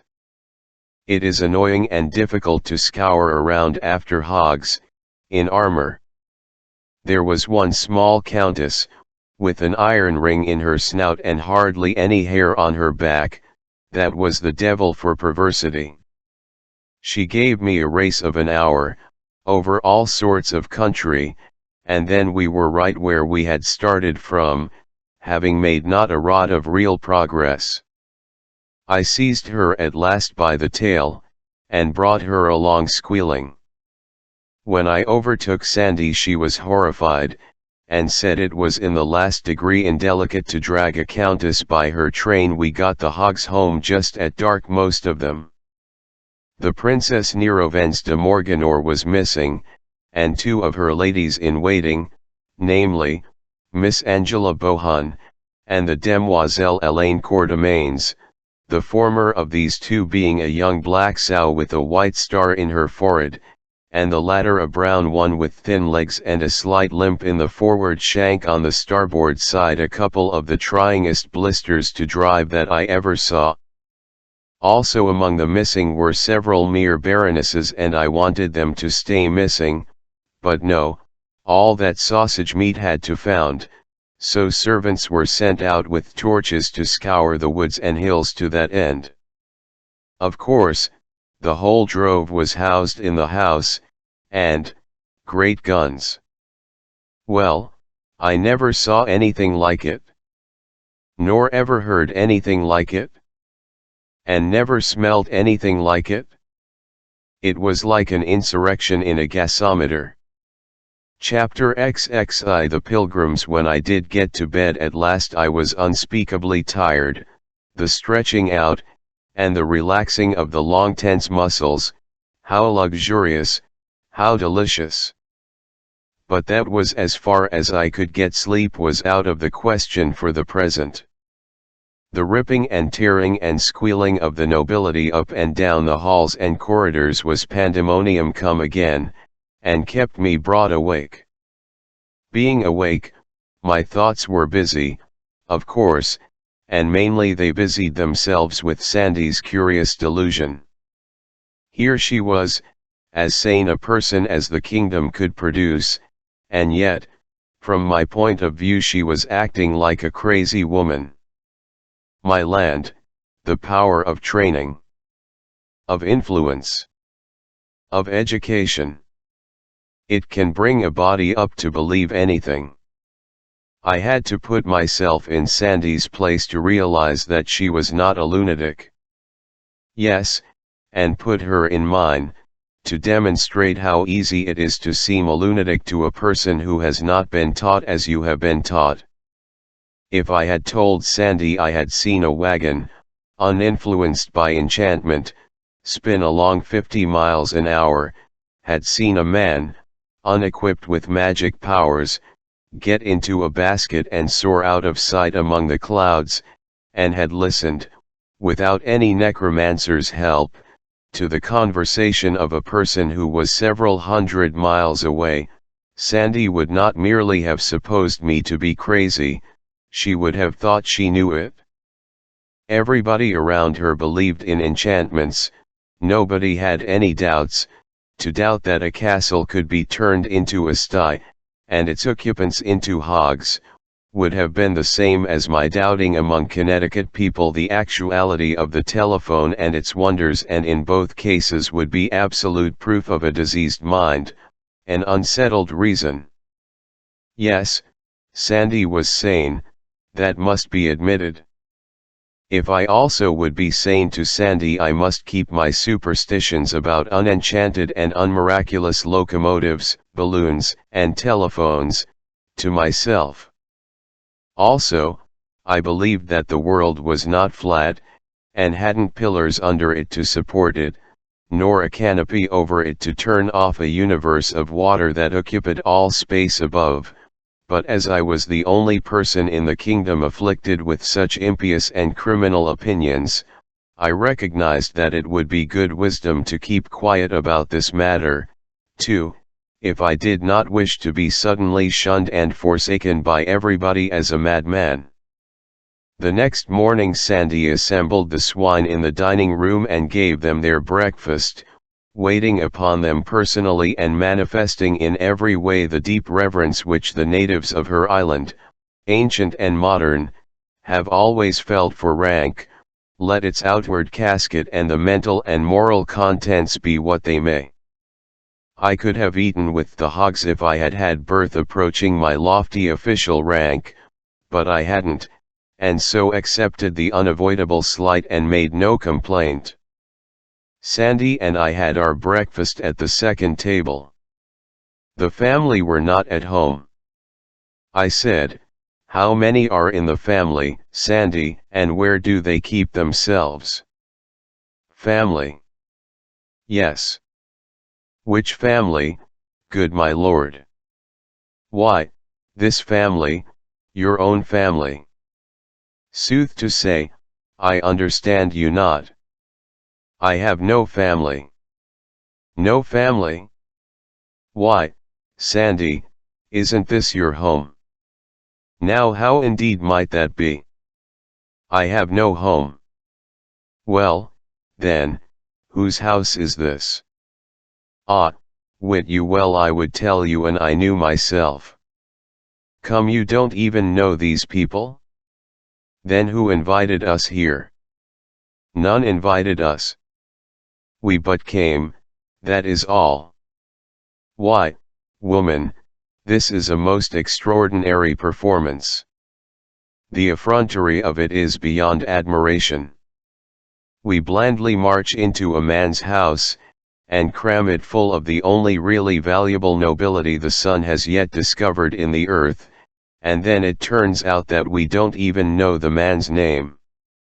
How did you ever venture to take this extravagant liberty?" "I supposed, of course, it was your home." "What will the man say?" "What will he say? Forsooth, what can he say but give thanks?" "Thanks for what?" Her face was filled with a puzzled surprise. "Verily, thou troublest mine understanding with strange words. Do ye dream that one of his estate is like to have the honor twice in his life to entertain company such as we have brought to grace his house withal?" "Well, no, when you come to that. No, it's an even bet that this is the first time he has had a treat like this." "Then let him be thankful, and manifest the same by grateful speech and to humility. He were a dog, else, and the heir and ancestor of dogs." To my mind, the situation was uncomfortable. It might become more so. It might be a good idea to muster the hogs and move on. So I said, "The day is wasting, Sandy. It is time to get the nobility together and be moving." "Wherefore, fair sir and boss?" "We want to take them to their home, don't we?" "Law, but list to him. They be of all the regions of the earth. Each must hie to her own home. Wend you we might do all these journeys in one so brief life as he hath appointed that created life, and thereto death likewise with help of Adam, who by sin done through persuasion of his helpmeet, she being wrought upon and bewrayed by thee of the great enemy of man, that serpent hight Satan, aforetime consecrated and set apart unto that evil work by overmastering spite and envy begotten in his heart through fell ambitions that did blight and mildew a nature erst so white and pure when so it hove with the shining multitudes its brethren born in glade and shade of that fair heaven wherein all such as native be to that rich estate and great Scot." "My lord." "Well, you know we haven't got time for this sort of thing. Don't you see, we could distribute these people around the earth in less time than it is going to take you to explain that we can't. We mustn't talk now, we must act. You want to be careful, you mustn't let your mill get the start of you that way, at a time like this. To business now, and sharp's the word. Who is to take the aristocracy home?" even their friends. These will come for them from the far parts of the earth. This was lightning from a clear sky, for unexpectedness, and the relief of it was like pardon to a prisoner. She would remain to deliver the goods, of course. Well, then, Sandy, as our enterprise is handsomely and successfully ended, I will go home and report, and if ever another one I also am ready, I will go with thee. This was recalling the pardon. How? You will go with me? Should you? Will I be traitor to my knight, dost think? That were dishonor. I may not part from thee until in knightly encounter in the field some overmatching champion shall fairly win and fairly wear me. I were to blame and I thought that might ever hap. Elected for the long term, I sighed to myself. I may as well make the best of it. So then I spoke up and said, all right, let us make a start. While she was gone to cry her farewells over the pork, I gave that whole peerage away to the servants. And I asked them to take a duster and dust around a little where the nobilities had mainly lodged and promenaded, but they considered that would be hardly worth while, and would moreover be a rather grave departure from custom, and therefore likely to make talk. A departure from custom that settled it. It was a nation capable of committing any crime but that. The servants said they would follow the fashion, a fashion grown sacred through immemorial observance. They would scatter fresh rushes in all the rooms and halls, and then the evidence of the aristocratic visitation would be no longer visible. It was a kind of satire on nature, it was the scientific method, the geologic method. It deposited the history of the family in a stratified record, and the antiquary could dig through it and tell by the remains of each period what changes of diet the family had introduced successively for 100 years. The first thing we struck that day was a procession of pilgrims. It was not going our way, but we joined it, nevertheless, for it was hourly being borne in upon me now, that if I would govern this country wisely, I must be posted in the details of its life, and not at second hand, but by personal observation and scrutiny. This company of pilgrims resembled Chaucer's in this, that it had in it a sample of about all the upper occupations and professions the country could show, and a corresponding variety of costume. There were young men and old men, young women and old women, lively folk and grave folk. They rode upon mules and horses, and there was not a side saddle in the party, for this specialty was to remain unknown in England for 900 years yet. It was a pleasant, friendly, sociable herd, pious, happy, merry and full of unconscious coarsenesses and innocent indecentives. What they regarded as the merry tale went the continual round and caused no more embarrassment than it would have caused in the best English society 12 centuries later.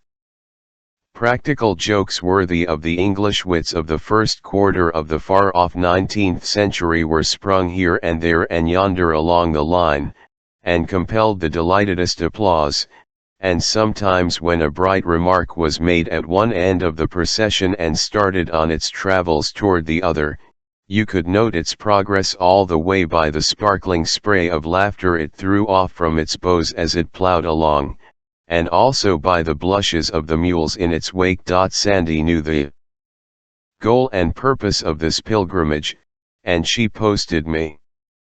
She said, they journey to the Valley of Holiness, for to be blessed of the godly hermits and drink of the miraculous waters and be cleansed from sin. Where is this watering place? It lieth a 2-day journey hence, by the borders of the land that hight the Cuckoo Kingdom. Tell me about it. Is it a celebrated place? Oh, of a truth, yes. There be none more so. Of old time there lived there an abbot and his monks.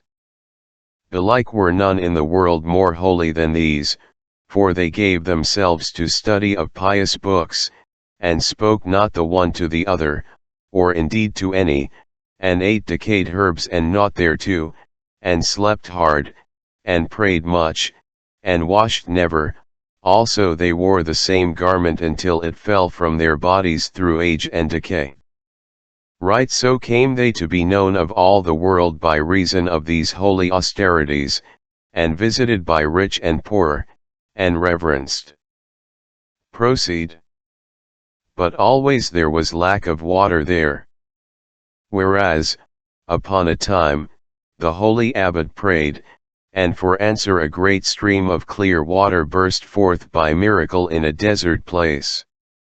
Now were the fickle monks tempted of the fiend, and they wrought with their abbot unceasingly by beggings and beseechings that he would construct a bath, and when he was become aweary and might not resist more, he said, "Have ye your will, then," and granted that they asked. Now mark thou what 'tis to forsake the ways of purity the which he loveth, and wanton with such as be worldly and an offence. These monks did enter into the bath and come thence washed as white as snow, and 10, in that moment his sign appeared, in miraculous rebuke. For his insulted waters ceased to flow, and utterly vanished away. They fared mildly, Sandy, considering how that kind of crime is regarded in this country. Belike, but it was their first sin, and they had been of perfect life for long, and differing in naught from the angels. Prayers, tears, torturings of the flesh, all was vain to beguile that water to flow again. Even processions, even burnt offerings, even votive candles to the Virgin, did fail every each of them, and all in the land did marvel. How odd to find that even this industry has its financial panics, and at times sees its sea gnats and greenbacks languish to zero, and everything come to a standstill. Go on, Sandy. And so upon a time, after year and day, the good abbot made humble surrender and destroyed the bath. And behold, his anger was in that moment appeased, and the waters gushed richly forth again, and even unto this day they have not ceased to flow in that generous measure. Then I take it nobody has washed since. He that would essay it could have his halter free, yes, and swiftly would he need it, too. The community has prospered since. Even from that very day. The fame of the miracle went abroad into all lands. From every land came monks to join, they came even as the fishes come, in shoals, and the monastery added building to building, and yet others to these, and so spread wide its arms and them in. And nuns came, also, and more again, and yet more, and built over against the monastery on the yon side of the vale, and added building to building, until mighty was that nunnery. And these were friendly unto those, and they joined their loving labors together, and together they built a fair great foundling asylum midway of the valley between. You spoke of some hermits, Sandy.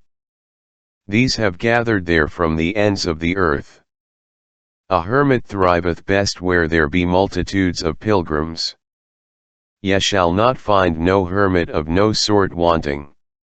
If any shall mention a hermit of a kind he thinketh new and not to be found but in some far strange land, let him but scratch among the holes and caves and swamps that line that valley of holiness, and whatsoever be his breed, it skills not, he shall find a sample of it there.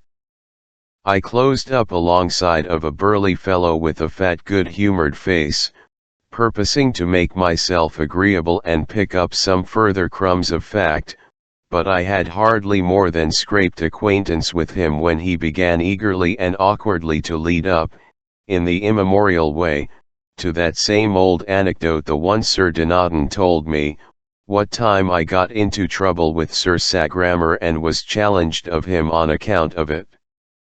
I excused myself and dropped to the rear of the procession, sad at heart, willing to go hence from this troubled life, this vale of tears, this brief day of broken rest, of cloud and storm, of weary struggle and monotonous defeat, and yet shrinking from the change, as remembering how long eternity is, and how many have wended thither who know that anecdote. Early in the afternoon we overtook another procession of pilgrims, but in this one was no merriment, no jokes, no laughter, no playful ways, nor any happy giddiness, whether of youth or age. Yet both were here, both age and youth, grey old men and women, strong men and women of middle age, young husbands, young wives, little boys and girls, and 3 babies at the breast. Even the children were smileless. There was not a face among all these 100 people but was cast down, and bore that set expression of hopelessness which is bred of long and hard trials and old acquaintance with despair. They were slaves.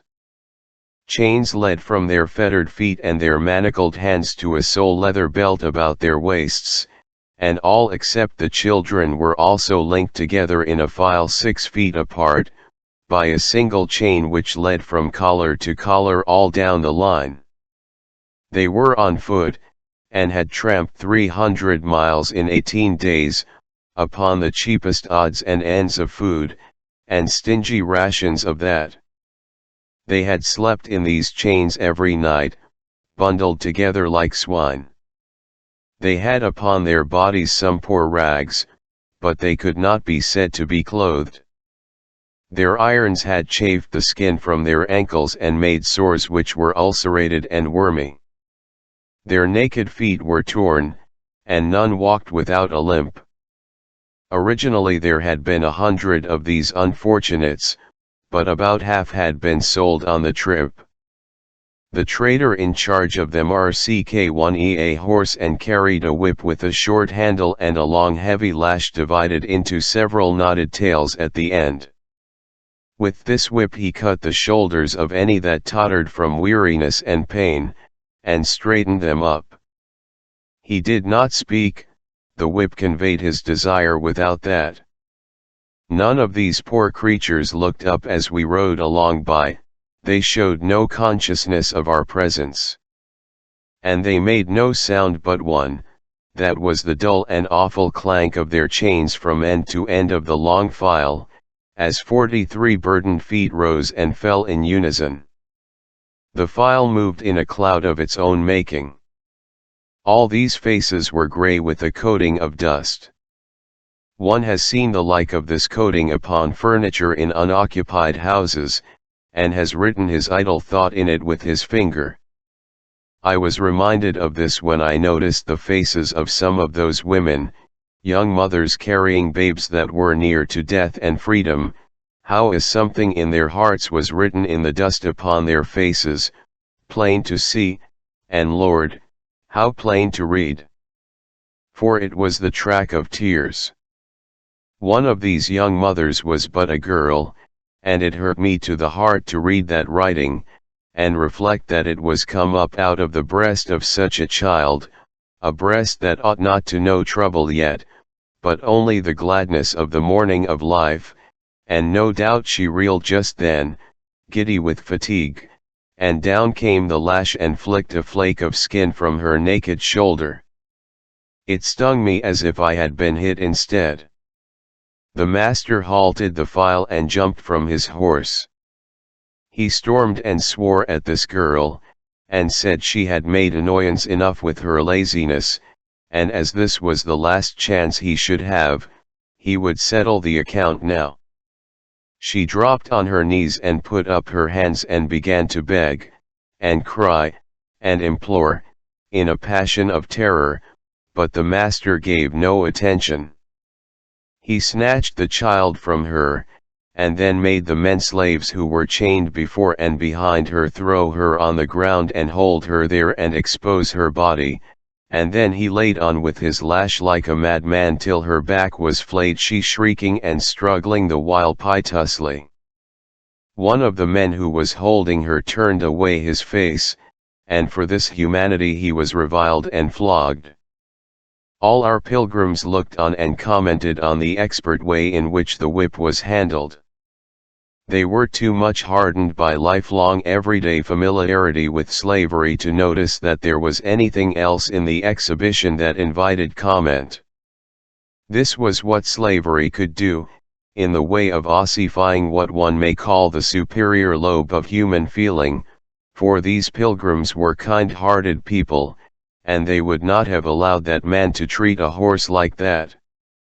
I wanted to stop the whole thing and set the slaves free, but that would not do.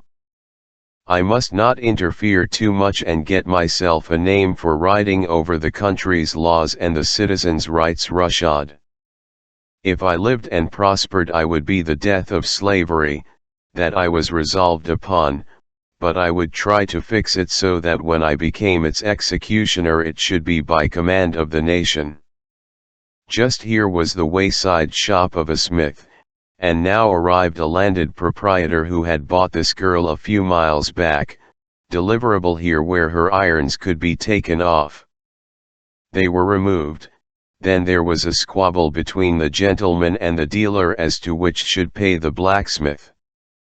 The moment the girl was delivered from her irons, she flung herself, all tears and frantic sobbings, into the arms of the slave who had turned away his face when she was whipped. He strained her to his breast, and smothered her face and the child's with kisses, and washed them with the rain of his tears. I suspected. I inquired. Yes, I was right, it was husband and wife. They had to be torn apart by force, the girl had to be dragged away, and she struggled and fought and shrieked like one gone mad till a turn of the road hid her from sight, and even after that, we could still make out the fading plaint of those receding shrieks. And the husband and father, with his wife and child gone, never to be seen by him again in life.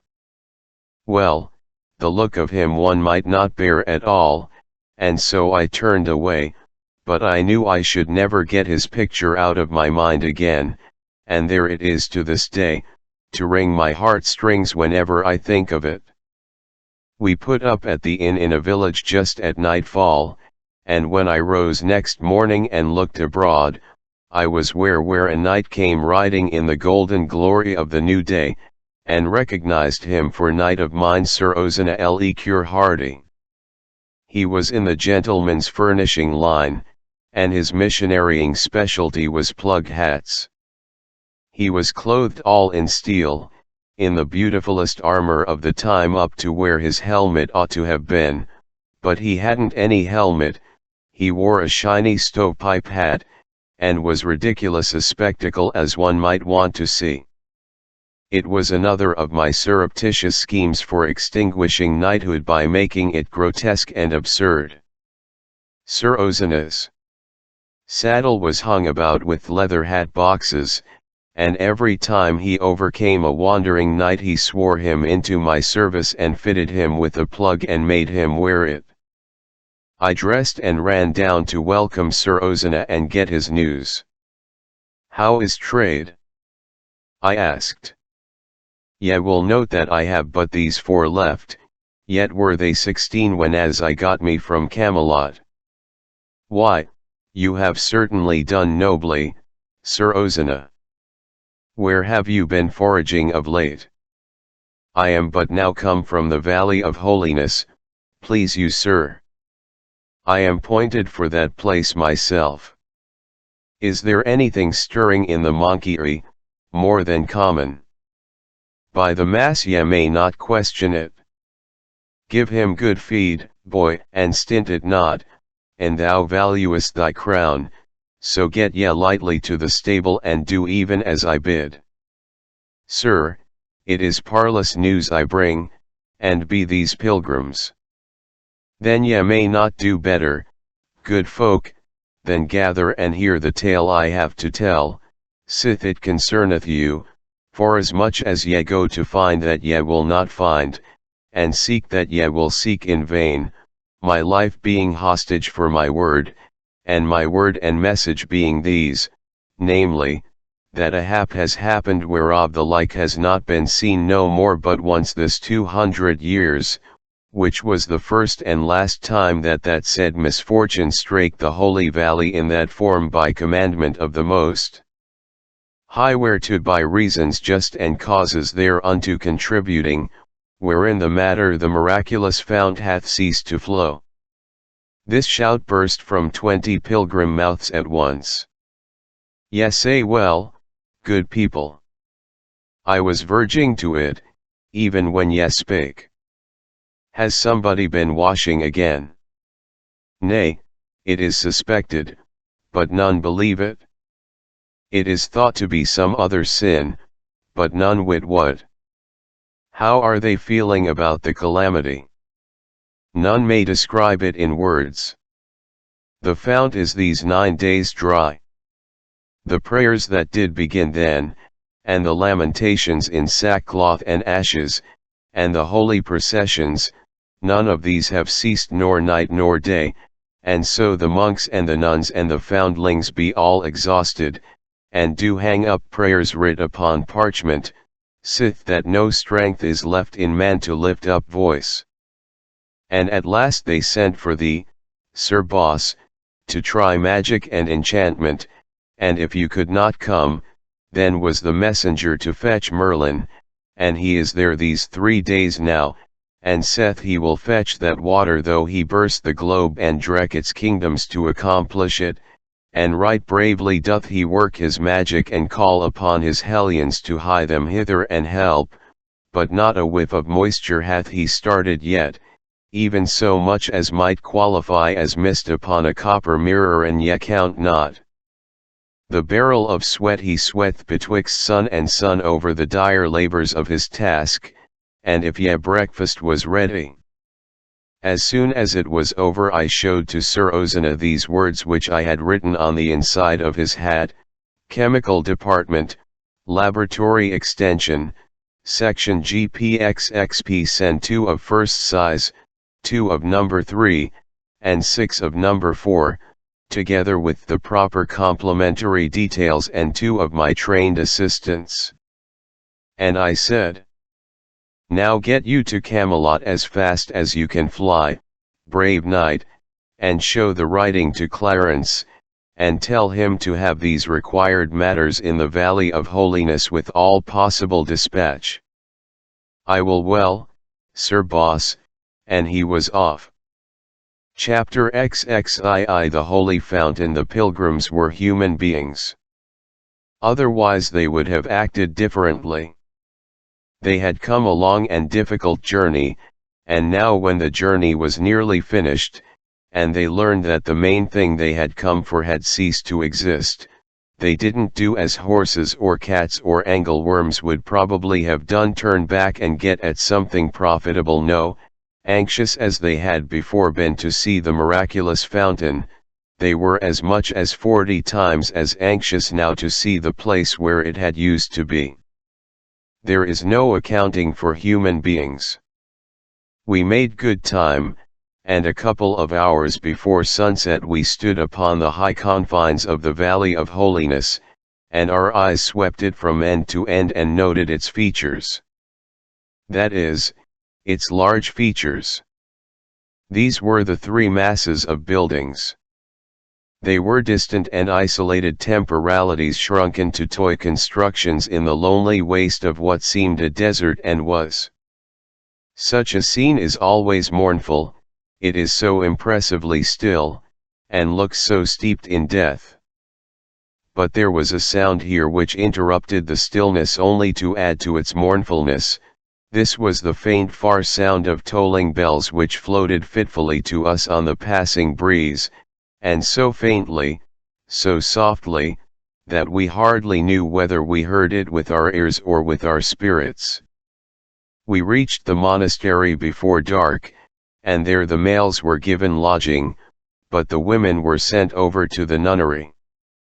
The bells were close at hand now, and their solemn booming smote upon the ear like a message of doom. A superstitious despair possessed the heart of every monk and published itself in his ghastly face. Everywhere, these black-robed, soft-sandaled, tallow-visaged specters appeared, flitted about and disappeared, noiseless as the creatures of a troubled dream, and as uncanny. The old abbot's joy to see me was pathetic. Even to tears, but he did the shedding himself.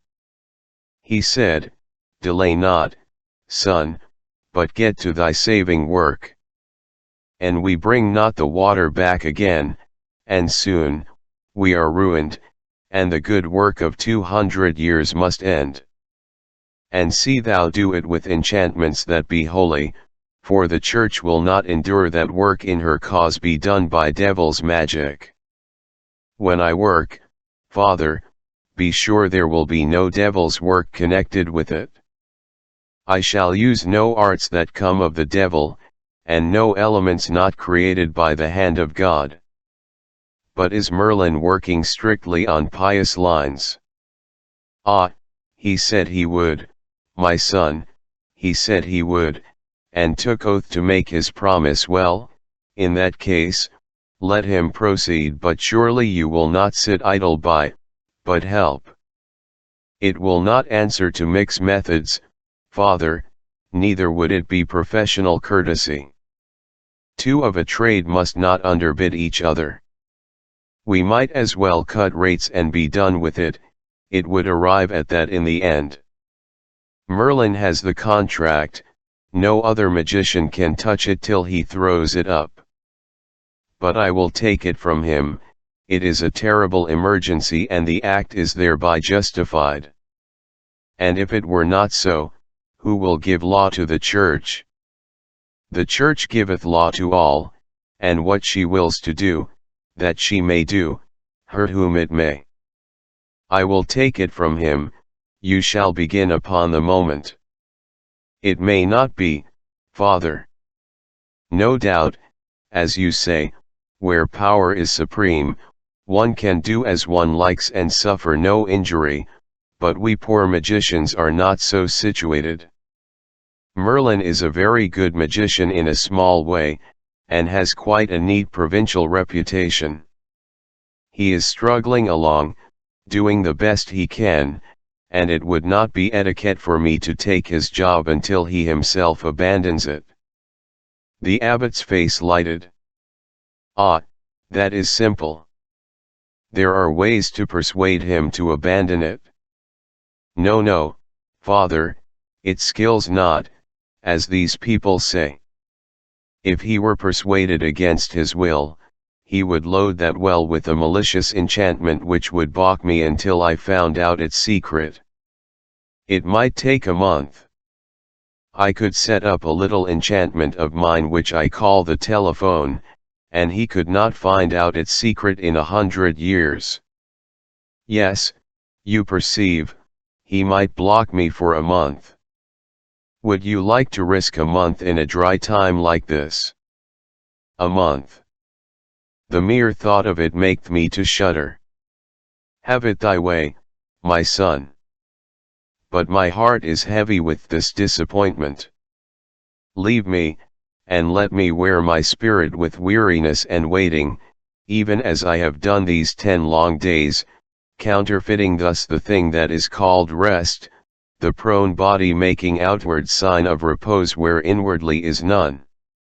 Of course, it would have been best, all round, for Merlin to waive etiquette and quit and call it half a day, since he would never be able to start that water, for he was a true magician of the time, which is to say, the big miracles, the ones that gave him his reputation, always had the luck to be performed when but Merlin was present. He couldn't start this well with all this crowd around to see. A crowd was as bad for a magician's miracle in that day as it was for a spiritualist's miracle. In mine, there was sure to be some skeptic on hand to turn up the gas at the crucial moment and spoil everything. But I did not want Merlin to retire from the job until I was ready to take hold of it effectively myself, and I could not do that until I got my things from Camelot, and that would take 2 or 3 days. My presence gave the monks hope, and cheered them up a good deal, insomuch that they ate a square meal that night for the first time in 10 days. As soon as their stomachs had been properly reinforced with food, their spirits began to rise fast. When the mead began to go round, they rose faster. By the time everybody was half seas over, the holy community was in good shape to make a night of it, so we stayed by the board and put it through on that line. Matters got to be very jolly. Good old questionable stories were told that made the tears run down and cavernous mouths stand wide and the round bellies shake with laughter, and questionable songs were bellowed out in a mighty chorus that drowned the boom of the tolling bells. At last I ventured a story myself, and vast was the success of it. Not right off, of course, for the native of those islands does not, as a rule, dissolve upon the early applications of a humorous thing, but the 5th time I told it, they began to crack in places, the 8th time I told it, they began to crumble, at the 12th repetition they fell apart in chunks, and at the 15th they disintegrated, and I got a broom and swept them up. This language is figurative. Those islanders, well, they are slow pay at first, in the matter of return for your investment of effort, but in the end they make the pay of all other nations poor and small by contrast. I was at the well next day betimes. Merlin was there, enchanting away like a beaver, but not raising the moisture. He was not in a pleasant humor, and every time I hinted that perhaps this contract was a shade too hefty for a novice he unlimbered his tongue and cursed like a bishop, French bishop of the Regency days, I mean. Matters were about as I expected to find them. The fountain was an ordinary well, it had dug in the ordinary way, and stoned up in the ordinary way. There was no miracle about it. Even the lie that had created its reputation was not miraculous. I could have told it myself, with one hand tied behind me. The well was in a dark which stood in the center of a cut stone chapel, whose walls were hung with pious pictures of a workmanship that would have made a chromo feel good, pictures historically commemorative of curative miracles which had been achieved by the waters when nobody was looking. That is, nobody but angels. They are always on deck when there is a miracle to the fore so as to get put in the picture, perhaps. Angels are as fond of that as a fire company. Look at the old masters. The well chamber was dimly lighted by lamps, the water was drawn with a windlass and chain by monks, and poured into troughs which delivered it into stone reservoirs outside in the chapel when there was water to draw, I mean, and none but monks could enter the well chamber. I entered it, for I had temporary authority to do so, by courtesy of my professional brother and subordinate. But he hadn't entered it himself. He did everything by incantations, he never worked his intellect. If he had stepped in there and used his eyes, instead of his disordered mind, he could have cured the well by natural means, and then turned it into a miracle in the customary way, but no, he was an old numbskull, a magician who believed in his own magic, and no magician can thrive who is handicapped with a superstition like that. I had an idea that the well had sprung a leak, that some of the wall stones near the had fallen and exposed fissures that allowed the water to escape. I measured the chain 98 feet. Then I called in a couple of monks, locked the door, took a candle, and made them lower me in the bucket. When the chain was all paid out, the candle confirmed my suspicion. A considerable section of the wall was gone, exposing a big fissure. I almost regretted that my theory about the well's trouble was correct, because I had another one that had a showy point or two about it for a miracle. I remembered that in America, many centuries later, when an oil well ceased to flow, they used to blast it out with a dynamite torpedo.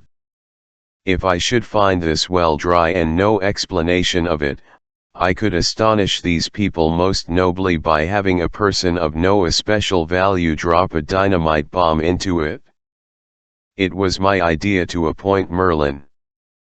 However, it was plain that there was no occasion for the bomb. One cannot have everything the way he would like it. A man has no business to be depressed by a disappointment. Anyway, he ought to make up his mind to get even. That is what I did. I said to myself, I am in no hurry, I can wait, that bomb will come gck, d yet. And it did, too. When I was above ground again, I turned out the monks, and let down a fish line. The well was 150 feet deep, and there was 41 feet of water in it. I called in a monk and asked, "How deep is the well?" "That, sir, I wit not, having never been told." "How does the water usually stand in it?" "Near to the top, these 2 centuries, as the testimony goeth, brought down to us through our predecessors."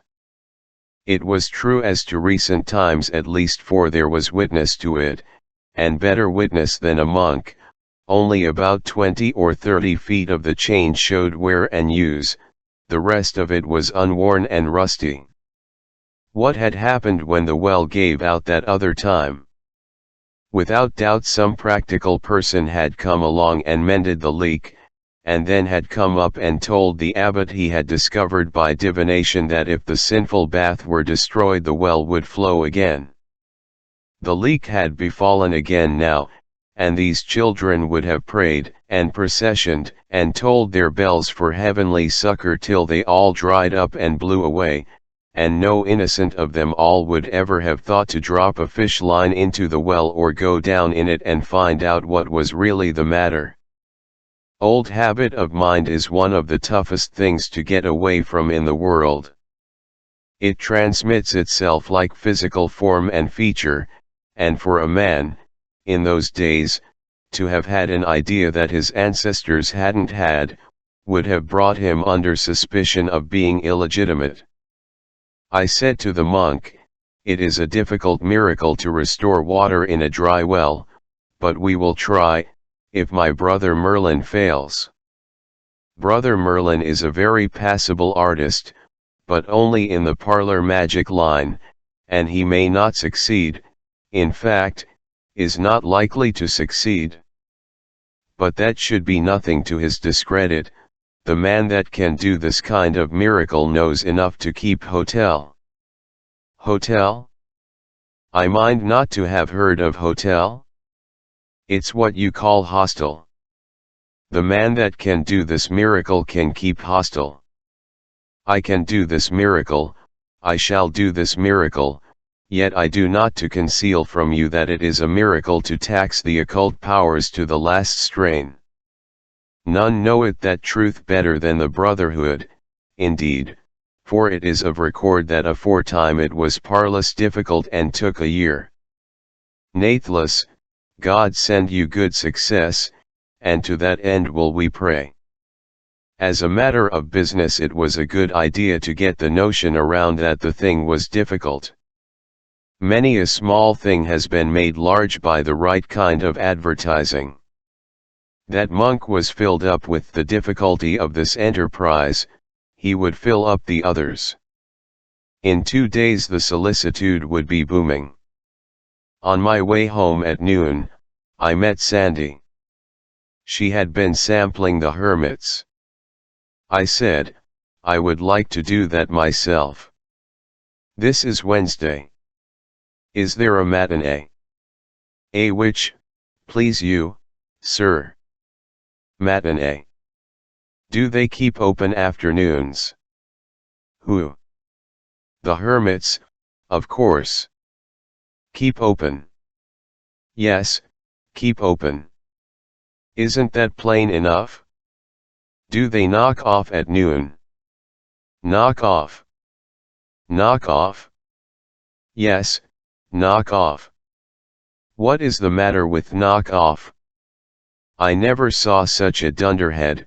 Can't you understand anything at all? In plain terms, do they shut up shop, draw the game, bank the fires, shut up shop, draw there, never mind, let it go, you make me tired.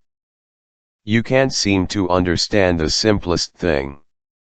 I would I might please thee, sir, and it is to me dole and sorrow that I fail, albeit sith I am but a simple damsel and taught of none, from the cradle unbaptized in those deep waters of learning that do anoint with the sovereignty him that partaketh of that most noble sacrament, investing him with reverend state to the mental eye of the humble mortal who, by bar and lack of that great consecration, seeth in his own unlearned estate but a symbol of that other sort of lack and loss which men do publish to the pitying eye with sackcloth trappings whereon the ashes of grief do lie bepowdered and bestrewn, and so, when such shall in the darkness of his mind encounter these golden phrases of high mystery, these shut up shops, and draw the game, and bank the fires, it is but by the grace of God that he burst not for envy of the mind that can beget, and tongue that can deliver so great and mellow-sounding miracles of speech,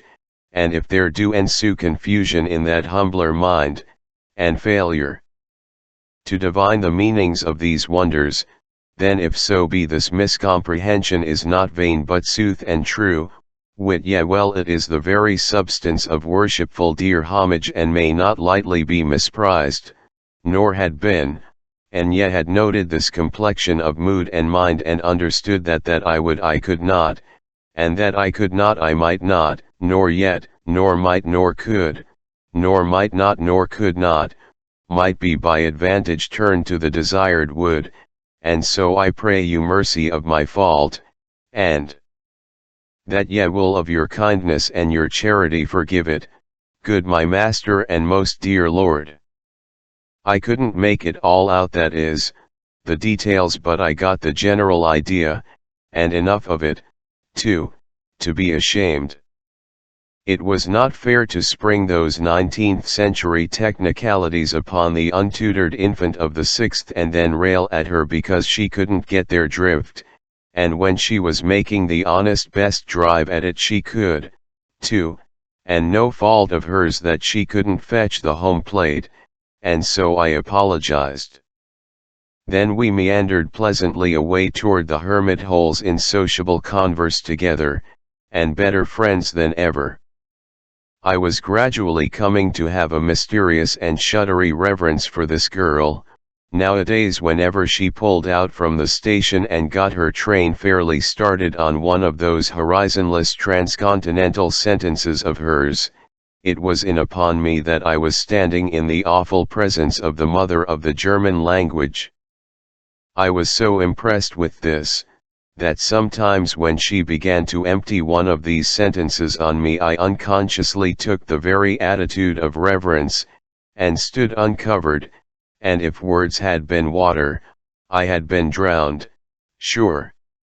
She had exactly the German way, whatever was in her mind to be delivered, whether a mere remark, or a sermon, or a cyclopedia, or the history of a war, she would get it into a single sentence or die.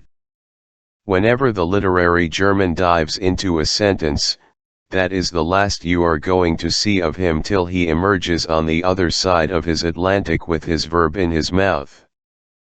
We drifted from hermit to hermit all the afternoon. It was a most strange menagerie. The chief emulation among them seemed to be, to see which could manage to be the uncleanest and most prosperous with vermin. Their manner and attitudes were the last expression of complacent self-righteousness. It was one anchorite's pride to lie naked in the mud and let the insects bite him and blister him unmolested. It was another's to lean against a rock, all day long, conspicuous to the admiration of the throng of pilgrims and pray. It was another's to go naked and crawl around on all fours. It was another's to drag about with him, year in and year out, 80 pounds of iron. It was another's to never lie down when he slept, but to stand among the thorn bushes and snore when there were pilgrims around to look. A woman, who had the white hair of age, and no other apparel, was black from crown to heel with 47 years of holy abstinence from water. Groups of gazing pilgrims stood around all and every of these strange objects, lost in reverent wonder, and envious of the fleckless sanctity which these pious austerities had won for them from an exacting heaven.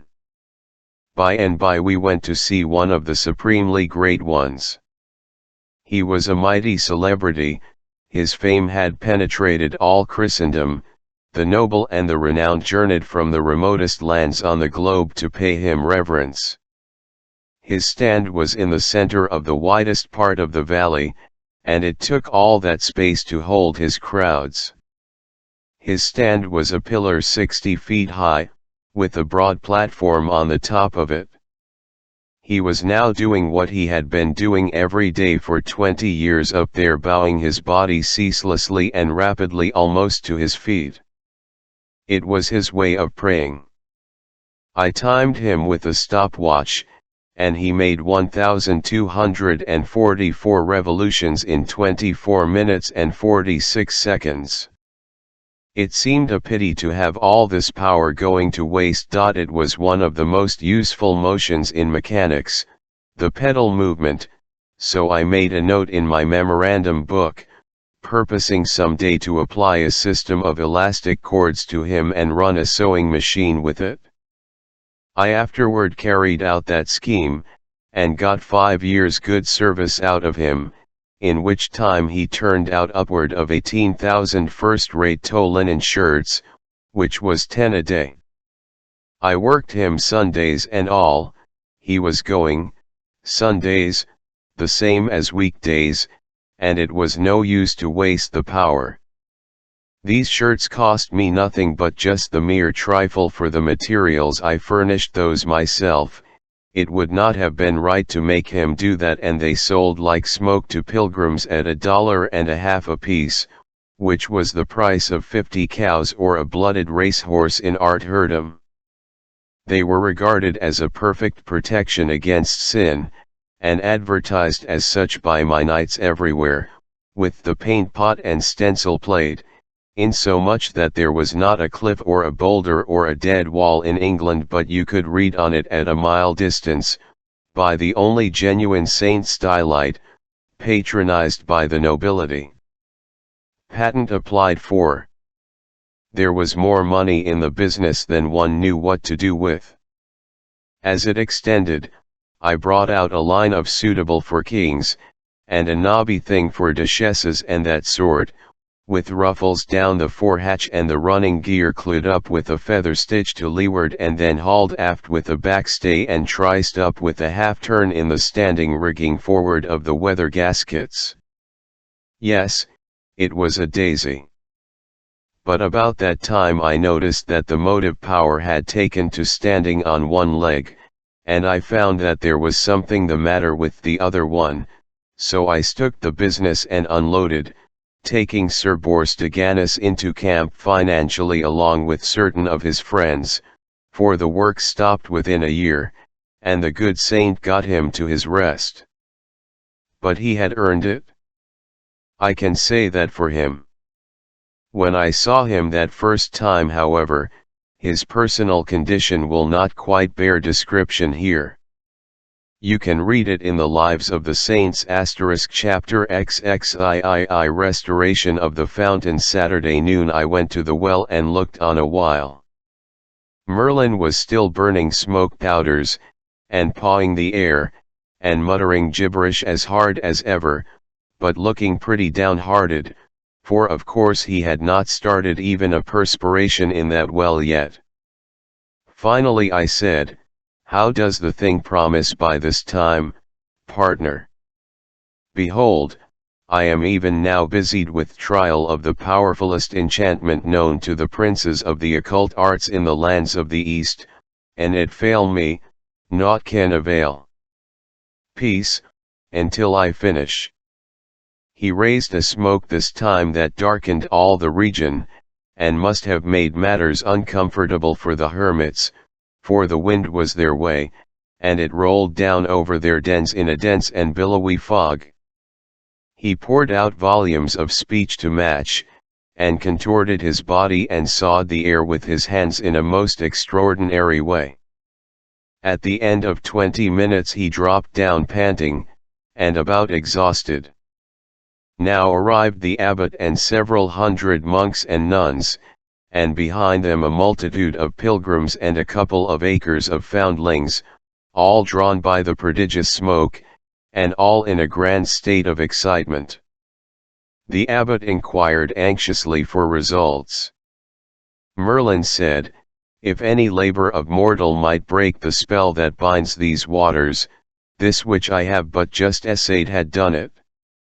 It has failed, whereby I do now know that that which I had feared is a truth established.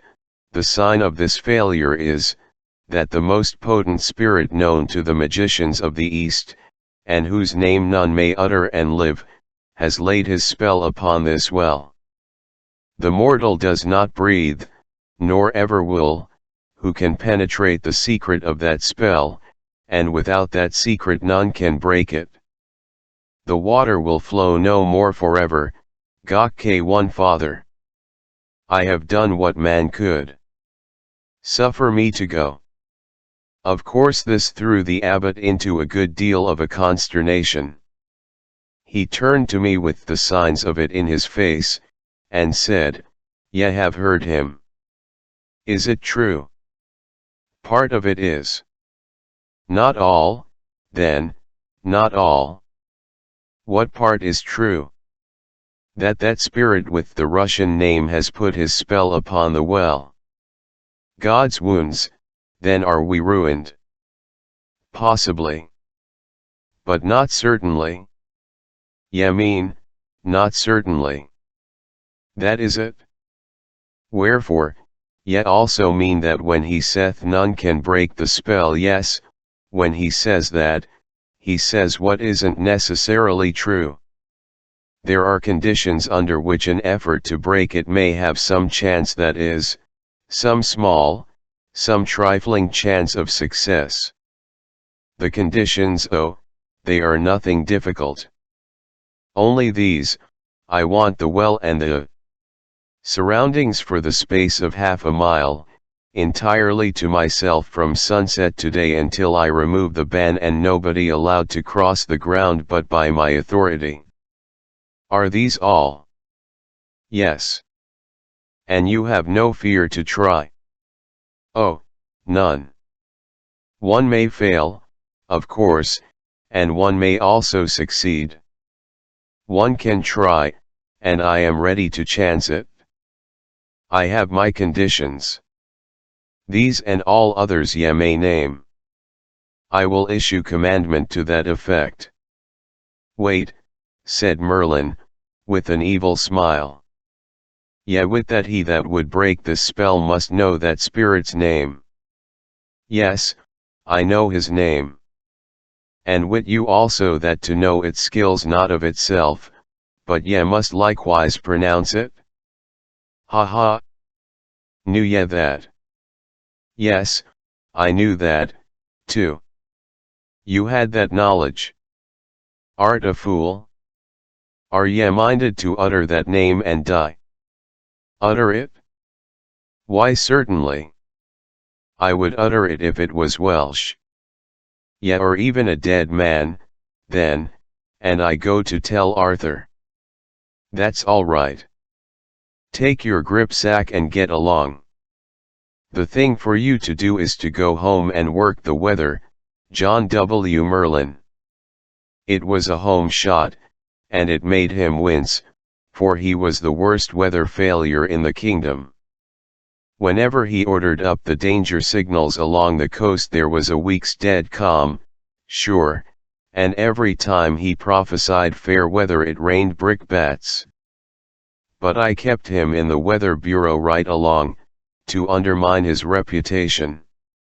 However, that shot raised his bile, and instead of starting home to report my death, he said he would remain and enjoy it. My two experts arrived in the evening, and pretty well fagged, for they had traveled double tides. They had pack mules along, and had brought everything I needed: tools, pump, lead pipe, Greek fire, sheaves of big rockets, Roman candles, colored fire sprays, electric apparatus, and a lot of sundries, everything necessary for the stateliest kind of a miracle. They got their supper and a nap, and about midnight we sallied out through a solitude so wholly vacant and complete that it quite overpassed the required conditions. We took possession of the well and its surroundings. My boys were experts in all sorts of things, from the stoning up of a well to the constructing of a mathematical instrument. An hour before sunrise we had that leak mended in ship-shape fashion, and the water began to rise. Then we stowed our fireworks in the chapel, locked up the place, and went home to bed before the noon mass was over. We were at the well again, for there was a deal to do yet, and I was determined to spring the miracle before midnight, for business reasons, for whereas a miracle worked for the church on a weekday is worth a good deal, it is worth 6 times as much if you get it in on a Sunday. In 9 hours the water had risen to its customary level, that is to say, it was within 23 feet of the top. We put in a little iron pump, one of the first turned out by my works near the Capitol. We bored into a stone reservoir which stood against the outer wall of the well chamber and inserted a section of lead pipe that was long enough to reach to the door of the chapel and project beyond the threshold, where the gushing water would visible to the 250 acres of people I was intending should be present on the flat plain in front of this little holy hillock at the proper time. We knocked the head out of an empty hogshead and hoisted this hogshead to the flat roof of the chapel, where we clamped it down fast, poured in gunpowder till it lay loosely an inch deep on the bottom. Then we stood up rockets in the hogshead as thick as they could loosely stand, all the different breeds of rockets there are, and they made a portly and imposing sheaf, I can tell you. We grounded the wire of a pocket electrical battery in that powder. We placed a whole magazine of Greek fire on each corner of the roof, blue on one corner, green on another, red on another, and purple on the last, and grounded a wire in each about 200 yards off. In the flat, we built a pen of scantlings, about 4 feet high, and laid planks on it, and so made a platform. We covered it with swell tapestries borrowed for the occasion, and topped it off with the abbot's own throne. When you are going to do a miracle for an ignorant race, you want to get in every detail that will count, you want to make all the properties impressive to the public eye, you want to make matters comfortable for your head guest, then you can turn yourself loose and play your effects for all they are worth. I know the value of these things, for I know human nature. You can't throw too much style into a miracle. It costs trouble, and work, and sometimes money, but it pays in the end. Well, we brought the wires to the ground at the chapel, and then brought them under the ground to the platform, and hid the batteries there. We put a rope fence 100 feet square around the platform to keep off the common multitude, and that finished the work. My idea was, Doors open at 10:30, performance to begin at 11:25 sharp. I wished I could charge admission, but of course that wouldn't answer. I instructed my boys to be in the chapel as early as 10, before anybody was around, and be ready to man the pumps at the proper time, and make the fur fly. Then we went home to supper. The news of the disaster to the well had traveled far by this time, and now for 2 or 3 days a steady avalanche of people had been pouring into the valley. The lower end of the valley was become one huge camp. We should have a good house, no question about that. Criers went the rounds early in the evening and announced the coming attempt, which put every pulse up to fever heat. They gave notice that the abbot and his official suite would move in state and occupy the platform at 10:30, up to which time all the region which was under my ban must be clear. The bells would then cease from tolling, and this sign should be permission to the multitudes to close in and take their places. I was at the platform and all ready to do the honors when the abbot's solemn procession hove in sight, which it did not do till it was nearly to the rope fence, because it was a starless black night and no torches permitted. With it came Merlin, and took a front seat on the platform. He was as good as his word for once. One could not see the multitudes banked together beyond the ban, but they were there, just the same. The moment the bells stopped, those banked masses broke and poured over the line like a vast black wave, and for as much as a half hour it continued to flow, and then it solidified itself, and you could have walked upon a pavement of human heads miles. We had a solemn stage wait, now, for about 20 minutes, a thing I had counted on for effect. It is always good to let your audience have a chance to work up its expectancy. At length, out of the silence a noble Latin chant, men's voices broke and swelled up and rolled away into the night, a majestic tide of melody. I had put that up, too, and it was one of the best effects I ever invented. When it was finished, I stood up on the platform and extended my hands abroad, for 2 minutes, with my face uplifted, that always produces a dead hush, and then slowly pronounced this ghastly word with a kind of awfulness which caused hundreds to tremble, and many women to faint: Konstantinopolitanischer Dudelsax Pfeifenmachers Gesellschaft. Just as I was moaning out the closing hunks of that word, I touched off one of my electric connections, and all that murky world of people stood revealed in a hideous blue glare. It was immense, that effect. Lots of people shrieked, women curled up and quit in every direction, foundlings collapsed by platoons. The abbot and the monks crossed themselves nimbly, and their lips fluttered with agitated prayers. Merlin held his grip, but he was astonished clear down to his corns. He had never seen anything to begin with that, before. Now was the time to pile in the effects.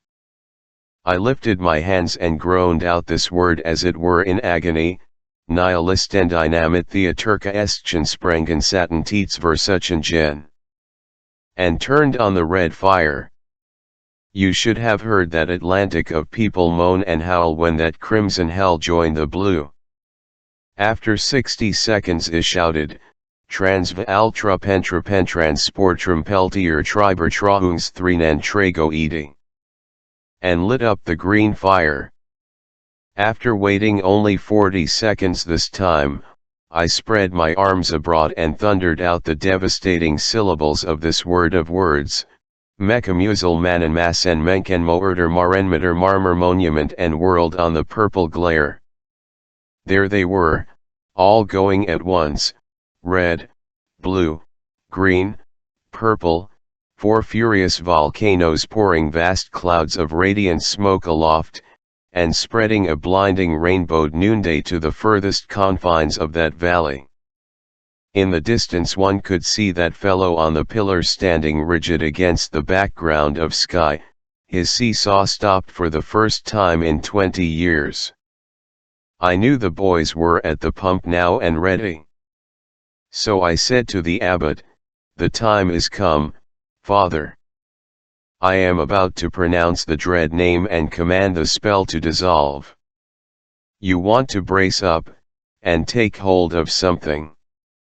Then I shouted to the people, "Behold, in another minute the spell will be broken, or no mortal can break it. If it break, all will know it, for you will see the sacred water gush from the chapel DCK.R. I stood a few moments, to let the hearers have a chance to spread my announcement to those who couldn't hear, and so convey it to the furthest ranks. Then I made a grand exhibition of extra posturing and gesturing, and shouted, "Lo, I command the fell spirit that possesses the holy fountain to now disgorge into the skies all the infernal fires that still remain in him, and straightway dissolve his spell and flee hence to the pit, there to lie bound 1,000 years. By his own dread name I commanded Gujajalikke." Then I touched off the hogshead of rockets, and a vast fountain of dazzling lances of fire vomited itself toward the zenith with a hissing rush, and burst in mid-sky into a storm of flashing jewels. One mighty groan of terror started up from the massed people, then suddenly broke into a wild hosanna of joy, for there, fair and plain in the uncanny glare, they saw the freed water leaping forth. The old abbot could not speak a word, for tears and the chokings in his throat. Without utterance of any sort, he folded me in his arms and mashed me. It was more eloquent than speech. And harder to get over, too, in a country where there were really no doctors that were worth a damaged nickel. You should have seen those acres of people throw themselves down in that water and kiss it, and pet it, and fondle it, and talk to it as if it were alive, and welcome it back with the dear names they gave their darlings, just as if it had been a friend who was long gone away and lost, and was come home again. Yes, it was pretty to see, and made me think more of them than I had done before. I sent Merlin home on a shutter. He had caved in and gone down like a landslide when I pronounced that fearful name, and had never come to since. He never had heard that name before, neither had I, but to him it was the right one. Any jumble would have been the right one. He admitted, Affenvard, that spirit's own mother could not have pronounced that name better than I did. He never could understand how I survived it, and I didn't tell him. It is only young magicians that give away a secret like that. Merlin spent 3 months working enchantments to try to find out the deep trick of how to pronounce that name and outlive it. But he didn't arrive. When I started to the chapel, the populace uncovered and fell back reverently to make a wide way for me, as if I had some kind of a superior being, and I was. I was aware of that. I took along a night shift of monks, and taught them the mystery of the pump, and set them to work, for it was plain that one part of the people out there were going to sit up with the water all night. Consequently it was but right that they should have all they wanted of it. To those monks that pump was a good deal of a miracle itself, and they were full of wonder over it, and of admiration, too, of the exceeding effectiveness of its performance. It was a great night, an immense night. There was reputation in it. I could hardly get to sleep for glorying over it.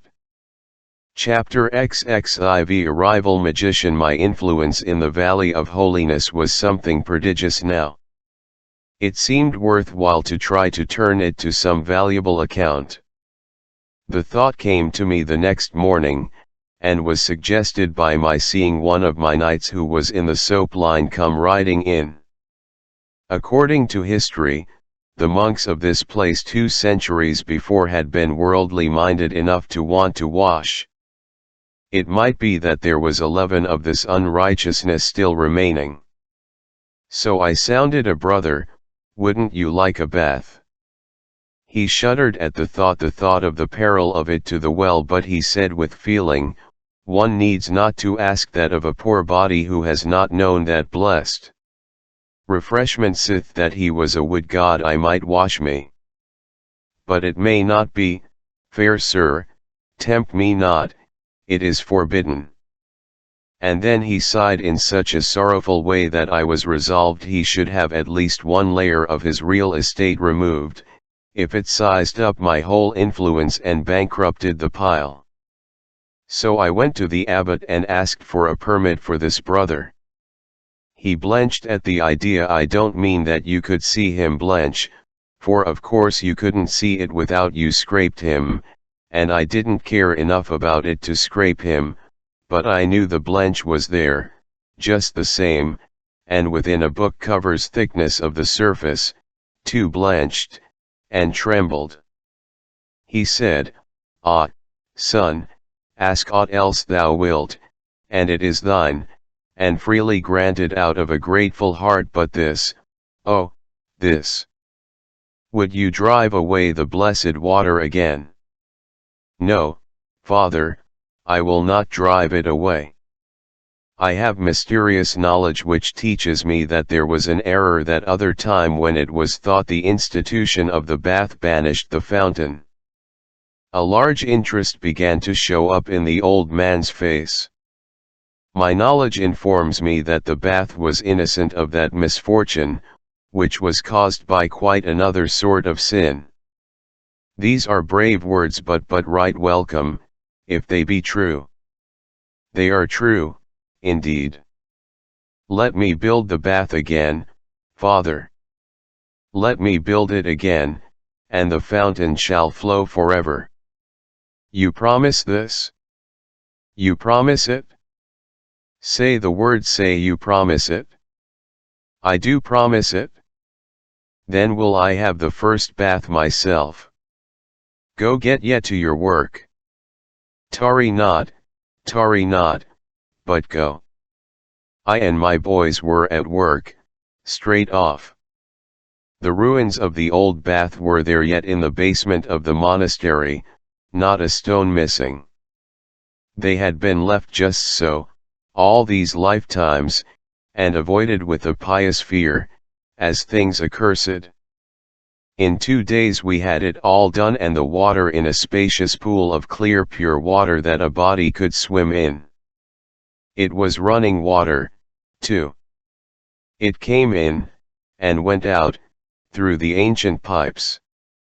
The old abbot kept his word, and was the first to try it.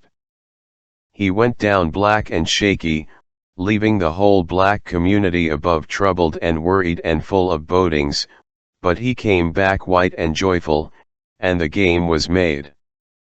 Another triumph scored.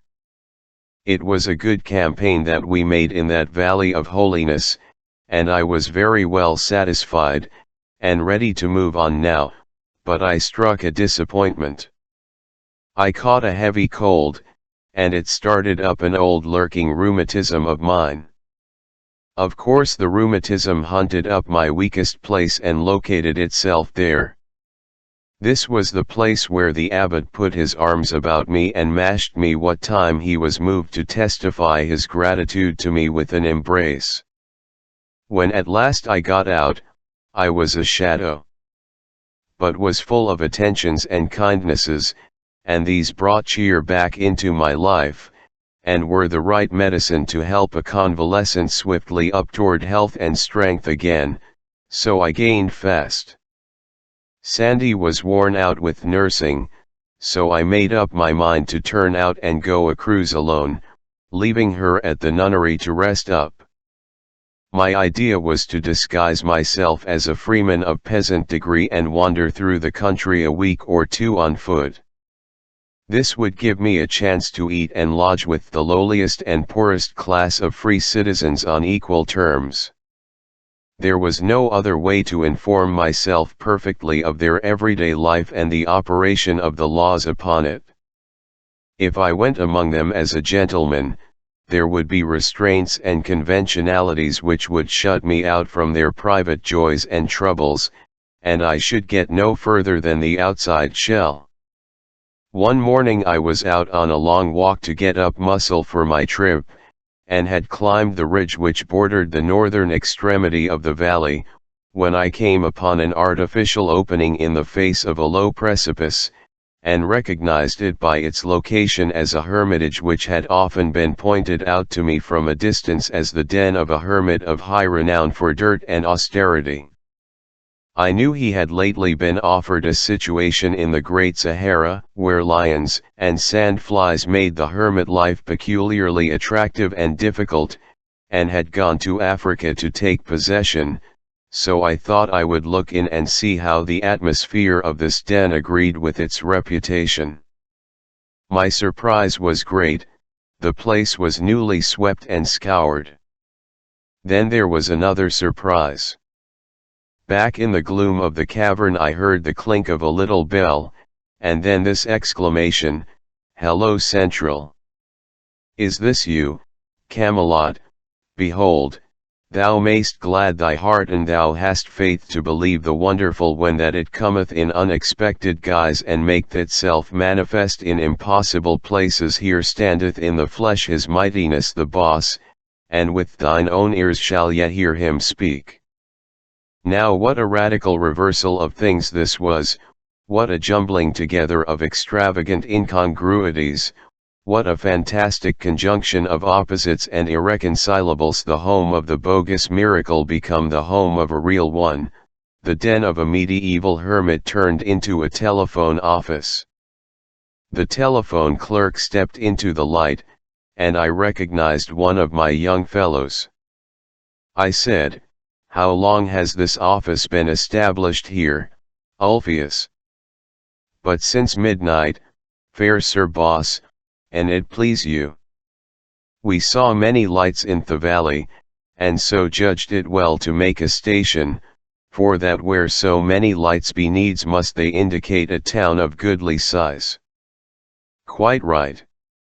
It isn't a town in the customary sense, but it's a GCK.D stand, anyway. Do you know where you are?" Of that I have had no time to make inquiry, for whenas my comradeship moved hence upon their labors, leaving me in charge, I got me to needed rest, purposing to inquire when I waked, and report the place's name to Camelot for record. Well, this is the Valley of Holiness. It didn't take, he didn't start at the name, as I had supposed he would. He merely said, "I will so report it." Why, the surrounding regions are filled with the noise of late wonders that have happened here. You didn't hear of them? Ah, ye will remember we move by night, and avoid speech with all. We learn naught but that we get by the telephone from Camelot. Why, they know all about this thing. Haven't they told you anything about the great miracle of the restoration of a holy fountain? Oh, that? Indeed, yes. But the name of this valley doth woundily differ from the name of that one. Indeed, to differ wider were not pos. What was that name, then? The Valley of Hellishness. That explains it. Confounded telephone, anyway. It is the very demon for conveying similarities of sound that are miracles of divergence from similarity of sense. But no matter, you know the name of the place now. Call up Camelot. He did it, and had Clarence sent for. It was good to hear my boy's voice again. It was like being home. After some affectionate interchanges, and some account of my late illness, I said, "What is new?" "The king and queen and many of the court do start even in this hour, to go to your valley to pay pious homage to the waters ye have restored, and cleanse themselves of sin, and see the place where the infernal spirit spouted true hell flames to the clouds, and ye listened sharply. Ye may hear me wink and hear me likewise smile a smile, sith 'twas I that made selection of those flames from out our stock and sent them by your order. Does the king know the way to this place? The king? No, nor to any other in his realms, mayhap, but the lads that holp you with your miracle will be his guide and lead the way, and appoint the places for rests at noons and sleeps at night. This will bring them here when? Mid-afternoon, or later, the third day. Anything else in the way of news? The king hath begun the raising of the standing army ye suggested to him, one regiment is complete and officered. The mischief! I wanted a main hand in that myself. There is only one body of men in the kingdom that are fitted to officer a regular army. Yes, and now ye will marvel to know there's not so much as one West Pointer in that regiment. What are you talking about? Are you in earnest?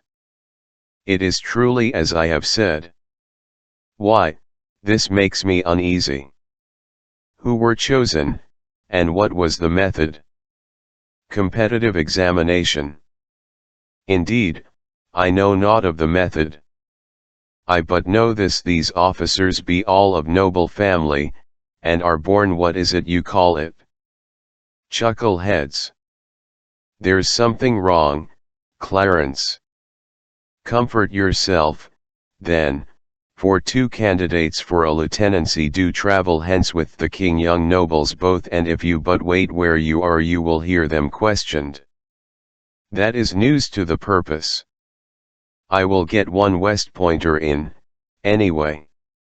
Mount a man and send him to that school with a message, let him kill horses, if necessary, but he must be there before sunset tonight, and say there is no need.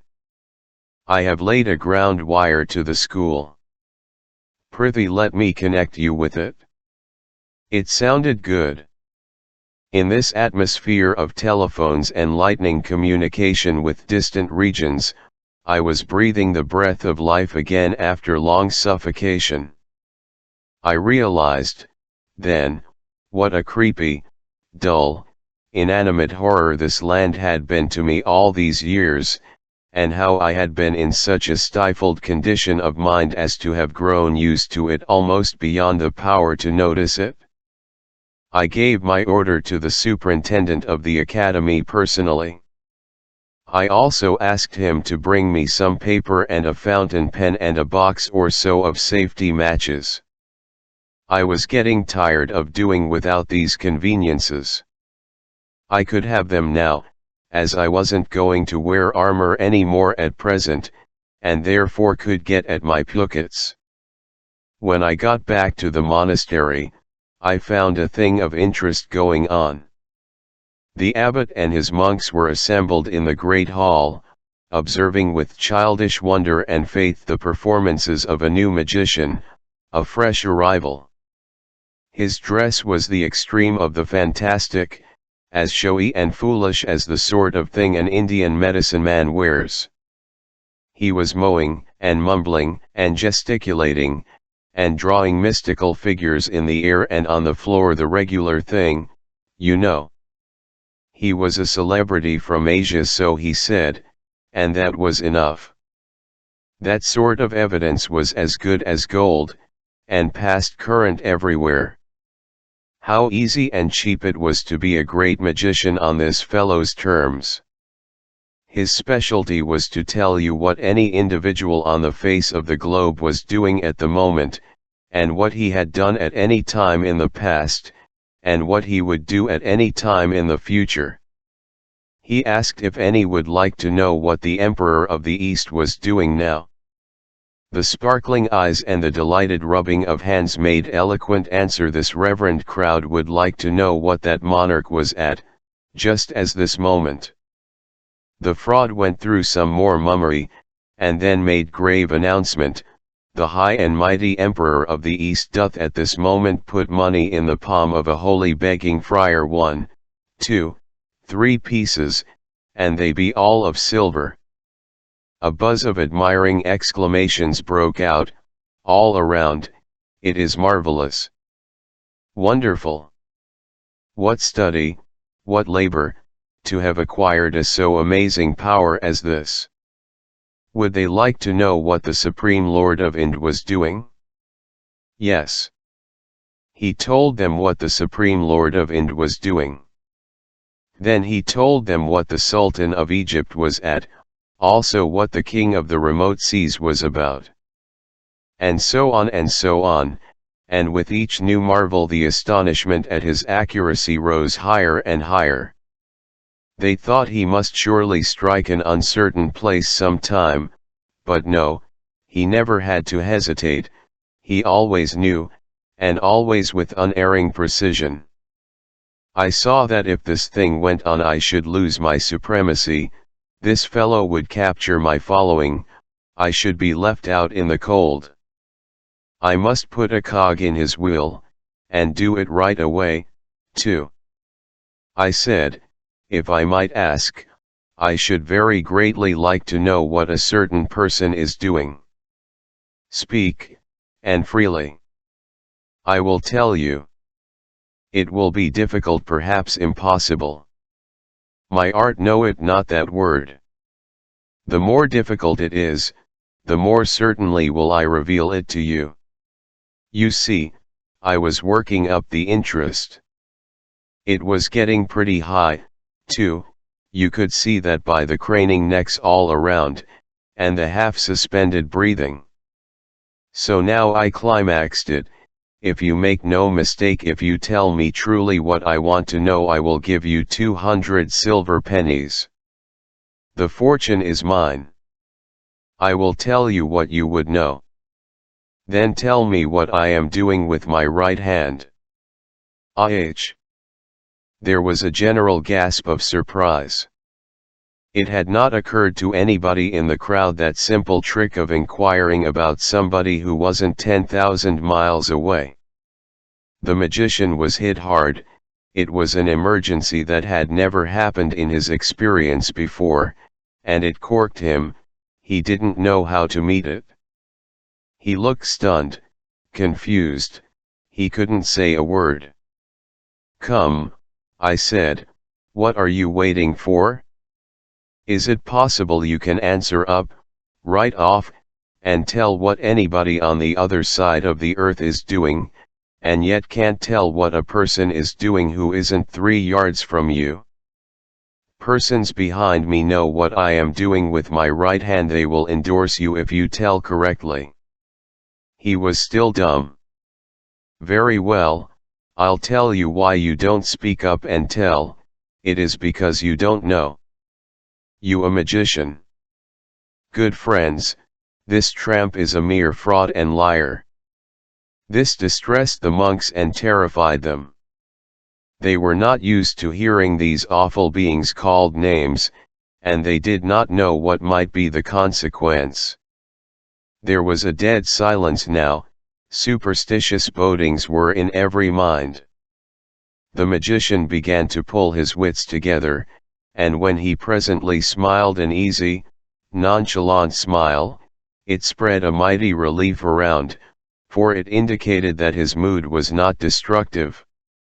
He said, "It hath struck me speechless, the frivolity of this person's speech. Let all know, if perchance there be any who know it not, that enchanters of my degree deign not to concern themselves with the doings of any but kings, princes, emperors, them that be born in the purple, and them only. Had ye asked me what Arthur the great king is doing, it were another matter, and I had told ye, but the doings of a subject interest me not." "Oh, I misunderstood you. I thought you said anybody, and so I supposed anybody included anybody, that is, everybody. It doth anybody that is of lofty birth, and the better if he be royal. That, "It meseemeth, might well be," said the abbot, who saw his opportunity to smooth things and avert disaster, "for it were not likely that so wonderful a gift as this would be conferred for the revelation of the concerns of lesser beings than such as be born near to the summits of greatness." "Our Arthur the king, would you know of him?" broke in the enchanter. "Most gladly, yea, and gratefully." Everybody was full of awe and interest again right away, the incorrigible idiots. They watched the incantations absorbingly, and looked at me with a "there, now, what can you say to that?" air, when the announcement came, "The king is weary with the chase, and lieth in his palace these 2 hours sleeping a dreamless sleep." "God's benison upon him," said the abbot, and crossed himself, "may that sleep be to the refreshment of his body and his soul." "And so it might be, if he were sleeping," I said, "but the king is not sleeping, the king rides." Here was trouble again, a conflict of authority. Nobody knew which of us to believe. I still had some reputation left. The magician's scorn was stirred, and he said, "Lo, I have seen many wonderful soothsayers and prophets and magicians in my life days, but none before that could sit idle and see to the heart of things with never an incantation to help. You have lived in the woods, and lost much by it. I use incantations myself, as this good brotherhood are aware, but only on occasions of moment. When it comes to sarcasming, I reckon I know how to keep my end up." That jab made this fellow squirm. The abbot inquired after the queen and the court, and got this information: they be all on sleep, being overcome by fatigue, like as to the king. I said, "That is merely another lie. Half of them are about their amusements, the queen, and the other half are not sleeping, they ride. Now perhaps you can spread yourself a little, and tell us where the king and queen and all that are this moment riding with them are going." "They sleep now, as I said, but on the morrow they will ride, for they go a journey toward the sea." "And where will they be the day after tomorrow at vespers?" "Far to the north of Camelot, and half their journey will be done." "That is another lie, by the space of 150 miles. Their journey will not be merely half done, it will be all done, and they will be here, in this valley." That was a noble shot. It set the abbot and the monks in a whirl of excitement, and it rocked the enchanter to his base. I followed the thing right up. "If the king does not arrive, I will have myself ridden on a rail, if he does I will ride you on a rail instead." Next day I went up to the telephone office and found that the king had passed through 2 towns that were on the line. I spotted his progress on the succeeding day in the same way. I kept these matters to myself. The 3rd day's reports showed that if he kept up his gait he would arrive by 4 in the afternoon. There was still no sign anywhere of interest in his coming. There seemed to be no preparations making to receive him in state, a strange thing, truly. Only one thing could explain this: that other magician had been cutting under me, sure. This was true. I asked a friend of mine, a monk, about it, and he said, yes, the magician had tried some further enchantments and found out that the court had concluded to make no journey at all, but stay at home. Think of that. Observe how much a reputation was worth in such a country. These people had seen me do the very showiest bit of magic in history, and the only one within their memory that had a positive value, and yet here they were, ready to take up with an adventurer who could offer no evidence of his powers but his mere unproven word. However, It was not good politics to let the king come without any fuss and feathers at all, so I went down and drummed up a procession of pilgrims and smoked out a batch of hermits and started them out at 2 o'clock to meet him. And that was the sort of state he arrived in. The abbot was helpless with rage and humiliation when I brought him out on a balcony and showed him the head of the state marching in and never a monk on hand to offer him welcome, and no stir of life or clang of joy bell to glad his spirit. He took one look and then flew to rouse out his forces. The next minute the bells were dinning furiously, and the various buildings were vomiting monks and nuns, who went swarming in a rush toward the coming procession, and with them went that magician, and he was on a rail, too, by the abbot's order, and his reputation was in the mud, and mine was in the sky again. Yes, a man can keep his trademark current in such a country, but he can't sit around and do it. He has got to be on deck and attending to business right along. Chapter XX via competitive examination. When the king traveled for change of air, or made a progress, or visited a distant noble whom he wished to bankrupt with the cost of his keep, part of the administration moved with him. It was a fashion of the time. The commission charged with the examination of candidates for posts in the army came with the king to the valley, whereas they could have transacted their business just as well at home. And although this expedition was strictly a holiday excursion for the king, he kept some of his business functions going just the same. He touched for the evil, as usual. He held court in the gate at sunrise and tried cases, for he was himself Chief Justice of the King's Bench. He shone very well in this latter office. He was a wise and humane judge, and he clearly did his honest best and fairest according to his lights. That is a large reservation. His lights, I mean his rearing, often colored his decisions.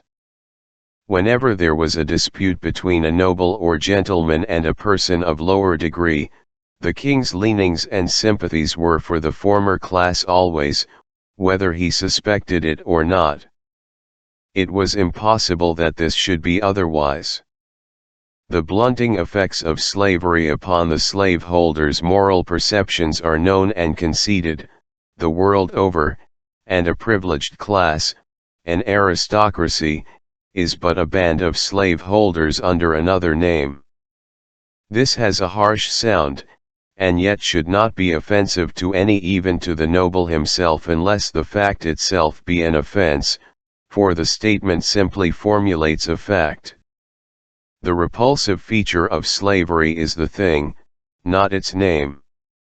One needs but to hear an aristocrat speak of the classes that are below him to recognize, and in but indifferently modified measure, the very air and tone of the actual slaveholder, and behind these are the slaveholder's spirit, the slaveholder's blunted feeling. They are the result of the same cause in both cases, the possessor's old and inbred custom of regarding himself as a superior being.